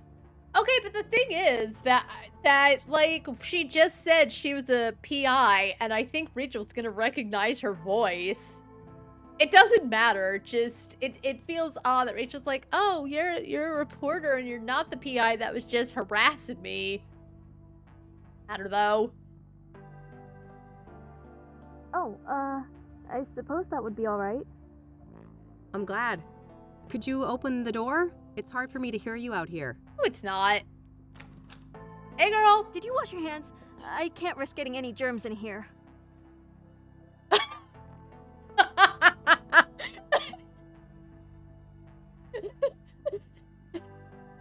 I'm not trying to point out, I was like, you guys did wrong. I'm just like, if it were me. But she is suffering. She does seem upset. Buddy.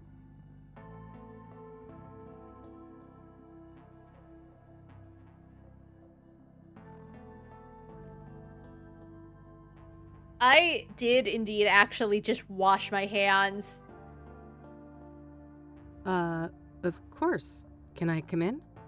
She just lied to an alien woman. No, I prefer it like this. I have a weak immune system. So, wouldn't you wear a mask in that case? Just not get the germs? It would probably actually be better for her to wear, Kathy to wear a mask, but still. Yeah, when you still, whatever. Oh, can you get through the... Yeah, you guys are still pretty close. Sure, no problem. Take a step back. Okay. Ask your questions then. Like, you're within breathing distance of each other. So Eric, huh? So, let's talk about Eric. Alright, have a good night, Jacito. Thanks so much for hanging out. Alright, what do you want to know? His dead fiance, am I right? Okay, I can't ask about her, apparently. What was Eric like? What was Eric like as a person? Oh, he was just such a kind, loving man. Not a bad bone in his body. He had so much going for him. But then bad things happened, sending him down a dark path. Was it his dead fiance? What bad things? His dead fiance. Sarah, the girl he was planning to marry, she killed herself. Oh. Oh, damn. How did he cope with that? Not well! He became depressed. I did my best to help. Tried so hard to be his friend and bring Jesus into his life, but he wouldn't let me. You know, if I were down in the dumps and someone's like, you wanna know who would help? The power of Jesus? I don't think I'd let them help me either if that was their first thought. That's on their side. Like, and I'm sure Jesus helps her, but like, I think if you try too hard to push religion onto someone, it's not gonna go well. Even if she had the best of intentions. I see. What happened next? He started doing drugs. He was out of it on more than one occasion, acting all confused out in the hallway. One time, he was so messed up, I had to help him to his bed. I saw lots of paraphernalia. I saw the devil's lettuce. Oh, wow. That's a lot.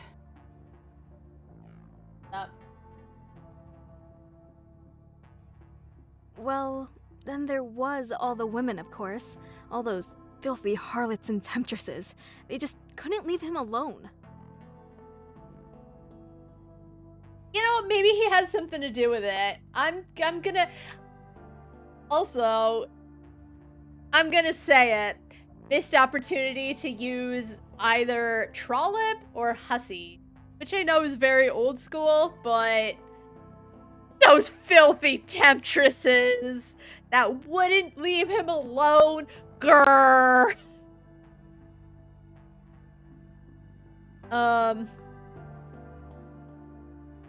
Was he seeing a lot of women when he died? Hold on, I gotta help my dog out. What's up, man?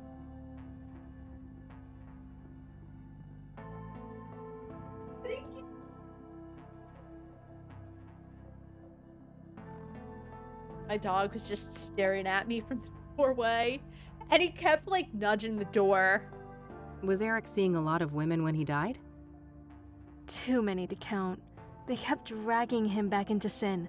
I prayed and I prayed, but they kept on coming. I know Eric's her friend, and so she's, like, not gonna want to be like, this guy just was seeing, you know, prostitutes or whatever. But, like... It takes two to tango, Rachel. I have to tell you this right now. Takes two to tango. Yes, he was in a dark place, but like, they didn't come out of nowhere. Girl. He ain't a saint. He was out the drugs. He was in the lifestyle. He was calling them. Rachel. It didn't end until one of those Jezebels killed him. Jezebels! I know it in my heart. That's what happened. I don't think so.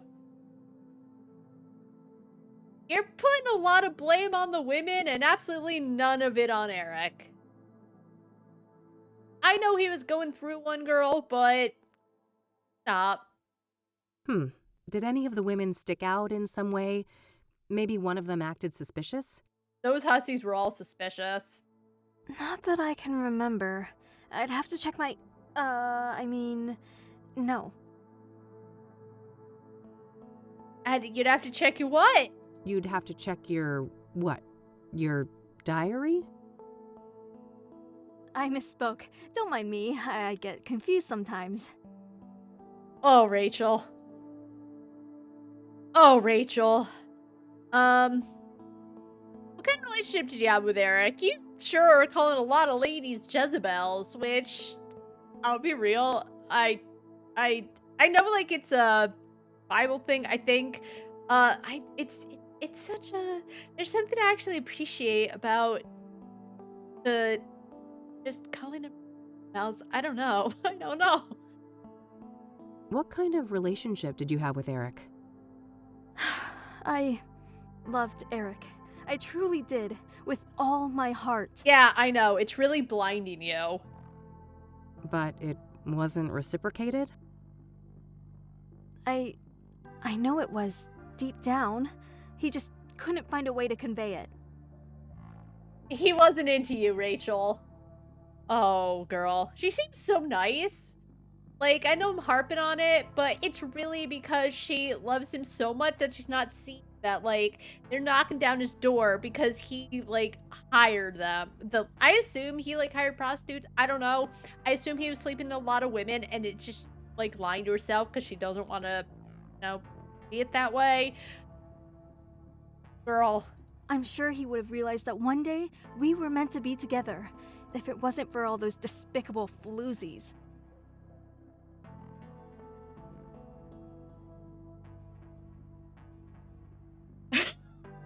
God, it's so, it's therapy. I really actually appreciate it. That's why I'm like, oh my God.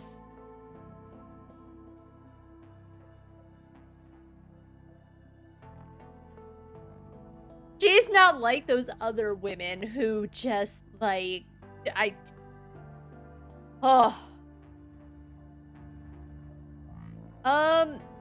what can you tell me about his murder? What can you tell me about Eric's murder? I wish I had something to share about that horrible day, but I was out like a light after taking something to help me sleep. If I'd have been awake, maybe I could have done something. She said it should have been us. Which I thought she was trying to say, like, it should have been... I thought you were trying to say it should have been her who had, like, jumped off.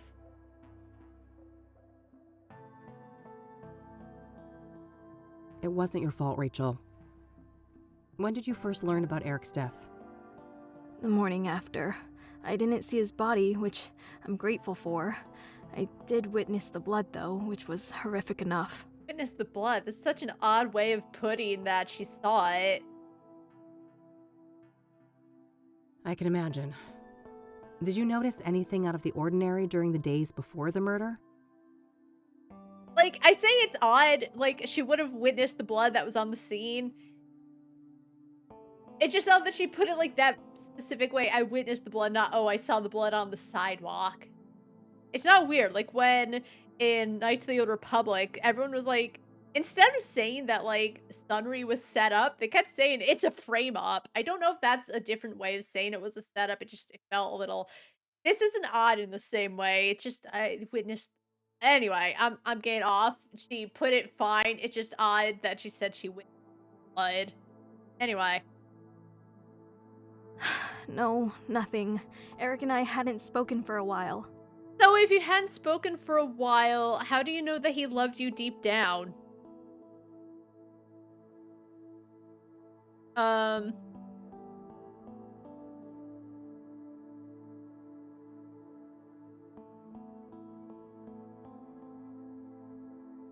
Hussies. What do you know about scrying mirrors? Foul implements, used for witchcraft and black magic. You should steer clear of them. You know...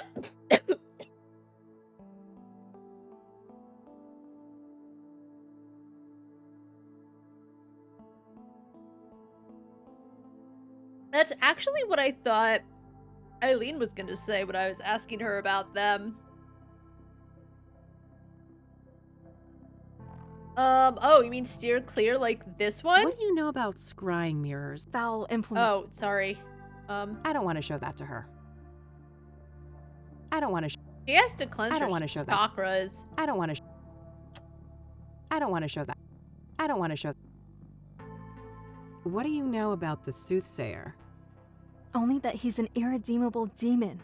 I have faith that when his time comes, God will judge him harshly for all the misery he has caused. A demon? Yeah. Do you know Deborah Sinclair, the author? I've heard her name, but I'm not much of a reader.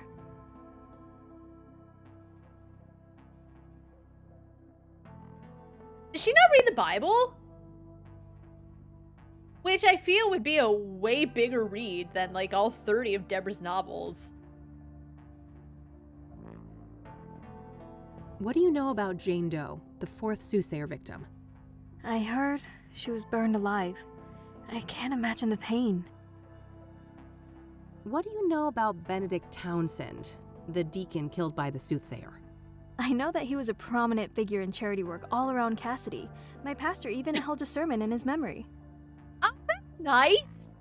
But did they make audiobooks for the Bible? I never thought of that. But yeah, that's why it tricks me as odd. She says I'm not much of a reader, but like she really loves Jesus. Oh, we should look it up. Okay, hold on. Actually, let's look it up. I imagine there actually probably is, but like so odd. Are there audiobooks of the Bible? Oh,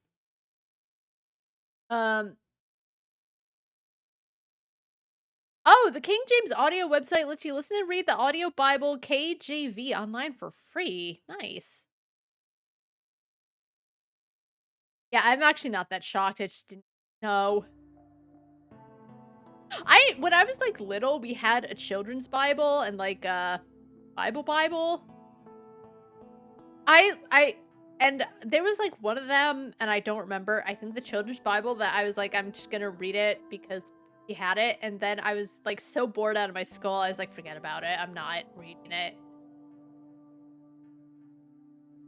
Okay, Are you familiar with the King of Kings Catholic Church? I've heard of it, but I belong to a different church. Ah. What do you know about Rose Taylor, the 1st Soothsayer victim? Not much. I just know that the police think that she was stabbed to death by the same person that murdered Eric. That's so curious that everyone else says they don't know anything. Oh god, no. Everyone says they don't know anything, but she actually has different things to say about all of them. Do you know the Azure Sky Motel? That's where the Hussies come from. That's where the first victim of the Soothsayer was staying. I don't know much else than that, though. I'm saying hussy. She actually didn't say hussy. She said harlots and harlots, Jezebels, and temptresses. I'm putting words in her mouth. Temptresses, yeah. Which I actually do appreciate. Have you ever heard of a drug called Pyre? Oh yeah, she mentioned drugs. Was he doing Pyre? Goodness, no. I want nothing to do with drugs. Oh. Sorry. Do you know who Hannah Verdew is?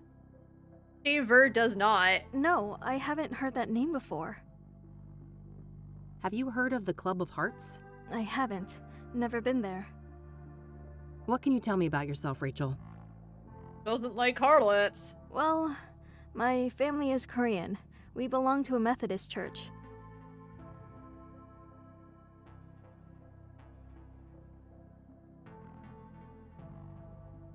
I guess I didn't realize that Wang was a Korean name. Oh, today I learned. As for me personally, I guess I'm not that interesting. Oh. I don't go out much. Well, neither do I, but that doesn't mean I'm not interested. Although, sometimes I do think I'm actually probably not an interesting person.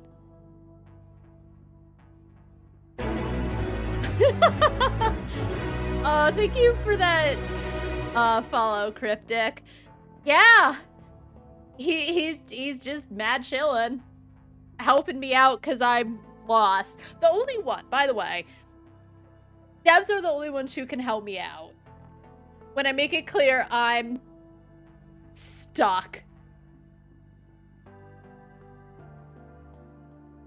No one else, though. Just devs, honestly. I don't put that in the rules because it's... Devs aren't always here, but, like, that is the one okay, is if I let devs know, hey, I'm stuck, help. Due to your immune system? Oh, yeah, that's why I stay in. I'm immune. Also, usually the weather. Yes, not that any of the doctors believe me. Agents of Satan. Wow! Okay, so, like, her calling them harlots and Jezebels and whatnot, I understand. But...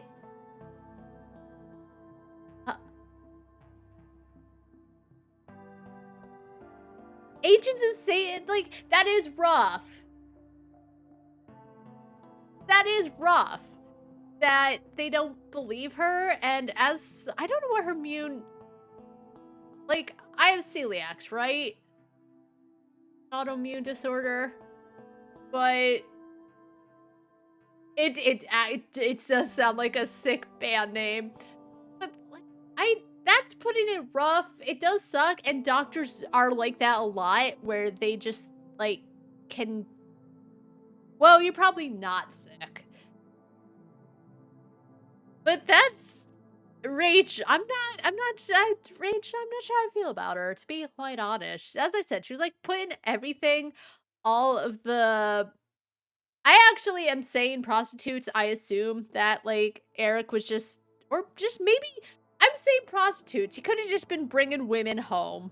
I think it's when she was calling them, like, harlots, but probably just ladies that Eric was bringing back home to sleep with. His prerogative, and she was just getting really mad about it because... She was the good lady that was waiting for Eric, and she's getting mad because he was not going for her. He was going for other ladies instead. So, jealousy is quite the sin, little lady. I don't actually know if it is, but he's talking a lot of shit because she's jealous. It ain't a good look. It's a lot of fun, though. I felt the same way. I was like, I cannot wait to play this game. It's a good one, though. Uh-huh. What do you do to support yourself, then? I've been between jobs for a while now. I get help from my family in the church. Do churches, like, help you out monetarily? That's all my questions. Thanks. You're welcome. Bye now, and God bless you. I still want to know what she was on about when she said, I have to check my... Ah, okay. I had no idea. Yeah. You too. What does she know? Poor girl, this Rachel. She seems to have quite a few issues. I'm not sure how reliable her information on Eric is. Yeah, she's very, like, attached to him and talking shit about other ladies because, again, Eric was sleeping with them, and... Again, it takes two to tango. He's not the harlot, but the ladies are. In any case, I think I'm done here for today. It's getting late. I better get back to the office so I don't end up missing Josh. Oh, right, Josh. I completely forgot about him. I thought about him for, like, a little bit when I was going somewhere, and then I forgot. Evening 2.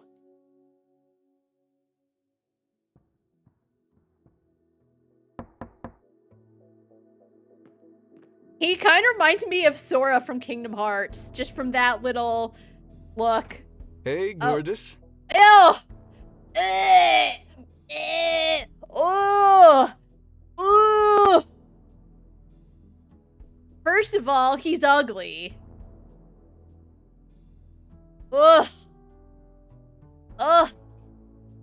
If someone treated me like that, they're friends, but still, I'd projectile vomit. Oh, hey, Josh.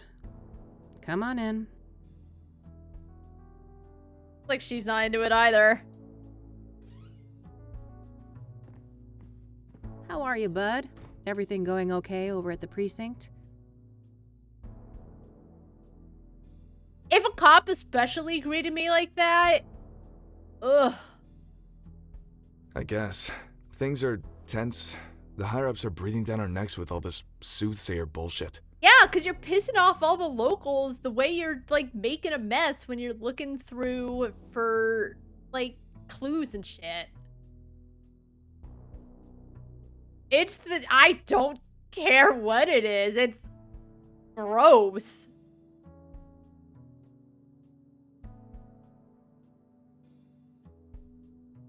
Nice hair, though.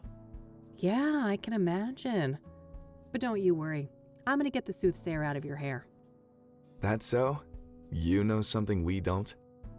She knows she wants money. Maybe. Let's start with a few questions. I don't say that in a bad way. It's that everyone's mentioned it. This should be good. I don't want to show that. Okay. So, the Soothsayer. Got any juicy inside info to share? See, I think another thing is too, like, I thought from his character model, I was like, oh, he looks sweet, he looks nice, and then I was so shocked by that. The character portrait. There's nothing wrong with the character portrait. I just, as I said, I think he's ugly. I was so surprised. Let's put this one. Alright, thanks for stopping by, though. Yeah, I really hope you enjoy the game yourself. But no, I definitely understand you don't want to spoil all that much. Have a good rest of your night. I wish, but the press is all caught up with me now. I'm not part of the task force, so... Wait, he's not? Ah, they're keeping things compartmentalized? To the extreme. Oh, the After task the press force leaks, they Soothsayer. put a big lid on the case. Everything's handled on a need-to-know basis. I see. The feds still aren't involved, though, are they? Nah, not last I heard. The chief fought tooth and nail for that. What about Deborah? What do you know about Deborah Sinclair? Like I said, I'm out of the loop on the Soothsayer. I can't give any details on that. Oh my god. Again. Oh, thanks so much for just praying out things for me. I would have guessed, like, let's not ask him about all this, but it's still nice. What do you know about scrying mirrors? Not much. I didn't even know they existed before they popped up in relation to the killings. Just anything that saves me a little time of asking about XYZ, just...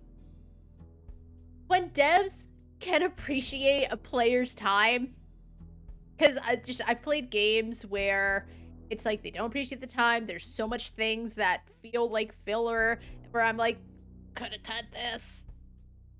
It's nice.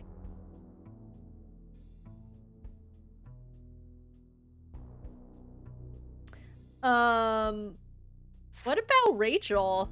I don't want to ask him about that. All right. What about the drugs? So, you're in the drug unit. Oh, You must is have he? heard of Pyre. Yeah, that's an odd one. Novel narcotic. Highly hallucinogenic. Is it super addictive, though? Because I'm really getting mad at the fact that they're not thinking of the fact that people are giving out free samples because it could be a big money maker if it's highly addictive.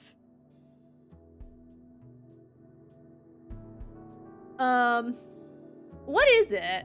What is Pyre exactly?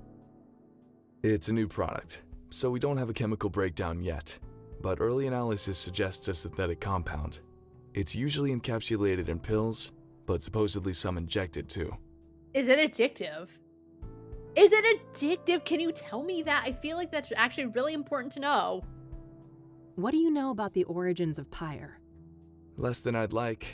We suspect it's locally made, but that's just our working theory based on the territory we found it in. Oh, I was gonna say, why do you think that?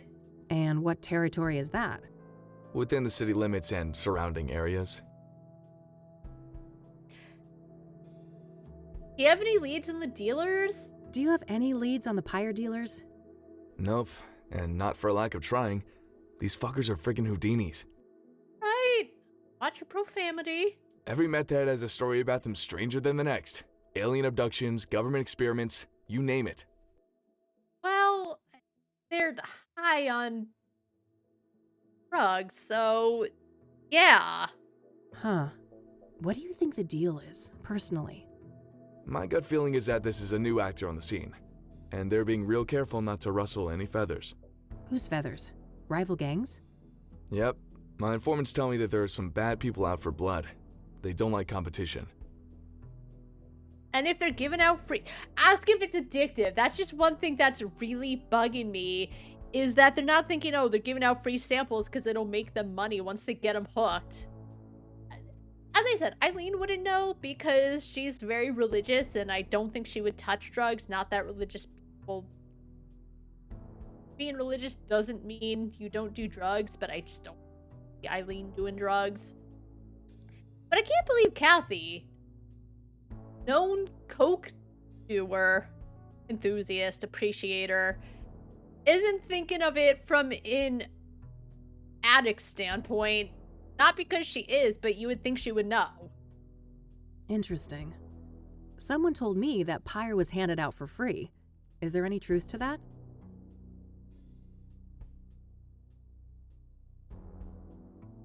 I'll try to drop it, but that's not a line of thought she's going down. I don't understand. Yeah, I've heard similar stories. I wouldn't read too much into it, though. Things like that are common business tactics in these circles. Okay, thank you. Thank you. What's your name, Josh? Thank you. It would be common. It's like when you order from a place and sometimes they might give you free samples, like something. I used to order a monthly makeup bag. It was called like Ipsy, and you would get like 5 little products to try. And then if you liked them, then, you know, whatever. What about pyre being connected to their killings? What about pyre being connected to the Soothsayer killings? That's news to me, but they have seniors from narcotics on the task force, so it's possible they're looking at that angle.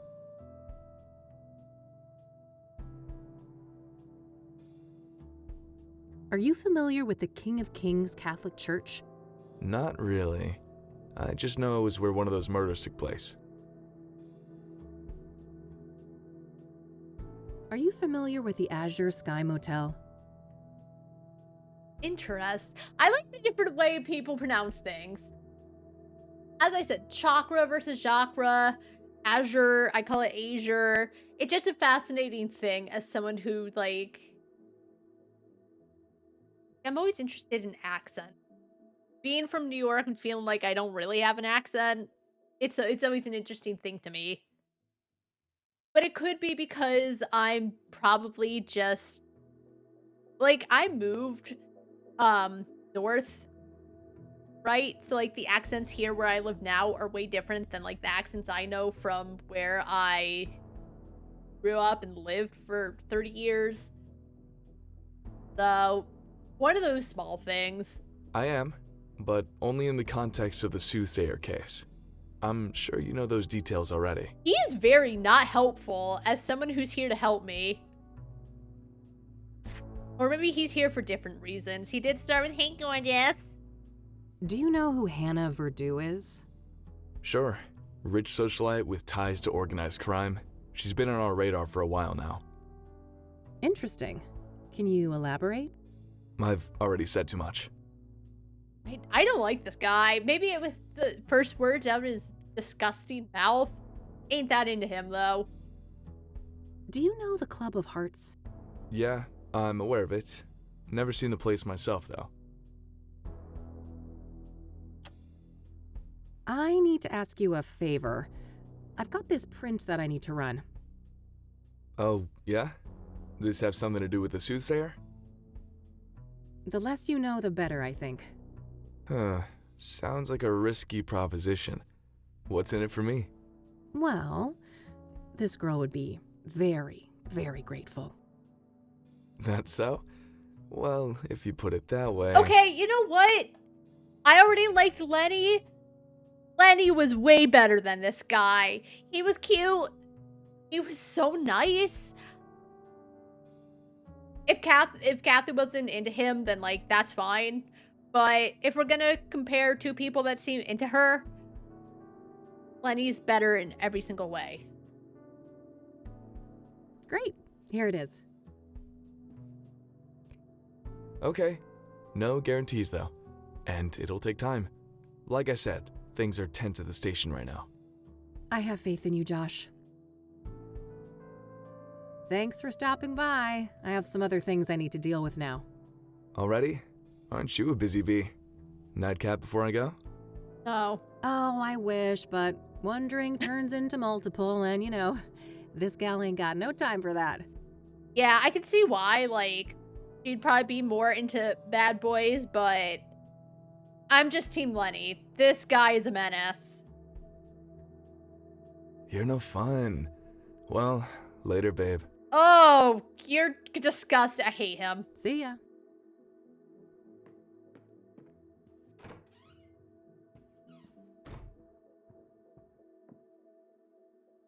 Okay, that's sorted. It might be worthwhile to head over to Lucas. Maybe he's had more luck with some of the clues that led nowhere for me. All right. Well, I think that's the perfect place to end it. Also, because it's 6 and I'm hungry. Gotta eat dinner. Yeah, save and quit. What a joy, though. What a joy to play. What a fantastic game with such a cast of characters. Can't love them all. Oh, thanks for stopping by. Andreas, Joel, my new friend. I say new. Joel was here when I was playing the director's cut too. It was such a... whenever devs stop by and they just like give the little details. But either way, I had a lot of fun. I'm so looking forward to playing more tomorrow, getting to the bottom of this case. Rest in peace, Grandma. Yeah, because when I give my opinions, I never want to sound like I'm just straight up, like, shitting on a game. Even if I don't like it, I'd rather be constructive than, like, this thing is bad, right? But no, very enjoyable. Congratulations on the release.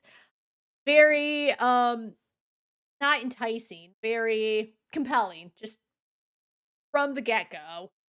It could be because I do know the story and I love Kathy Rain. I'd said it that I did not like her when I started Kathy Rain, but like grew as a character.